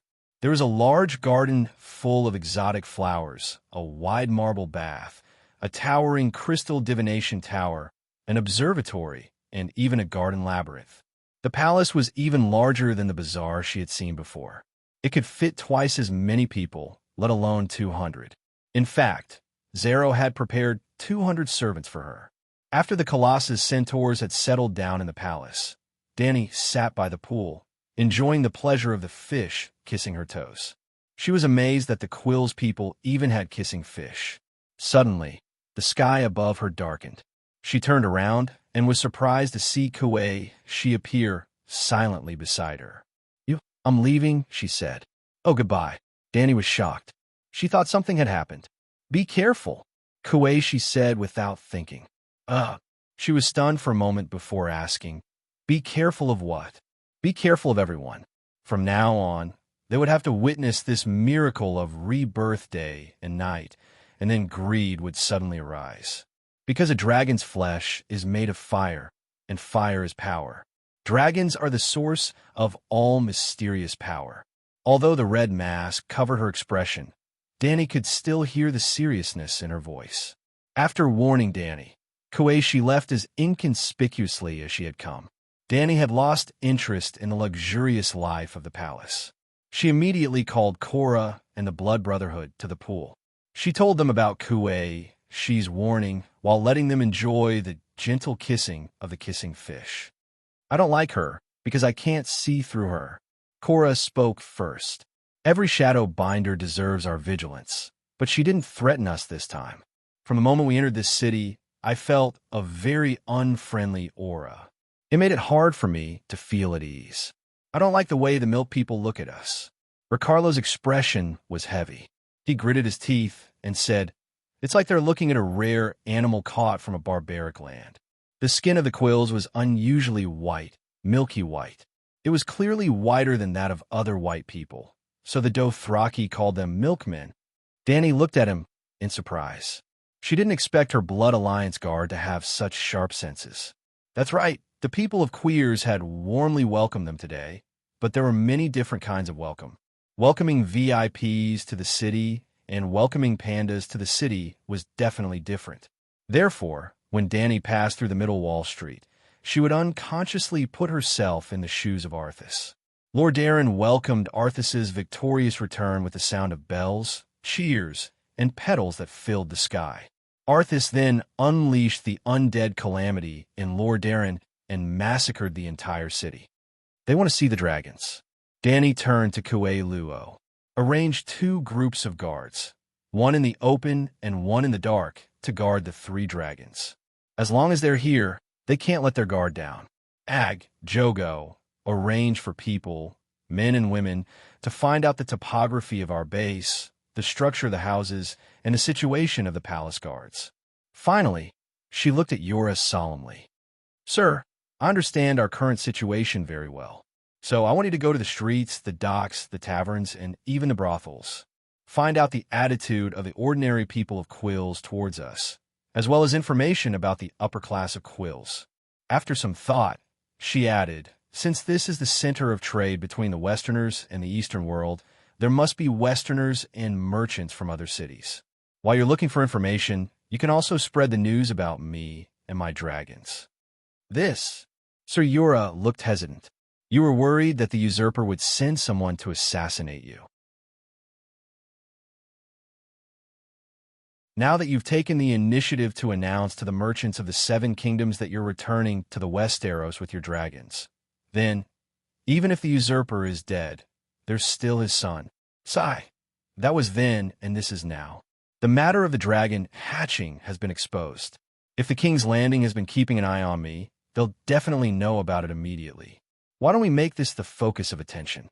Not only will it protect us, but it would also distract everyone's attention and conceal her true goal." That night, Danny enjoyed the luxurious food that came with the luxurious palace, stir-fried peacock tongue. Damn it.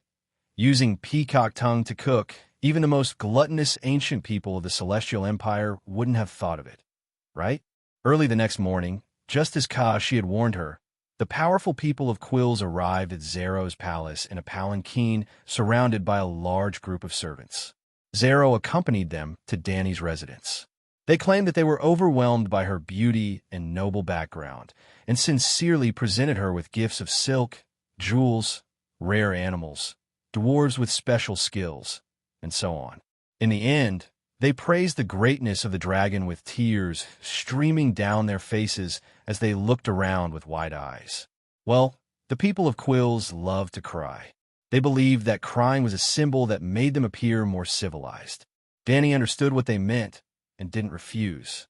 She immediately took the chained dragon out, causing the nobles of Quills to cry even harder. The upper class of Quills was made up of 3 major organizations: the royal family, the merchants, and the wizards.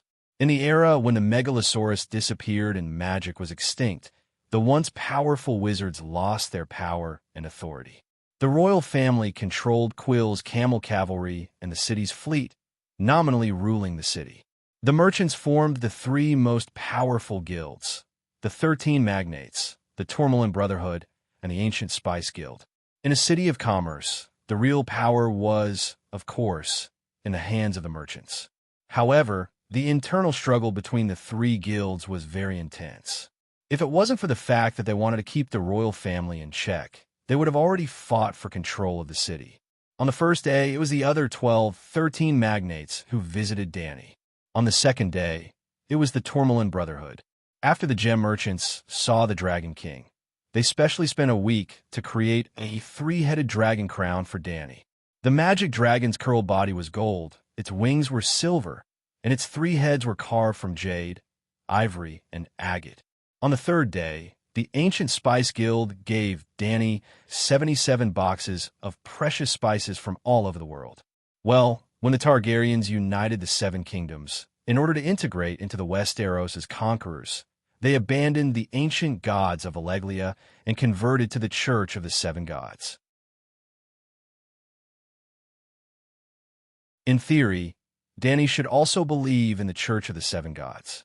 And to the followers of the Church of the Seven Gods, 7, 77, and 777 were all auspicious numbers. On the fourth day, Danny began to receive the middle and lower class people of Quill's power. Small merchants, government officials, fleet commanders, camel cavalry captains. When she asked if the Zero royal family would come, he said with disdain, "The royal family now, other than supreme dignity and ancient glory, what else is left? You should accommodate them and take the initiative to meet them." However, it was not that easy to meet the royal family. In order to be summoned by the royal family, one must have the qualifications, and this qualification was in the hands of a few powerful people. To put it simply, just like how Tang Sanzang needed to send people to Ananda Kasayapa to get the scriptures from Buddha, Danny had to get through all the checkpoints and send enough people to meet the royal family. Even if one wanted to get in through the back door, one had to have the connections. If one could not find the connections, sending gifts randomly would be a waste of manpower and money.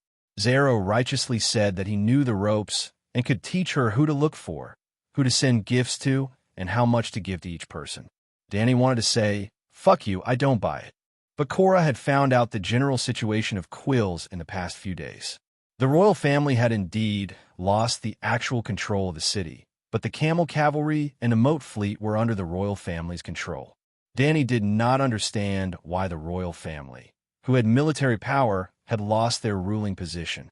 Perhaps this was the characteristic of a trading city-state, or perhaps the merchants were richer and could hire more armed forces, such as mercenaries. Zero's persuasion of Danny to use connections to meet the royal family was not a secret among the higher-ups. The royal family had most likely already opened their pockets and was waiting for her to throw in gold coins. If she did not go, she would be disrespecting the royal family, and disrespecting the royal family would mean that they were not friends. Not friends, not guests, then I can make a move on you. Cora advised her. This is the custom of Quills. Even in Westeros, you don't necessarily enjoy the rights of a guest just because you visit my house. The rights of a guest only come into effect when a guest is under the roof of the host and receives bread and salt provided by the host. If the host places an unsheathed sword on his knee, it means that he has no intention of establishing a guest relationship with the guest, and the guest's rights naturally do not exist. But isn't it too low to ask for bribes? Is it also popular in the Seven Kingdoms for hosts to ask for gifts from their guests? Danny said angrily. Cough, cough, cough. Cora coughed, as if he had been choked. Even his full beard could not hide the redness on his face. No way. Danny opened her mouth wide in disbelief. It's not as blatant as Quills. Sir Cora hurriedly explained. The guest gives a guest gift to the host, mainly to express his gratitude for the food and shelter provided by the host.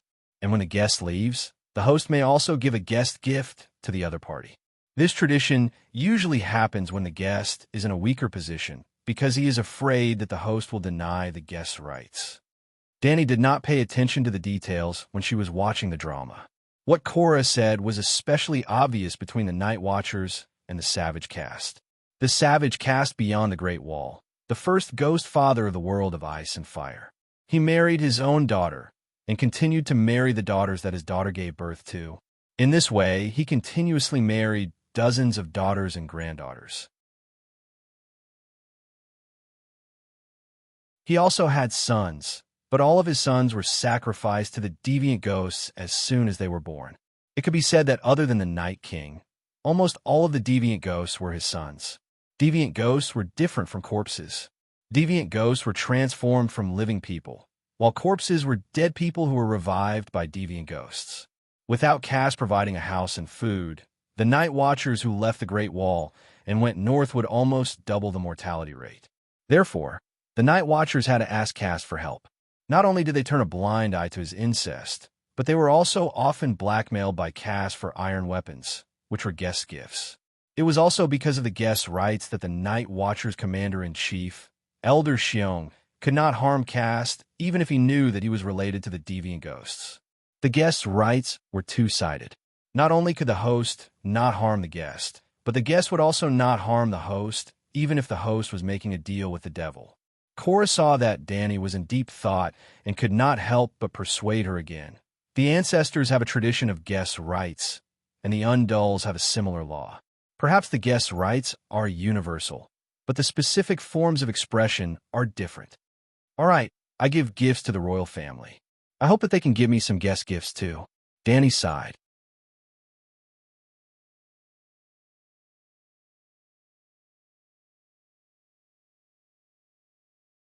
Chapter 41.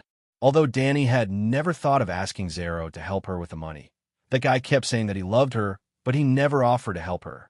Danny had to pay for the help herself, and he was only responsible for telling her who to ask for help. For the first step, Danny brought a red mare, a gray bison hunted from the border of the Red Wastelands, and a large black dog bought from the market to the Temple of the Queers. The Milk people worshipped the god of memory that she had never heard of before, so she sacrificed herself to the god of memory's priests. The mare represented the centaur's sacrifice, and the bison was an ancient custom. It was said that before this trading city was built, the original Milk people hunted the creatures of the Red Wastelands for a living. The closer to the center of the Red Wastelands, the hotter the temperature and the harsher the environment. The plains near the sea were rich in water, and there were many wild animals and plants. As for the black dog, it was very strange. The people of Queers, like the great celestial empire, loved the taste of dog meat. The priest was very satisfied with Danny's understanding of the situation. The old Milk person with snow-white hair and skin told Danny that she could come to the god of memory to search for the memories of time. After asking again, Danny understood that this was also the library of the people of Queers. The priest of the god of memory was also the city's historian. For thousands of years, they had recorded every major event that happened in Queers. Mother of dragons, you, your dragon, your centaur warriors, your great feat of crossing the purgatory plains to Queers, and even your trip to the temple today have already become a part of the god of memory's history. The old man said with a smile. If it was the original Danny, she might not be interested in books that recorded history, but the current Danny was screaming in her heart. Worth it! It's so worth it! 2,000 Queers gold coins is completely worth it. On the surface, she only gave 3 beasts, but last night, Ago and 4 centaurs carried 2 boxes of newly exchanged radiant coins into the old priest's backyard. Yes, he really went through the back door. From the back door in the alley, he entered the backyard of the old shaman's favorite 13-year-old mistress residence. Qualls used the radiant coin, which had been popular since ancient Valeglia. It was a round currency with a crown on the front and a hideous skull on the back. The radiant coin was relatively small. 1 radiant coin was only 1/3 of the weight of a gold royal. 2,000 coins would be about 2,000 times 4,000 is equal to 8 million yuan in purchasing power. This was equivalent to the Middle Ages, and their productivity was far inferior to the modern Celestial Empire. 2,000 radiant dollars was definitely a huge sum of money. It was easy to understand why the old shaman was so nice to Danny. After obtaining the library card from the memory temple, the second back door Danny went through was the keeper of the register of queers, who were also the city's administrative officials. Bags of gold coins were sent out, and Danny suddenly found that half of the Zhuji's gold that she had stashed away had been used up. She told Zero bitterly, "I have no money left. I only have some antique jewelry that I excavated from the City of Bones." Zero's heart was as cold as ice in the face of a peerless beauty's request for help. He did not have the slightest intention of paying out of his own pocket. Instead, he gave her a bad idea. The news of the existence of a true dragon has spread throughout the East, and more dragon seekers have come to visit. Now, there are countless people in Queers who want to see you and your dragon. Why don't you accept their requests? At the same time, everyone who meets you will receive a gift. Danny thought about it. This was beneficial to her. Not to mention how many zoo tickets she could receive. As long as her reputation was spread, and she and her dragon were known in the East, some people would not dare to use the most direct and vicious methods against her. Wasn't this the reason why she asked Cora to spread the news of the dragon in the docks and the taverns on the streets? When no one knew that she had a dragon, she would rather hide in the White Cloud City for a long time and try her best not to let this news leak out. But as long as one outsider knew about her and her dragon, then the hidden plan would be completely destroyed. When no one knew about the birth of the dragon, she was the safest, and her threat index was 1 star. When a few people knew about the birth of a true dragon, she was the most dangerous, and her threat index was 4 stars. In the Far East, after everyone knew about her story, some people had scruples, and her threat index was lowered, and her threat index was 3 stars. When the news traveled tens of thousands of kilometers and reached the Westeros in the far west, her threat index rose again, and her threat index soared to the most dangerous 5 stars. But whether it was a few people or all of Queers who knew, the speed at which news of her dragon spread to the Westeros would not change. Given the distance between Queers and King's Landing, she had about 2 years of buffer time for the news to spread quickly. Either her dragon could grow up in the next 2 years, or Danny could establish perfect security measures in the next 2 years, which was commonly known as building up her own force. In that case, she needed money. Danny agreed to Zero's plan to build a megalosaurus zoo. That afternoon, Yora brought a captain to the living room of her palace. "Your Highness, I brought you a sea merchant from the Midsummer Islands." It was a black uncle. His dark skin was like polished obsidian, dark and shiny. "Your Highness, my name is Kuhulu, the captain of the Laurel Wind.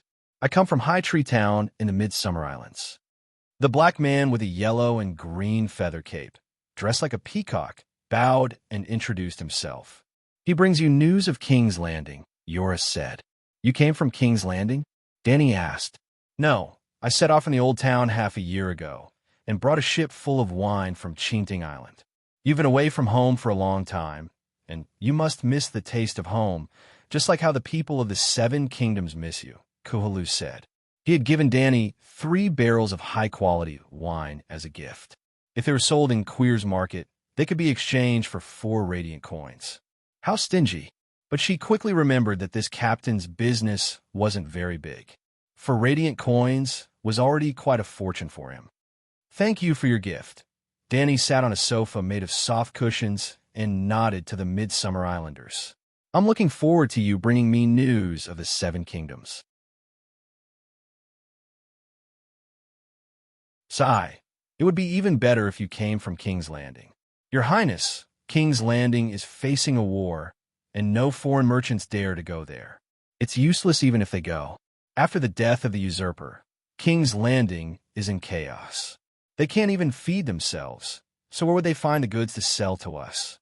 The black captain sat on a small stool, and his words were full of disdain for the current ruler of King's Landing. "There's a city of knowledge in the old town, and news of the 7 kingdoms gather there. After all, every noble has a scholar to serve them, and all the scholars come from the city of knowledge. When I stayed in the old town, I asked around about the current situation of the Seven Kingdoms. Dany felt that he was a little long-winded, so she asked directly, "How did the usurper die?" "He was killed by a demon-like beast." "I want to know who killed him." "You don't really believe that he died under the tusks of a wild boar, do you?" Dany said lightly, as if he sensed Dany's impatience. The captain of Laurel Wind quickly said, "There are indeed many conspiracy theories about the reason for the king's death. Now, the 14-year-old King Joffrey has ascended the throne, but everyone knows that the political affairs are controlled by the Lannister family. The scholar's apprentice in the tavern once swore that the queen betrayed the king and gave birth to a bastard child with her brother. Because her actions were exposed, she took the risk of murdering her husband. Thus, the throne completely fell into the hands of the Lannister family. It was not difficult to understand why Robert's two brothers fled King's Landing. Rumor has it that the brothers Bella and Theon intend to counterattack King's Landing and proclaim themselves king. When I left, there was a rumor that Duke Renly intended to rebel with the Tyrells of High Court. High Court and Stormlands, the little king's position is not secure. In addition to the rumor that the queen murdered the king, there are also rumors that the prime minister killed the king. The new king and queen immediately claimed that Stark murdered his king. Some believed it, some doubted it, but it was said that most of the citizens of King's Landing believed it. Gods above, I remember that the prime minister was King Robert's best friend. How can anyone think that he betrayed the kingdom? Yes, the others don't believe that Stark would betray the kingdom. Are the people of King's Landing crazy or stupid? Cora nodded in agreement. He said with certainty, "Even if the Eversummer comes, that guy will not tarnish his precious honor." Haha, didn't Stark betray the kingdom 15 years ago? To the people of King's Landing, he has long lost his honor. It doesn't matter if he loses it again. Dany giggled. Cora immediately shook his head and shouted, "That's not the same, Your Highness. Although it is disrespectful, you have to understand that King Aerys killed his father and brother in succession and bluntly asked the people of the North to hand him over. His betrayal of your father is an honor, not a loss of honor." After spending a few months with Dany, he knew her character. If it was the original Dany Rise, Cora would never have said such a thing. After Stark was imprisoned, what was the reaction of the North? Cora asked the captain nervously. He was from the North, and his family were all vassals of Stark. It is said that the moment father was arrested, the young master gathered his vassals and prepared an army. About 20,000 Northerners crossed the neck and headed south. Cora sighed and muttered with his eyes lost, "I don't know how many of my cousins will die this time." It seemed that only a little lowly named Lyanna was left. Dany looked at her knight with pity and asked, "How many children does your aunt have?" "5. All 5 are daughters. The youngest is about 6 years old," Cora said. Sigh, so tragic. Only that 6-year-old child is left. Not long after, his father will also die tragically in Cass Mud Castle because of the trampling of the guests' rights. Thinking of this, Dany almost wanted to tell him to restrain his grief. This was also because she had only watched the TV series. In order to simplify the characters, the director had removed many of the Mormont family's daughters. In the original book of Song of Ice and Fire, the Mormont family only had one person die in the Red Wedding. It was Cora's eldest cousin. Therefore, she did not need to worry about him at all. "The young master is Robb Stark?" he asked the Black Captain. "Yes, Robb Stark is the commander. He's only 14 years old, right?" Cora's expression was dim. "I've seen that kid before. He's half a year younger than the princess. He's as tender as a flower bud in summer. What should we do?" This time, there's an 80% chance that the brat will drag the entire northern region down with him. It was really a prophecy. Maybe he was born handsome. Dany comforted him. Then I should be even more worried. Cora rubbed his face and said faintly, "If he loses the battle as soon as he leaves the neck, the people of the North will immediately retreat to the neck. Then they will never lose in this game of power. For more than 10,000 years, no army has defeated the defenders of the neck head-on. If that kid is lucky and wins 1 or 2 battles, his heart will become arrogant. Then the North will really be finished."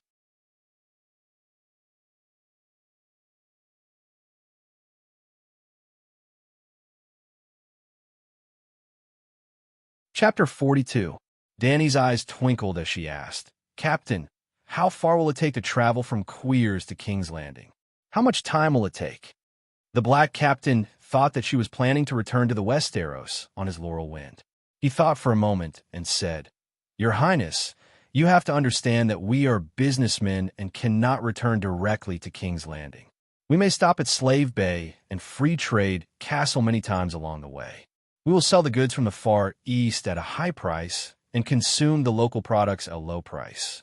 Then we will go to the next city and repeat the process.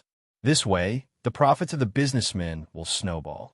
Therefore, returning to King's Landing from Queers may take up to a year and a half. Also, Queers is not my destination.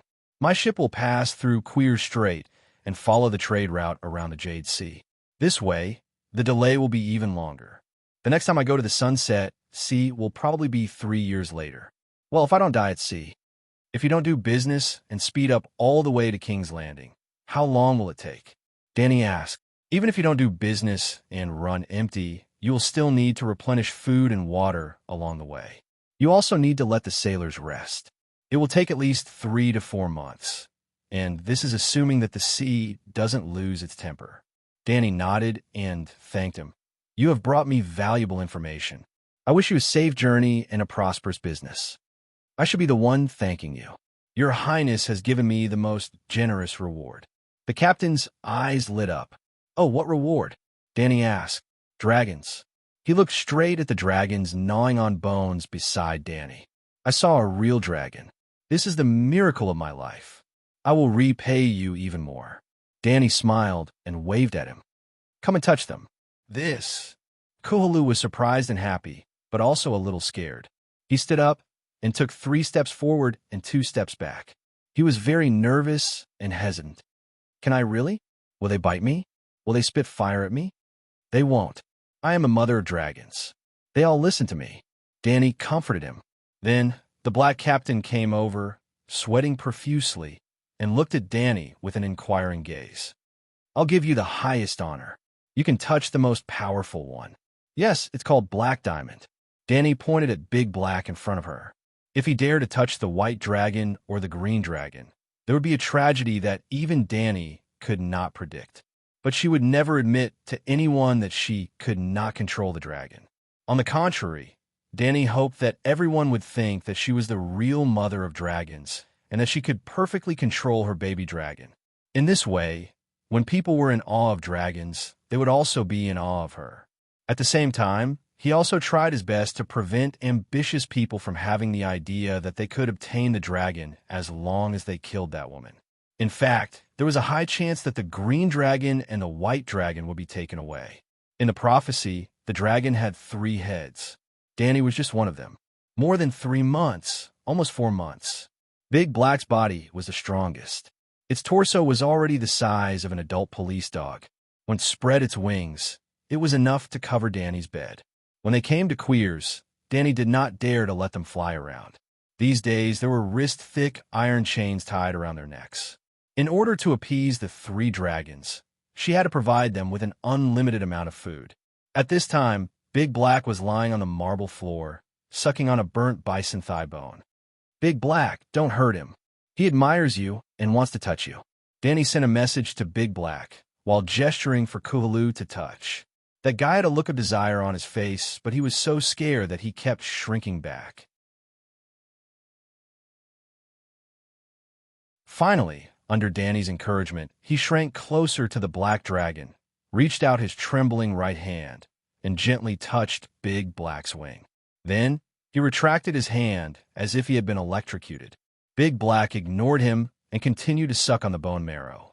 So, the captain gathered some courage and reached out his hand again, gently stroking Big Black's back like a feather. Wow, it's just like the legends say. The scales of a true dragon are boiling hot. Only a true dragon can control a true dragon. Kuhulu was so excited that his black face turned red. You've heard of all the legends about true dragons? Danny asked with a smile. The black captain only stroked it for a while before retreating a few steps. He stood to the side with his hands down, his expression more respectful than when they first met. He said, I've heard the scholars mention dragons many times in the Old Town City of Knowledge. They said that only the true dragon blood of House Targaryen could subdue the Megalosaurus. Others could not even withstand the high temperature emitted by the Megalosaurus. At that time, I didn't believe it. What kind of animal could be so hot that its rider could not withstand it? At most, a saddle would be added. But today, I understand that if the Megalosaurus grew to the size of Balerion, even a saddle would not be able to withstand its furnace heat. Even if the scholars think that the Megalosaurus is a beast without much intelligence, it is still the most legendary creature in the world. The scholars even know how intelligent the Megalosaurus is. They've studied the Megalosaurus in depth. Danny was curious. If they don't even study the Megalosaurus, the miracle of the world, is there a need for the scholars to exist? Kualu's tone was complicated as he said a philosophical sentence. Did the scholars find out the extent of Balerion's intelligence? Danny asked. This time, before the captain could speak, Cora said, a child of 7 or 8 years old. My scholars told me. Yes, Balerion's intelligence is beyond that of other Megalosaurus. Kualu agreed. Danny chuckled and said to Big Black, Mr. Kualu gave me 3 barrels of wine. Draw a painting for him. Painting? Kualu was confused. Without Danny's order, Reese's maid immediately came over with a large wooden tray. On it was a roll of parchment paper and a small bowl of ink. The maid was not afraid of Big Black at all. She squatted beside him and spread out the 1 meter long and half-meter wide paper. She pressed paperweights on both sides. Then, she placed the bowl of ink at the bottom left of the roll of paper. Big Black glanced at Kualu and extended its right claw. Dragons, like humans, have 5 fingers. Big Black's other 4 fingers were clenched into fists. After dizzying in the bowl, the pen moved like a dragon. Lines quickly appeared on the snow-white roll of paper. At first glance, the lines were messy, as if a child was doodling. Kualu did not expect much at first, but he was not disappointed when he saw this. At least it did not use its dragon claws to make a handprint. But as time passed, he saw something different. The stripes of varying thickness and depth gradually outlined 1 or 2 figures, and one of them was, God bless me, I'm not seeing things. He opened his mouth so wide that one could stuff a goose egg into it. This is me talking to His Majesty. Even the gauze by the window of the palace makes me feel the breath of the breeze. Even the court painters of Bravos are not as good as this. Kualu swallowed hard. His gaze towards Big Black was no longer one of reverence, but of pure reverence. There was no fear. In his heart, the black dragon in front of him had already been sanctified. It had the will of God and would not hurt people like a wild beast. Actually, he was thinking too much. Big Black's intelligence might be higher, but it was still far from that of an 8 or 9-year-old child, let alone a god. At this time, Big Black could also calculate. If Danny asked Kualu to add and subtract within 100, Big Black could probably give the answer too. It used its claws to carve words on the floor. But that was it. It was not as shocking as drawing an audience with the queen on the spot. It was also during the cultural class that Danny was surprised and shocked to find that a dragon's spatial sense had such a huge effect on drawing. Those who had taken sketching classes knew that one of the most important skills was the 3-dimensional analysis of the structure of objects. Why did Da Vinci keep drawing eggs from different angles? Wasn't it to cultivate body sense? And the black dragon's natural body sense talent was full points. Its perspective was more complete than a human's. Kualu took a scroll of parchment and left in a daze. What he saw and heard today had changed his worldview. The visit of the captain of Laurel Wind set a precedent for normal visitors. Merchants from all over the world came like a trickle, gathering into a torrent at an unimaginable speed. The captains of the merchant ships brought lace from Mir, boxes of saffron from the barbarians, amber and dragon crystals from Asia. The poorer traveling merchants offered bags of silver coins. Other than merchants, there was also a large number of craftsmen, wandering poets, singers. The silversmiths brought rings and necklaces. The blacksmiths made an Iraq scimitar and 2-handed sword for Danny, based on her body size and arm length. The dyers and weavers gave her colorful cloth. The rich colors made her exclaim in surprise that the ancients had such great wisdom. Then, countless tailors rushed into the palace, volunteering to sew the world's most beautiful clothes for her. There were also flute players playing for her, actors performing acrobatics to make her laugh, and entertainers performing magic tricks. 2 dwarves rode on a sow and a large dog, learning from the Westeros knights, competing with each other in lances. There was a young Volantis man with blonde hair and blue eyes. He begged Dany to take him in as her attendant, promising that he would write poems with the queen as the main character in the future. In between his words, he even hinted that he was proficient in the 7 cries of spring from Cayuan City. Dany couldn't stand the man's lecherous gaze, so she had the blood guards throw him out. Later, even the Jujesni, people from the north of the barbarians, came. They gave Dany a zebra with black and white stripes. The barbarians, it's the great celestial empire of the world of ice and fire.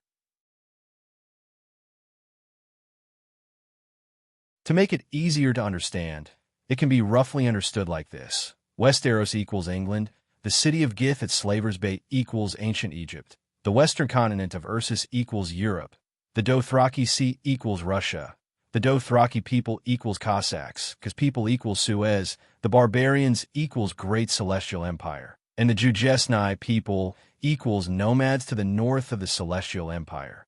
Just like the works of all Westeros, as long as it involves the capital of the Great Celestial Empire. Ice and Fire isn't too dark. It's just that the area of the barbarians is too small, and the Westeros are too big. All right, I've digressed.